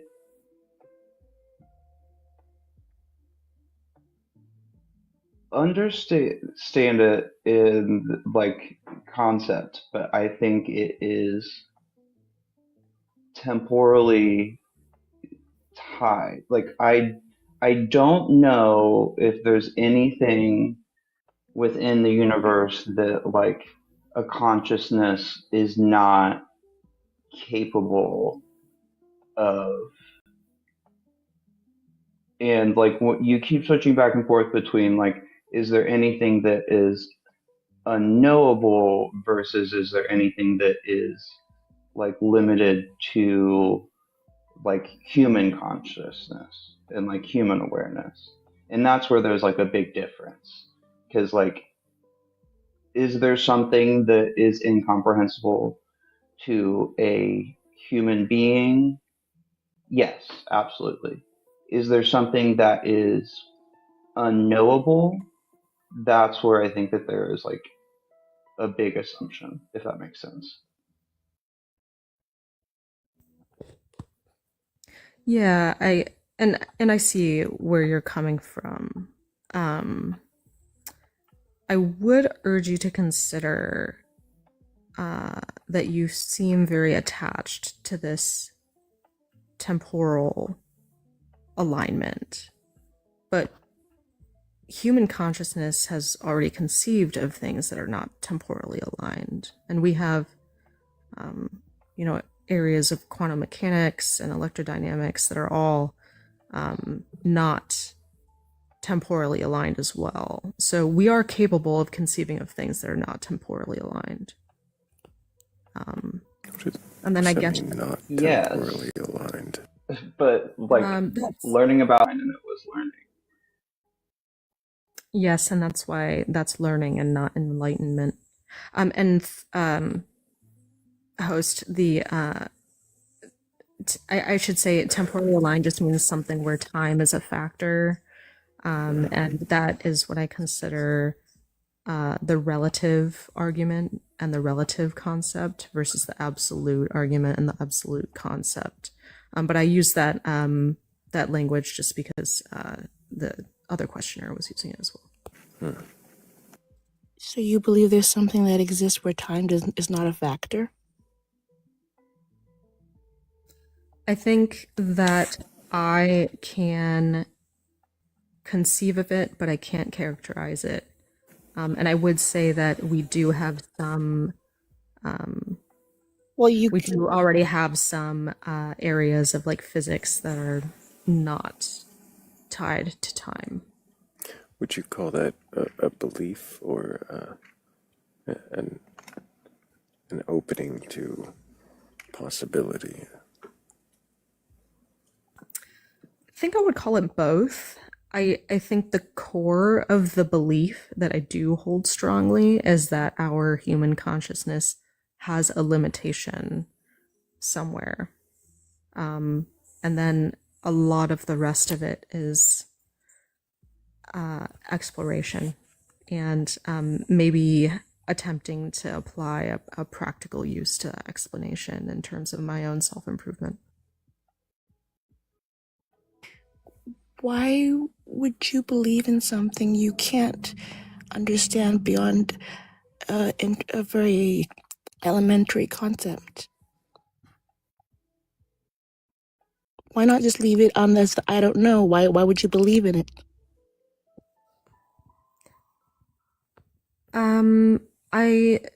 I guess I want to be clear that what I believe in is our limitations. And I think that that is as equally valid as a belief in human, unlimited human consciousness, I suppose. If you feel that humans have no limits to what we can understand and can learn, then my belief would be oppositional to yours. Why would someone believe that a human's capabilities are limitless? We are humans. We are very finite creatures. Well, that's exactly what I believe. I believe that our human consciousness is finite. And because I believe that our human consciousness is finite, I think that there's a possibility that there are concepts that we are not capable of understanding. Well, of course, anyone who thinks that they're close to understanding everything is the most stupidest among us. Yeah, but including the human in that, isn't that making it a relative unknowable?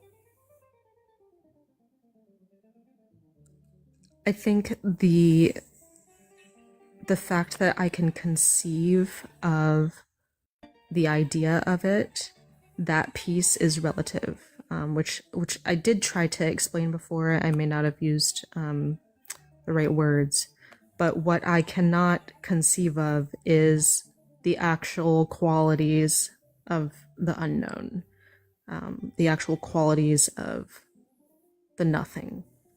So that's still unknowable to me, and I believe possibly to human consciousness.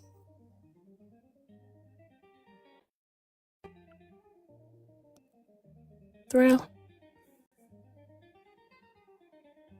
Yes, Bats. Are you conscious?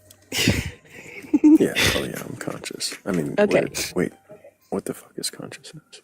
Exactly. I did want to ask, maybe the panel altogether, if that's okay. Because I've been listening to this. At first, I didn't understand WTF was going on, and then I slowly started to catch up. And I'm just wondering, to the panel, all this being said, what's a practical application use of something you can learn from based off this conversation? Like, what's something practical that you can apply to your life that you've learned based off this conversation? For me to seek the limit of my human consciousness. I'll just try to observe where it lies, if I can get close to it, something like that. The limit of your human consciousness. So practically, Go ahead. But so practically, though, what does that mean? Does that mean, oh, you're going to spend probably 30 more minutes a day actually reading a book, or are you going to ask more people more questions as a general rule in your life? Or are you going to, like, how does that practically apply in your life? All of the above and more. I think that questioning, asking questions, exploring these concepts, all of those things are ways to explore my limits, and explore the limits of others who, you know, might be smarter than me, or have more knowledge that I can learn from.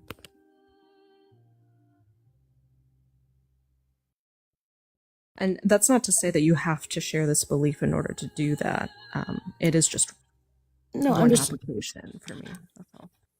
I'm just wondering how a person practically applies any of this into their everyday life. Does it have to be practically applied to be useful or valuable to you? The concept at least has to have a practical application. Why? Because if there is no application, it's just stupidities. Yeah, like I could say that Gleek glorps are unglappable, and enlightenment is like being able to glop them for the first time. Yeah.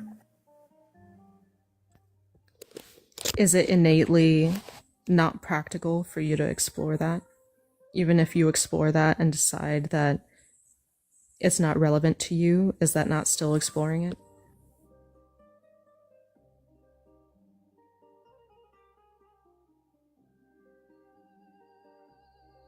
I don't think the exploration is the question, is the what will be the practical application of your what does this do for you?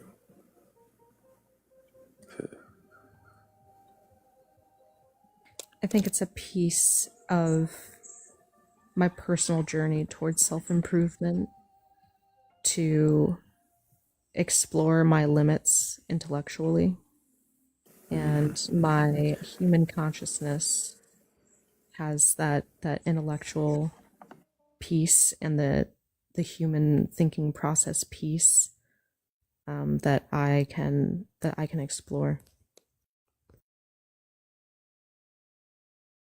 Don't get me wrong. If a deepity helps you get through the day and helps you grow as a person, then like by all means.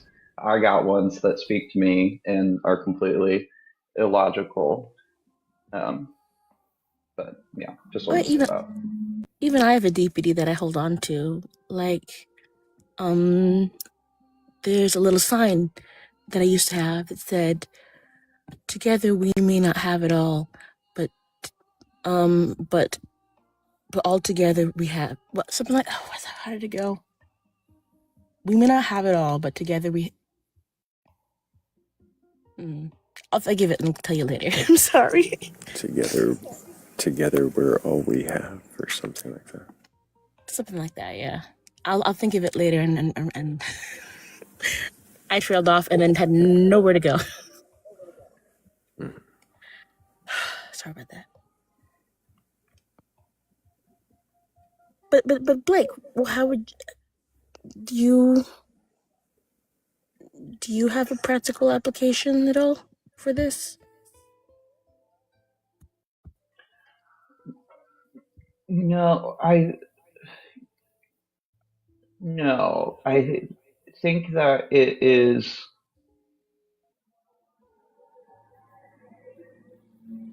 like kind of an Ouroboros of setting an unattainable goal, or like setting an unattainable, but the enlightenment is like obtaining the unobtainable, which, yeah, it's just like a deepity to me.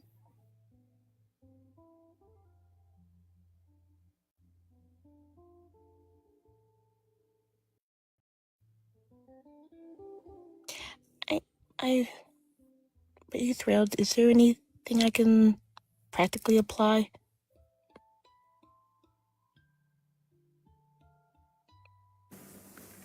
I don't know. Well, you're the one who questioned the questioner up today, so Right, I but could the ask you a questions question for the too. last, yeah, the questions for the last little while have been mostly back and forth between Blake and SP. And I'm not sure that they were like a waste of time if it's helping Oh SP no, to I just question want. what it is to, I guess, be self, what higher self is, what consciousness means. I'm just.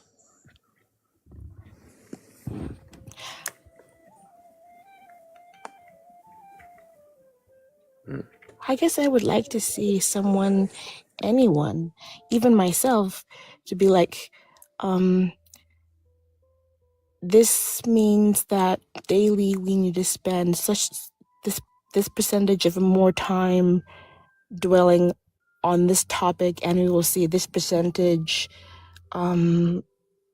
increased in positive actions in our life. Like I would like to see like what does dwelling on our unattainable, like what does that do for us? I'm trying to understand that. Does it help us become more humble? If that's humble, humility is always a great thing. Dwelling on our unattainables. Yeah. I've heard a similar question to this about what good is it to argue the unknowables, or to assert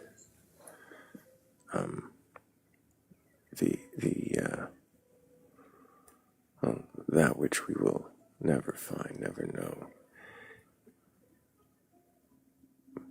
But that last one would be the one we're questioning, and the rest of it is, well, questioning.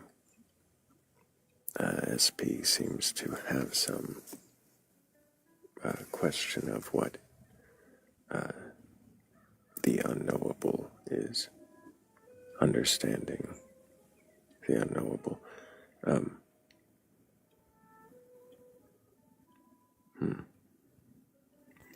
I think for me, it is these thoughts for me are born out of a term I believe I heard you say, epistemic humility, because I think that there was a time where my process of questioning was to affirm my own biases or to cling to the newest, philosophy I found that seemed interesting. And because of this line of thought, I've been able to see more of these discussions as taking in information and exploring lots of concepts, and also not necessarily assigning like high or low value to these concepts either, but just exploring them as they come, determining what's relevant or not to me, and then just appreciating that process in and of itself.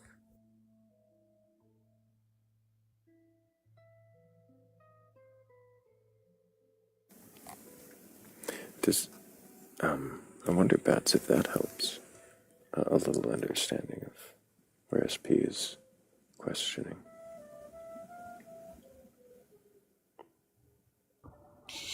Yeah, I think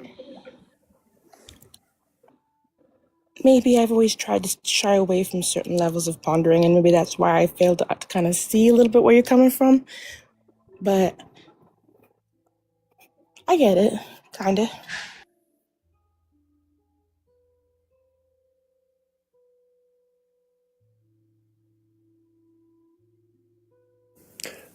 Most of this relates back to, the question of God.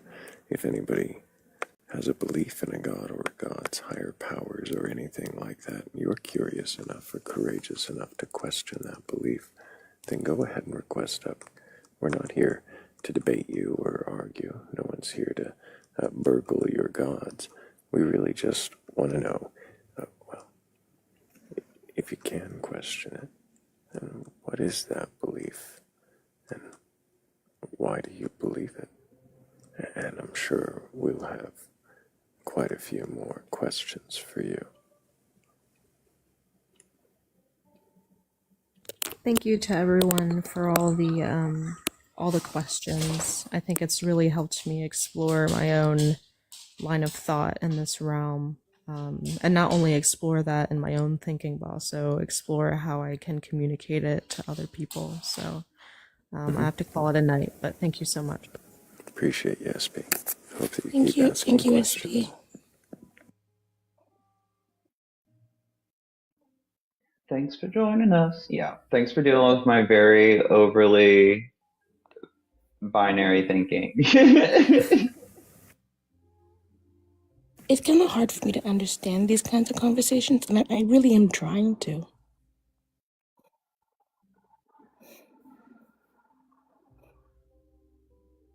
I just, I think there's just maybe like a mental blockage somewhere for me. It's like I think it's like I get it, but like I don't understand why we're out in the cycle. It does happen. It does happen. And I could have probably reeled it in sooner. But no, SP's questioning their beliefs and doing a fine job at it. Just kind of going deep for their own reasons. Oh yeah, they were questioning. I was just Absolutely. digging down. Yeah, they were doing a lot of questioning. I just wasn't I just wasn't understanding the reason for the line of questioning. That's all.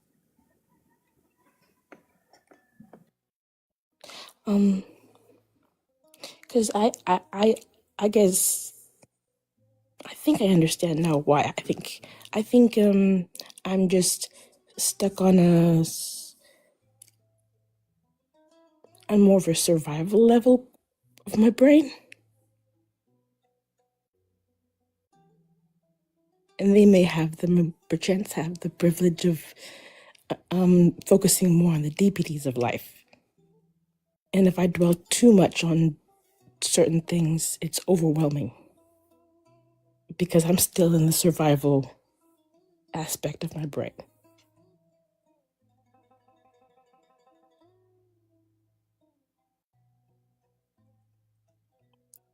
Oh boy. You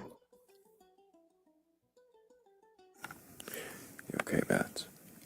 I think maybe I should take a break. Oh? Is that what's wrong? Are you okay? I think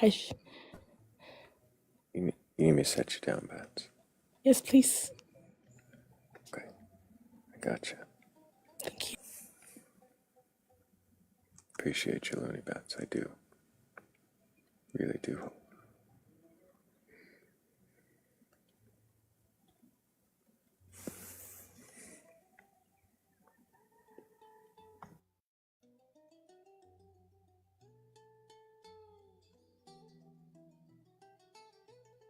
Yeah, love you, Bats. Thanks for joining us.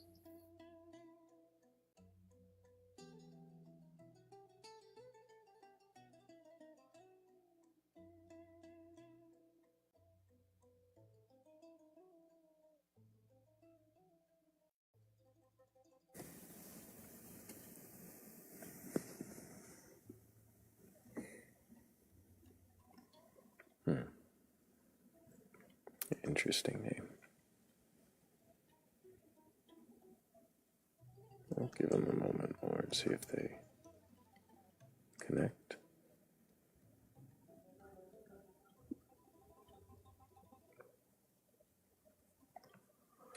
Okay, Clotilde. Anyways, if you meant to request up, you can request again. And if you have a belief in a god or gods, higher powers, or anything like that, and you're curious enough or courageous enough to question that belief, then go ahead and request up. I'm not here to debate you or argue. I'm not looking for any kind of a fight or some kind of long-winded, TED Talks. I'm really here just to see if you can question whatever it is that you believe in. And if you can, then what is it that you believe? And why do you believe it? And, I think we might have a few more questions for you.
Oh, we almost had the Wings of Y again. I don't think we're there. But where we are is, seeing if you can question your beliefs. Ketchup? What do you mean? What's purple?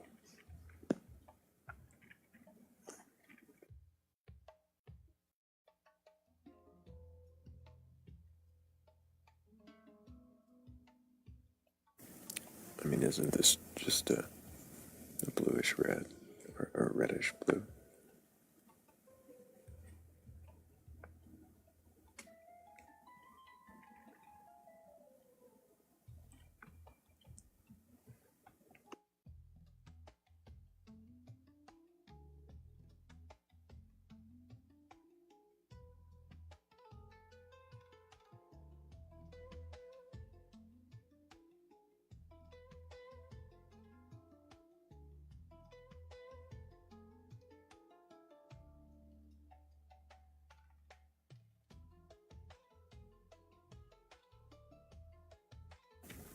Did I thank everybody for the 165,000 times you tapped that screen? Because hell yeah, appreciate all of you doing that. And of course, if we just keep tapping that screen and, keep sharing the live, what are we up to, 80 shares? That's pretty fucking good.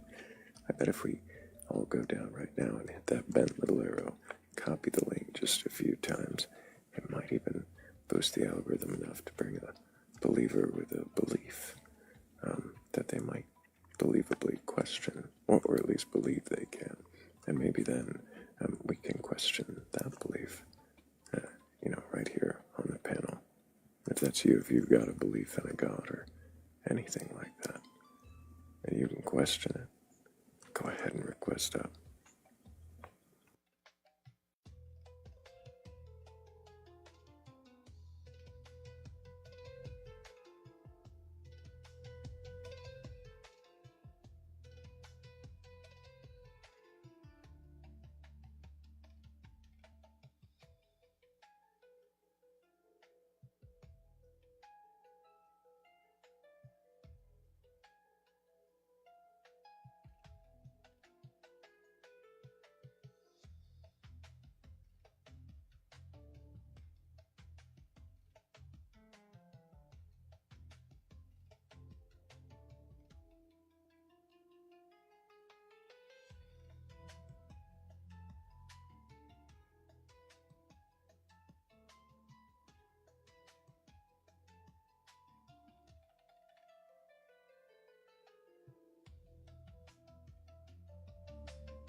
did hit that share button a few times, and still no believers. Maybe you, yeah, no, yeah, you just scrolled in. Do you have a belief in a god or gods, or something like it? Can you question that belief? No. Well, maybe you can. But yeah, you. If you have a belief and you can question that belief, go ahead and request up. We're not going to debate you. We're not looking to argue or, well, Blake might try to tell you you're wrong, but, you can question him on that. Oh, I definitely will. At least try.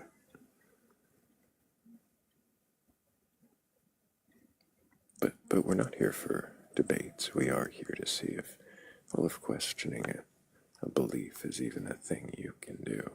And if it is, well, we've got more than a few questions for you.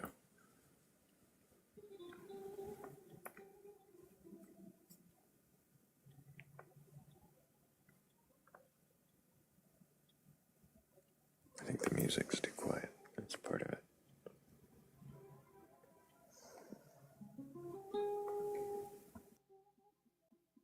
Maybe some wake-up music.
Thrayle, what are a few of the belief systems you didn't even know existed before you started doing this live? Or have there been any?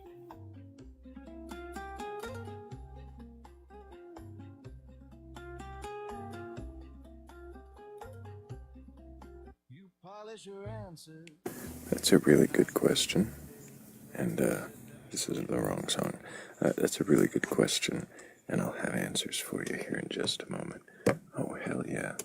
Thank you, Ketchup, for the moonwalk. But first, we're going to listen to a song, or maybe two. Ooh, cliffhanger.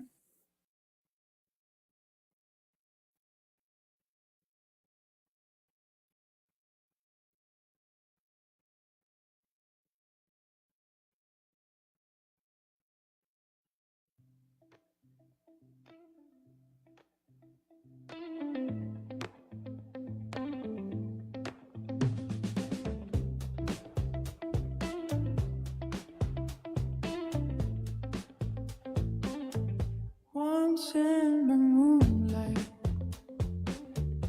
his bones shone bright. He asked me softly beneath the quiet night, what do you believe in? What makes you whole? His hollow voice echoed, drifting through my soul. In the shadows he swayed, challenging my heart's parade. Skeleton man burned out under the starlight. We danced about in the stillness. Truth takes flight. It shows me clarity wrapped in the night.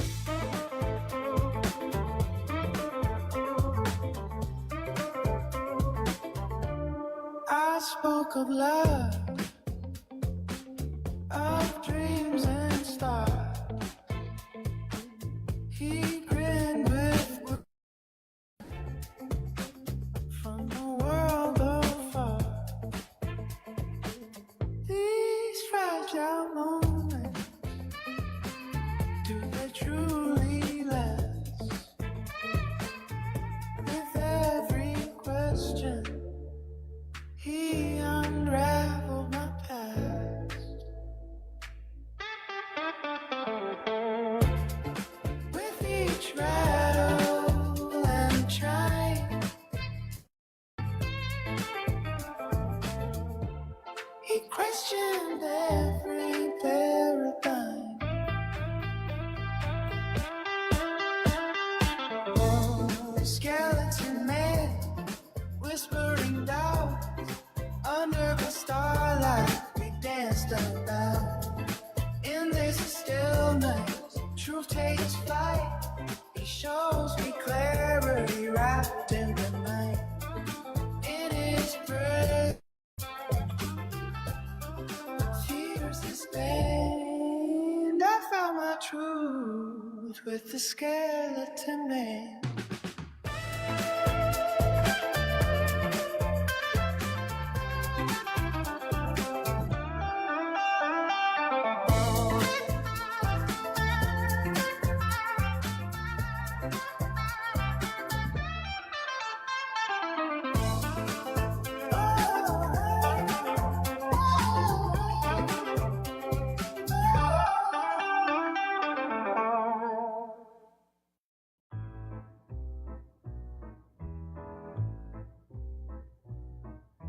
We don't want to tear apart what you hold dear. No proving you wrong round here. Request on up, request on up. A curious mind is a lantern at night, brave enough to see and still hold the light. A belief may be sturdy, ancient and tough, but bravery asks softly, is that quite enough? Some people defend what they already know. Brave people ask where the knowing might go. The boldest question is gentle and small. What if this answer isn't the answer at all? Bravery isn't tearing a belief apart. It's knocking politely and asking to start. So if you do have a belief in a God, a higher power, or something like that, and you can question that belief, request on up. Request on up. Request on up. When the midnight clock in Texas starts its quiet humming tune, a skeleton lights and invites the bats in soon. Tell me what you're certain of, tell me what you know. Tell me why you hold it close and if you'd let it go. No shouting in this tavern, just a question and a chair. 1,000 wandering thoughts arrive and leave a little clearer there. In the glow of the Batcolyte, where the late night thinkers meet, the curious asks us what belief lives at your feet. Hamsters tossing movie quotes, cats got frogs that keep the beat. Keeper guards the library while ketchup finds his seat. It's bats and questions in the night till the morning sun appears. Just strangers chasing honesty between the laughs and ears. Amy fires a one-liner sharp enough to split the air. A joke in half a jab, but kindness hiding there. Cat in a vat from islands where the frogs sing back a choir. Patient like a midnight tide, poking truth into the fire. And the keeper drifting through the halls of every wandering stream. Morgan Le Fay with gentle eyes, guarding questions and a dream. And if you wander and uncertain, you might find a place to stay. Nobody demands your answer, just the courage to say. In the glow of the Batcolyte, where the late night thinkers meet, the curious skeleton asks us what belief lives at your feet. Hamsters tossing movie quotes, cats got frogs that keep the beat. Keeper guards the library while ketchup finds his seat.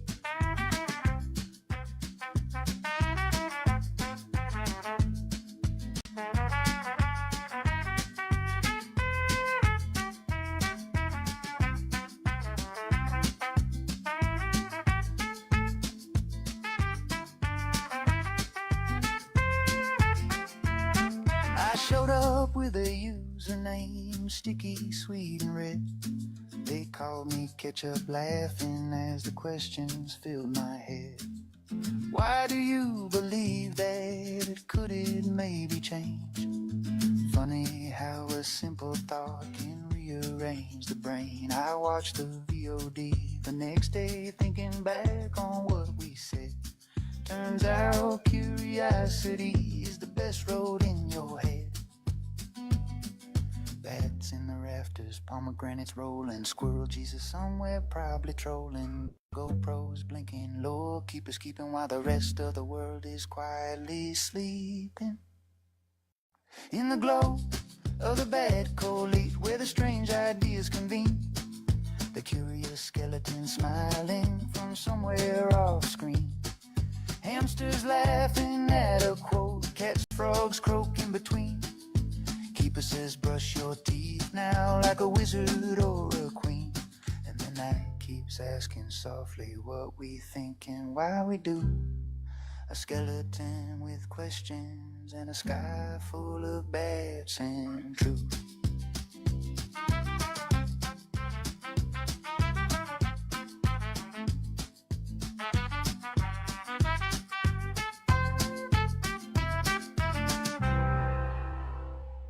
You pop.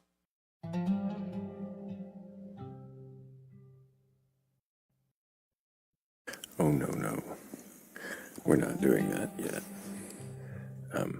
We are, however, seeing if you've got a belief in a god or gods, higher powers, or anything like that. If you're curious enough or courageous enough to actually question your beliefs, well, go ahead and request up. I'm not looking for some kind of debate. I'm not looking to argue. I don't have a bag full of gods that I drag out to a shed in the middle of nowhere so that they never see the light of day again. It's not a bag, it's more metaphor. But if you do have a belief in a god or gods, higher powers, or anything like that, you're curious enough or courageous enough to question your beliefs, then go ahead and request up. Well, I mean, there might be a bag. Okay, there is a bag. It doesn't mean I put gods in it. Always. Look, if you've got a belief and you can question it, there's boxes. Look at those boxes. You hit one of the boxes and then you come up and then we ask you, like, do you believe in a god or God's higher power or anything like that? And then you just tell us if you do, and like which one. And then more questions usually follow. We're not trying to tear the God down or make it not exist for you. We're not trying to, shame you or make you look silly either. We just want to know if you can question the belief that you say you believe. And if you do, if you can, then we got some questions for you. If you can't, if you're like, questioning my beliefs, no, I'm absolutely certain I will never question them. Well, then, okay, why? But, I'm not really looking for that kind of certainty. Unless, you're open to questioning why you're so certain. What does that certainty do for you? Maybe I should question certainty more. But it's really nauseating. Doesn't seem to go anywhere. Why hold that certainty?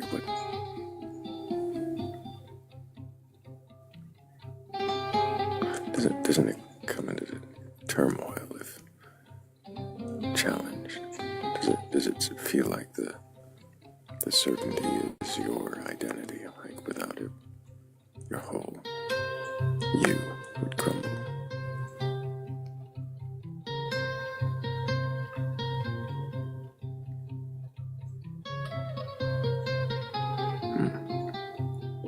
Wonder where all that belief is right now.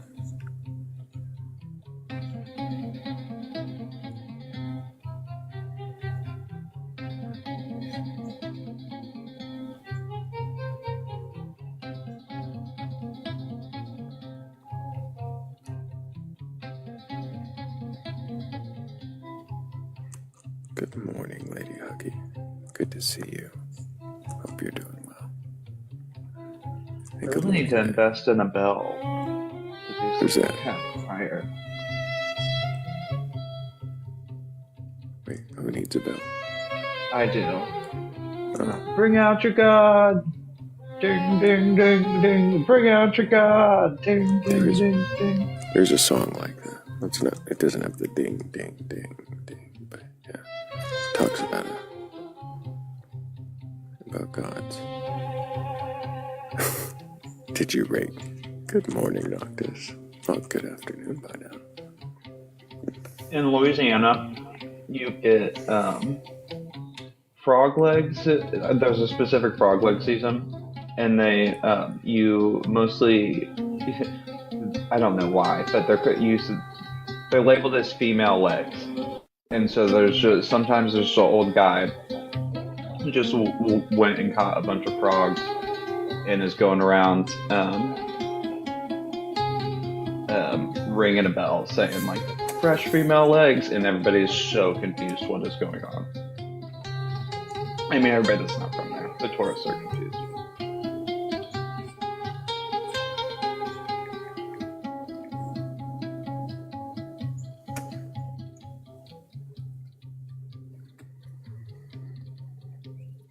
And I aim to bring that level of level to this live at least once in the evening to help lighten spirits. I see.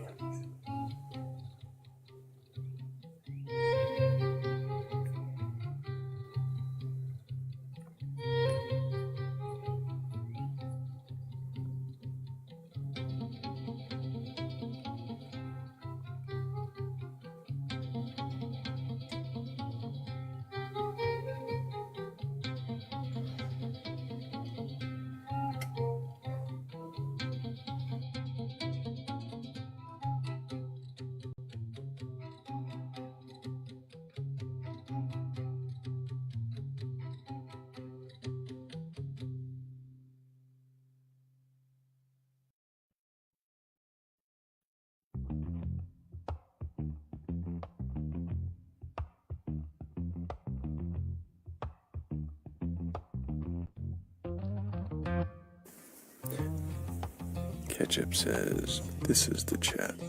I like it here." Well, if you like it there in the chat, I appreciate all of you who've tapped the screen up to 178,000 times, and all of you with the 108 shares. That's amazing. And all those taps, all those shares do help keep up the, there was momentum. We can get that momentum back and maybe get us out to the FYP and get a few more people in here curious enough or courageous enough to question their beliefs in a god or gods or higher powers or something like that. And if that's you, if you've got that kind of belief and you can question it, well, there's a whole bunch of empty boxes. I'll even turn the music down, don't worry. We're just jamming while we wait.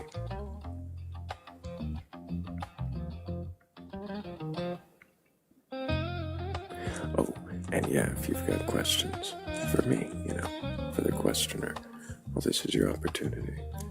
Have you been questioned on panel before? Can you actually question your beliefs? If you can, and you have, and you've been waiting to turn the tables, well, now you can question the questioner. See if I really can question whatever it is, my beliefs, or if it's, just a random question you want to ask. That's cool too.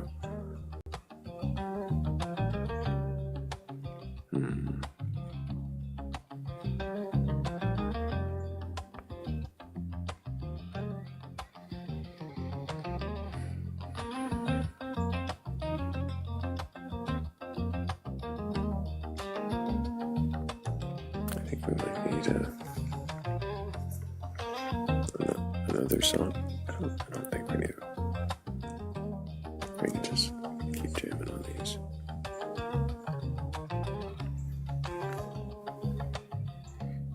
Well, thank you, Tech Omega. Appreciate you. Really do.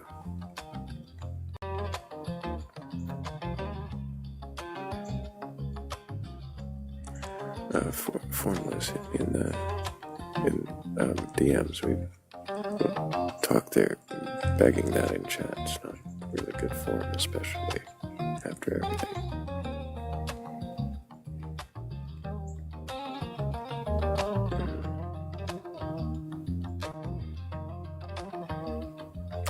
Did I say good form?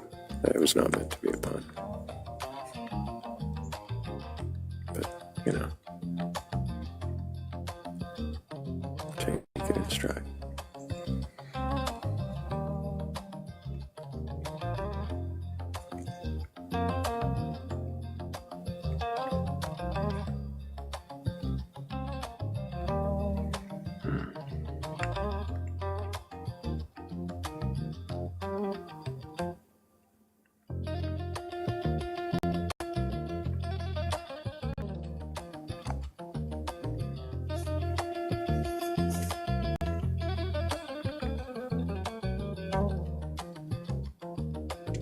Oh, which question?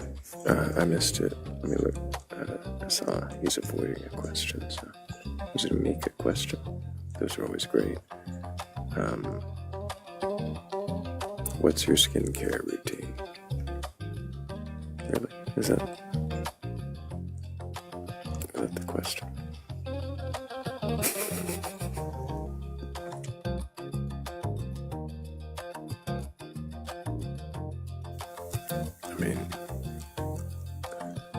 Really, it's just, soap, whatever soap works. Does it involve graveyard dirt? No.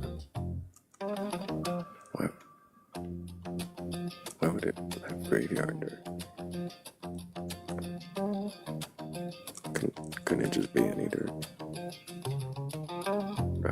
Obviously. Ketchup asked a question too back there somewhere. If you could remove all the pain and suffering in the world, would you? Oh, I don't know. That's one of those. How much joy comes from the cessation of pain? How many things do we gain from pain? the lessons we learn. Can I keep getting my back popped? I mean, yeah. That's painfully good. I'm someone who lives with a chronic pain, and it's difficult to say immediately, yes, we should just remove all pain, but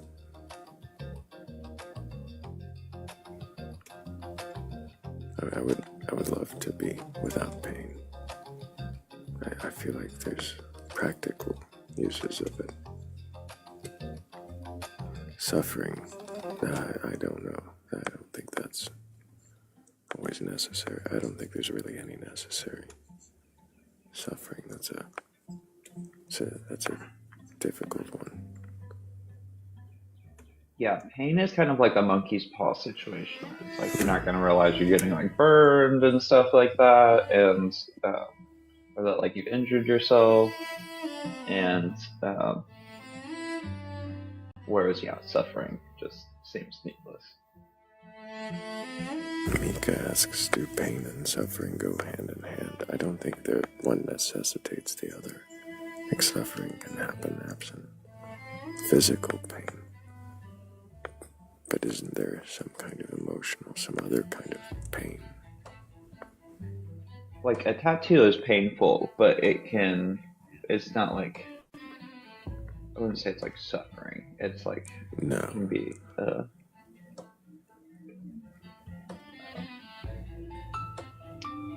like overall positive experience. Yeah, it can be uncomfortable, but some people might even find that, not to be the worst experience. Not to be something, like some people might find it exhilarating, or even, I don't know. Just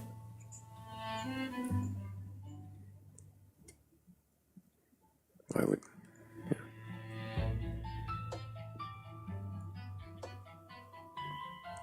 we want to take away the experiences of all pain when some pain could be enjoyable?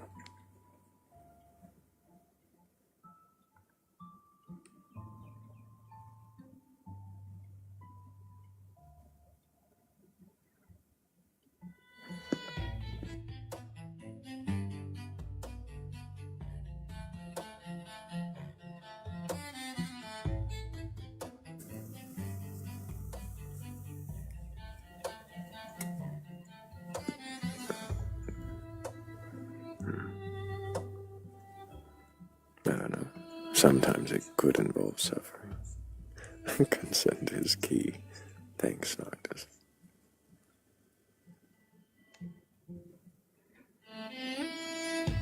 Suffering requires some kind of pain, but pain doesn't necessitate suffering, does it? Does it mean that what is experienced as pain will be suffering?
I'm wondering if we're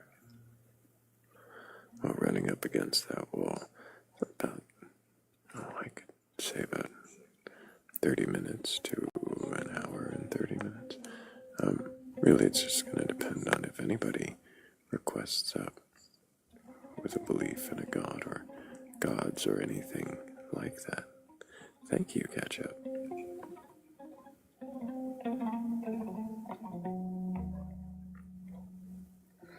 What would pain-free suffering be? That's a great question, Mika. What is suffering without pain?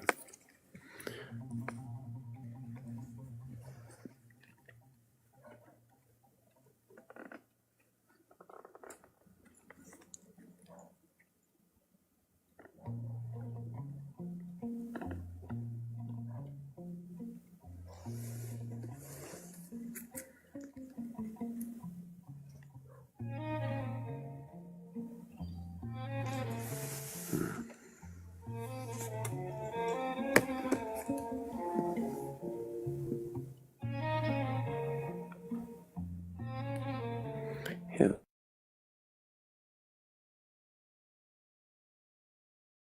yeah. That's awesome. Appreciate you so much, Ketchup, Claire, and Triceratops. You guys are amazing. Every single one of you.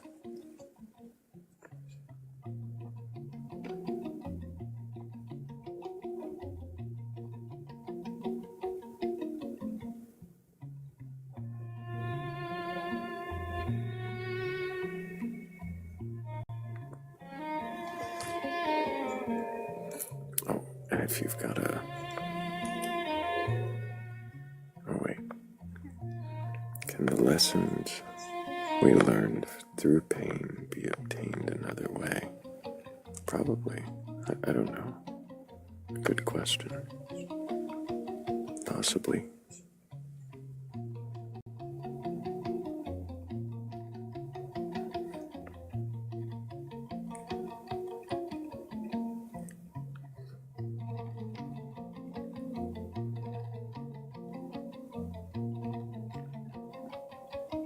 Good to see you, Chancellor. Appreciate that. Hope that you're doing well. Hope you keep questioning.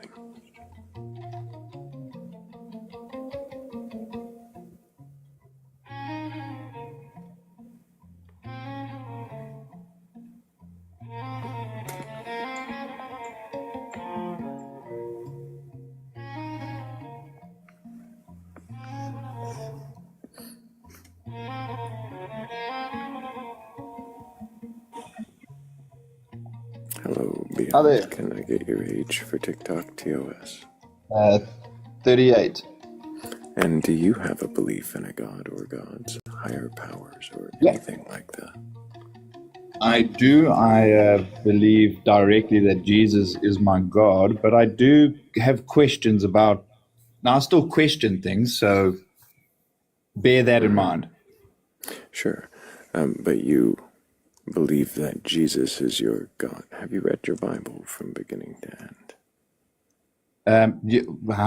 No, not from beginning to end, but I've read fair enough. But it's more, and this is really where I go with it, is why does Jesus have to be so counter to history?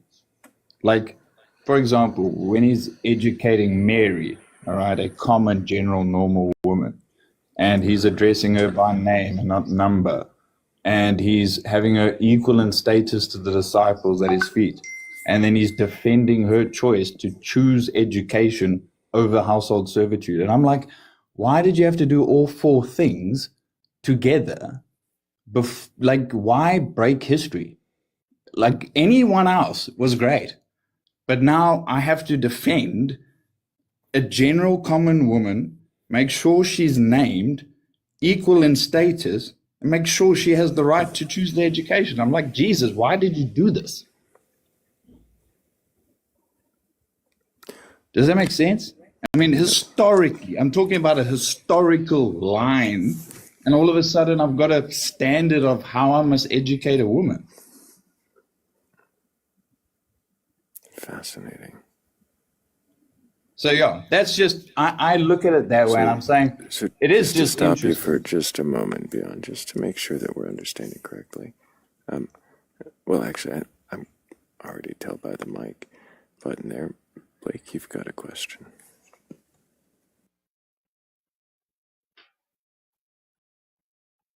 Or did you not know you were So unmuted? you're mad at like one of the few not shitty things that Jesus did?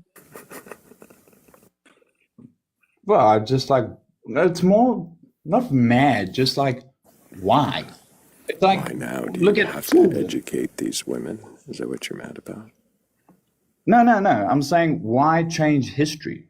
Why is him? Why Jesus living out that example? Remember, I'm a human.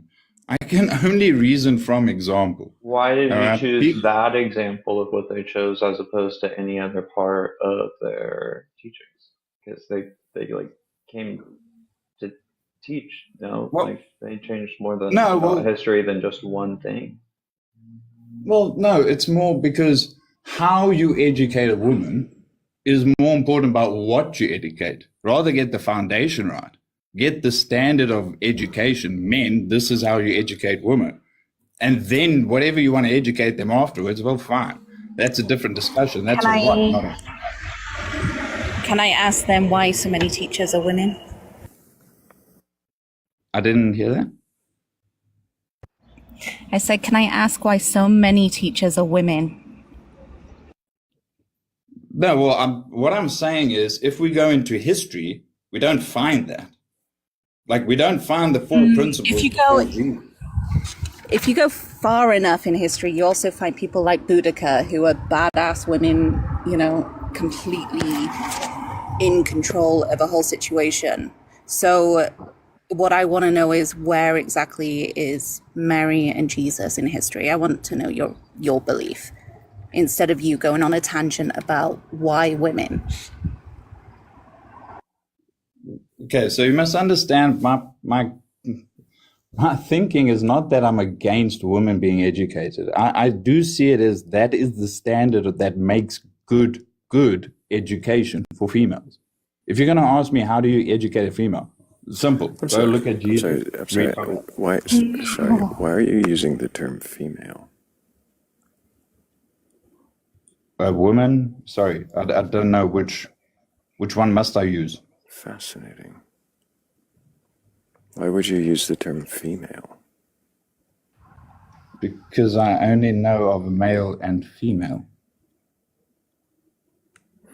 And because I'm historically in line with reality, knowing that the common, general, normal woman didn't really get educated. What is a common, normal, general woman? Not elite.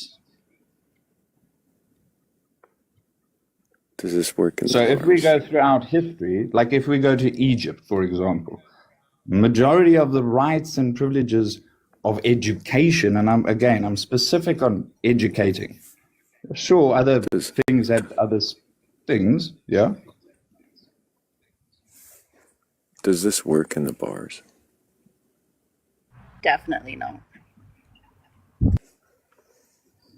In the bars? Common, normal, general woman.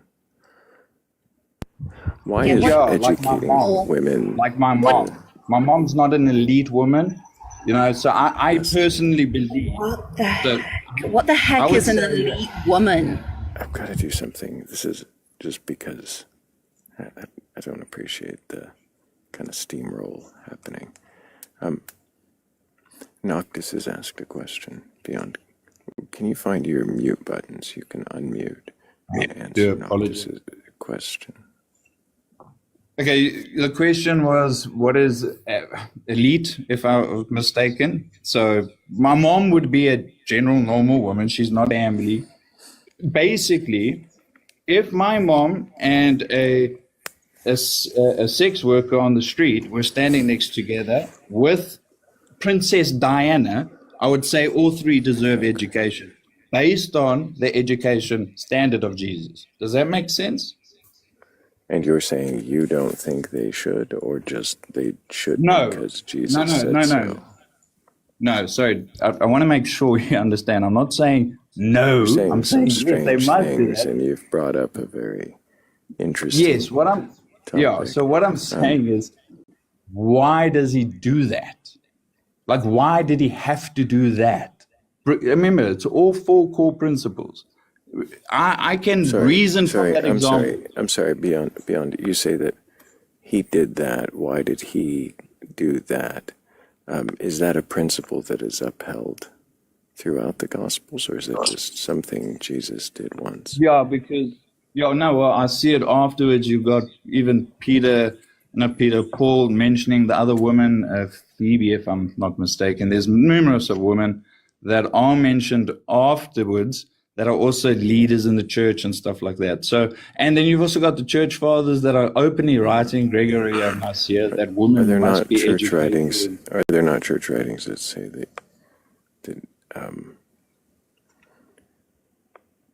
what is the line of first? I've got to remember second Timothy. Okay. Hang on. Oh, you don't forbid women learning that one. Yes. Oh, okay, perfect. So that's my understanding. Sorry, word call. My understanding of that, and then I do need to take that word call, so apologies. But the whole thing of that one is that is to a specific church that has got indoctrinated doctrine within it, and the women are teaching the wrong things. That's my understanding. So he's addressing a specific church, not getting a general statement for all, but a specific time and place for a specific church for the women there. But then the evidence to back up the claim it's just that it's that not church. It's just that church. It says that in the letter. Does it say that it's no? Just Well, the letters to a specific church, or does it just say not to suffer a woman to teach? Yes, it says everything that Paul said. So women can be taught. Women can be educated. Sorry, I'm not done. Women can be taught. Women can be educated. Can they be educators? Can they educate men? I would say that you talk about how men should educate women. Yes. Let me quickly give me 2 seconds. I'll be back. But yes, the answer is yes. I don't know if we're going to give you all 2 seconds. Oh, no. I don't. No, I don't feel like we should at all because that was convoluted and absolutely nonsense. Made absolute no sense at all. Yeah, I don't know what. Still don't know what. Yeah. Well, I guess we should What love is an Jesus. elite woman? Yeah. Sorry, we should love Jesus because elite women and common women or something or other all need to be taught. Is that what we were getting? Maybe. Also, I don't know. I felt like I should come up and be like, excuse you, sir. Right. And also Triceratops. What I mean is don't stoop to the other person's level. Don't do name calling or bullying or whatever nonsense in the comments. You don't need to stoop to that level. Be better.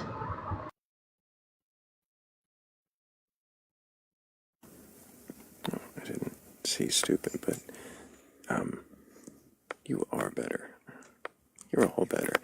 The best audience on TikTok, in fact. And if you have a belief in a God or God's higher powers or anything like that, we're not here to tear you down, mock you, or make you look like a fool, though you might manage to do that on your own.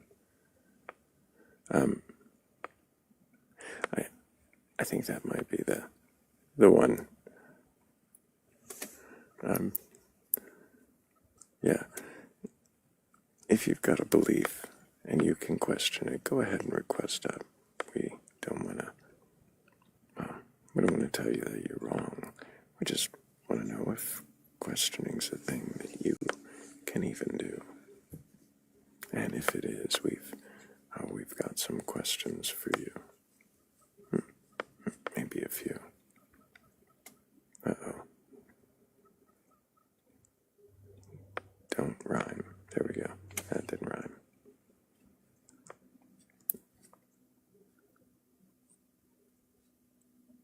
Oh, music. Yeah, we had music before.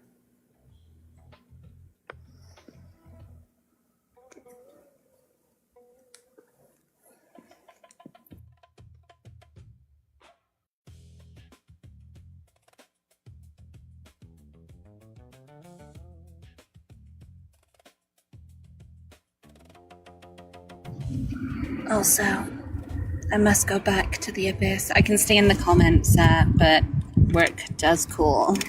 So thank you for having me up for a brief second. Always appreciate you, Noctis. It was good to see you. Love you, bye.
Oh, it might be getting that time, isn't it?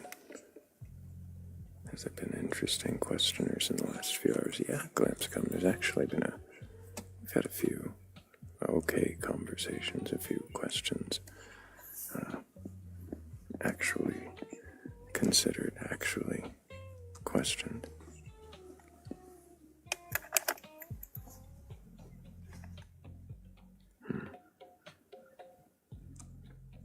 But I do wonder where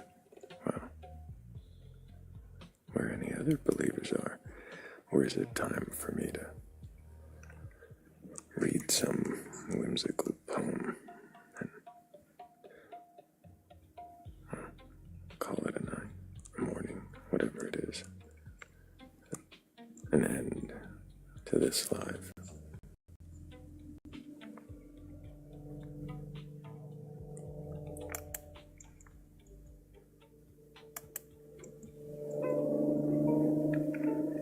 Oh, that's loud.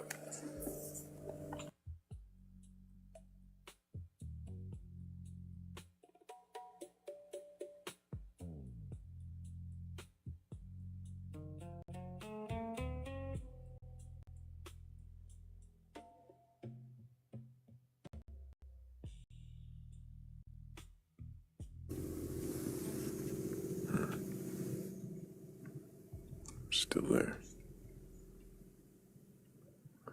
Well,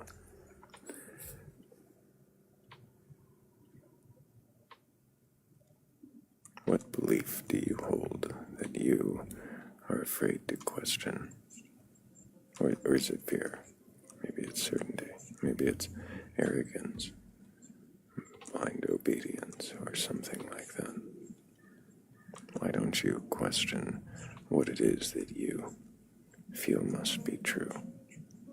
Wouldn't that strengthen it? Wouldn't that make it more, well, firm? Wouldn't it make it an easier thing to hold?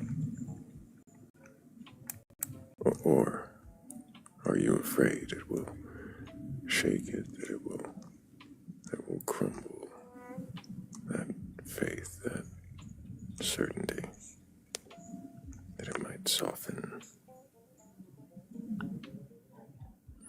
185,000. Thank you guys so much for tapping the screen 185,000 times. I bet we can hit 200K before the poem. Well, if not, at least before the end. Something poetic and poetry-like is probably on its way.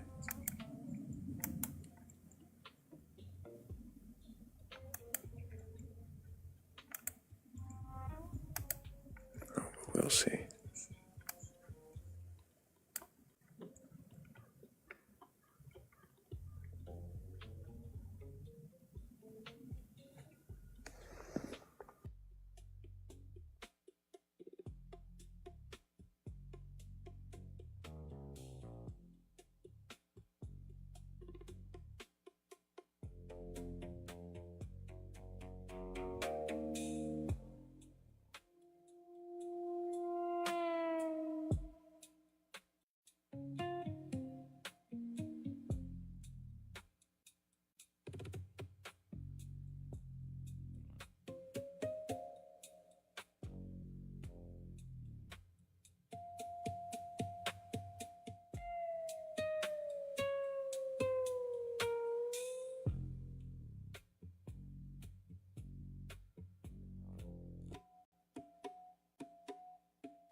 Oh, I think I like this poem.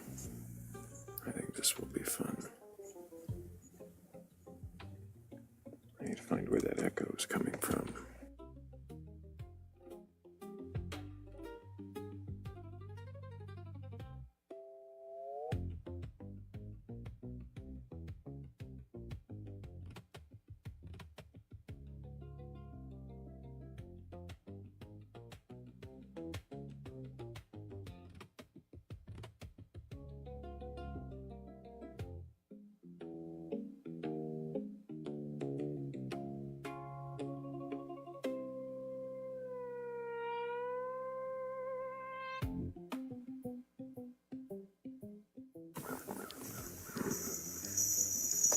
Found the echo.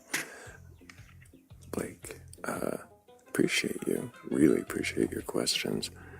I think we're gonna go ahead and see the end be nigh.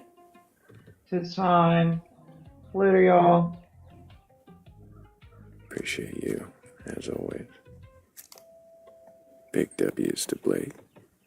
Hell yeah. Great questions all night. And W's to, well, all of you guys. What a great audience. Really appreciate all all of your questions, all your comments, everything. Thank you for coming in and, gifting the panel, helping with the goals that we did. We appreciate all of you tapping and sharing and participating in all those ways. You guys really are absolutely amazing. Thank you. I did have a little poetic challenge to rhyme a word, and we'll see if I pull it off. It might not fit, but the poem is really more fun than that. And in any event, what was I forgetting? There's something else. Oh, big W's the mods. You guys are amazing. Couldn't do this without you. Really appreciate every single one of you. Thank you. And if you want to join this community, see what we get up to behind the scenes between the lives, of course you can always check out the Discord. The link tree is in my bio or in the Batcolyte's bio. Either one will take you there. Just make sure that you read the rules when you get there. Otherwise, it might seem, a little lonely. But if you can agree to them, then you should find out that you're not alone.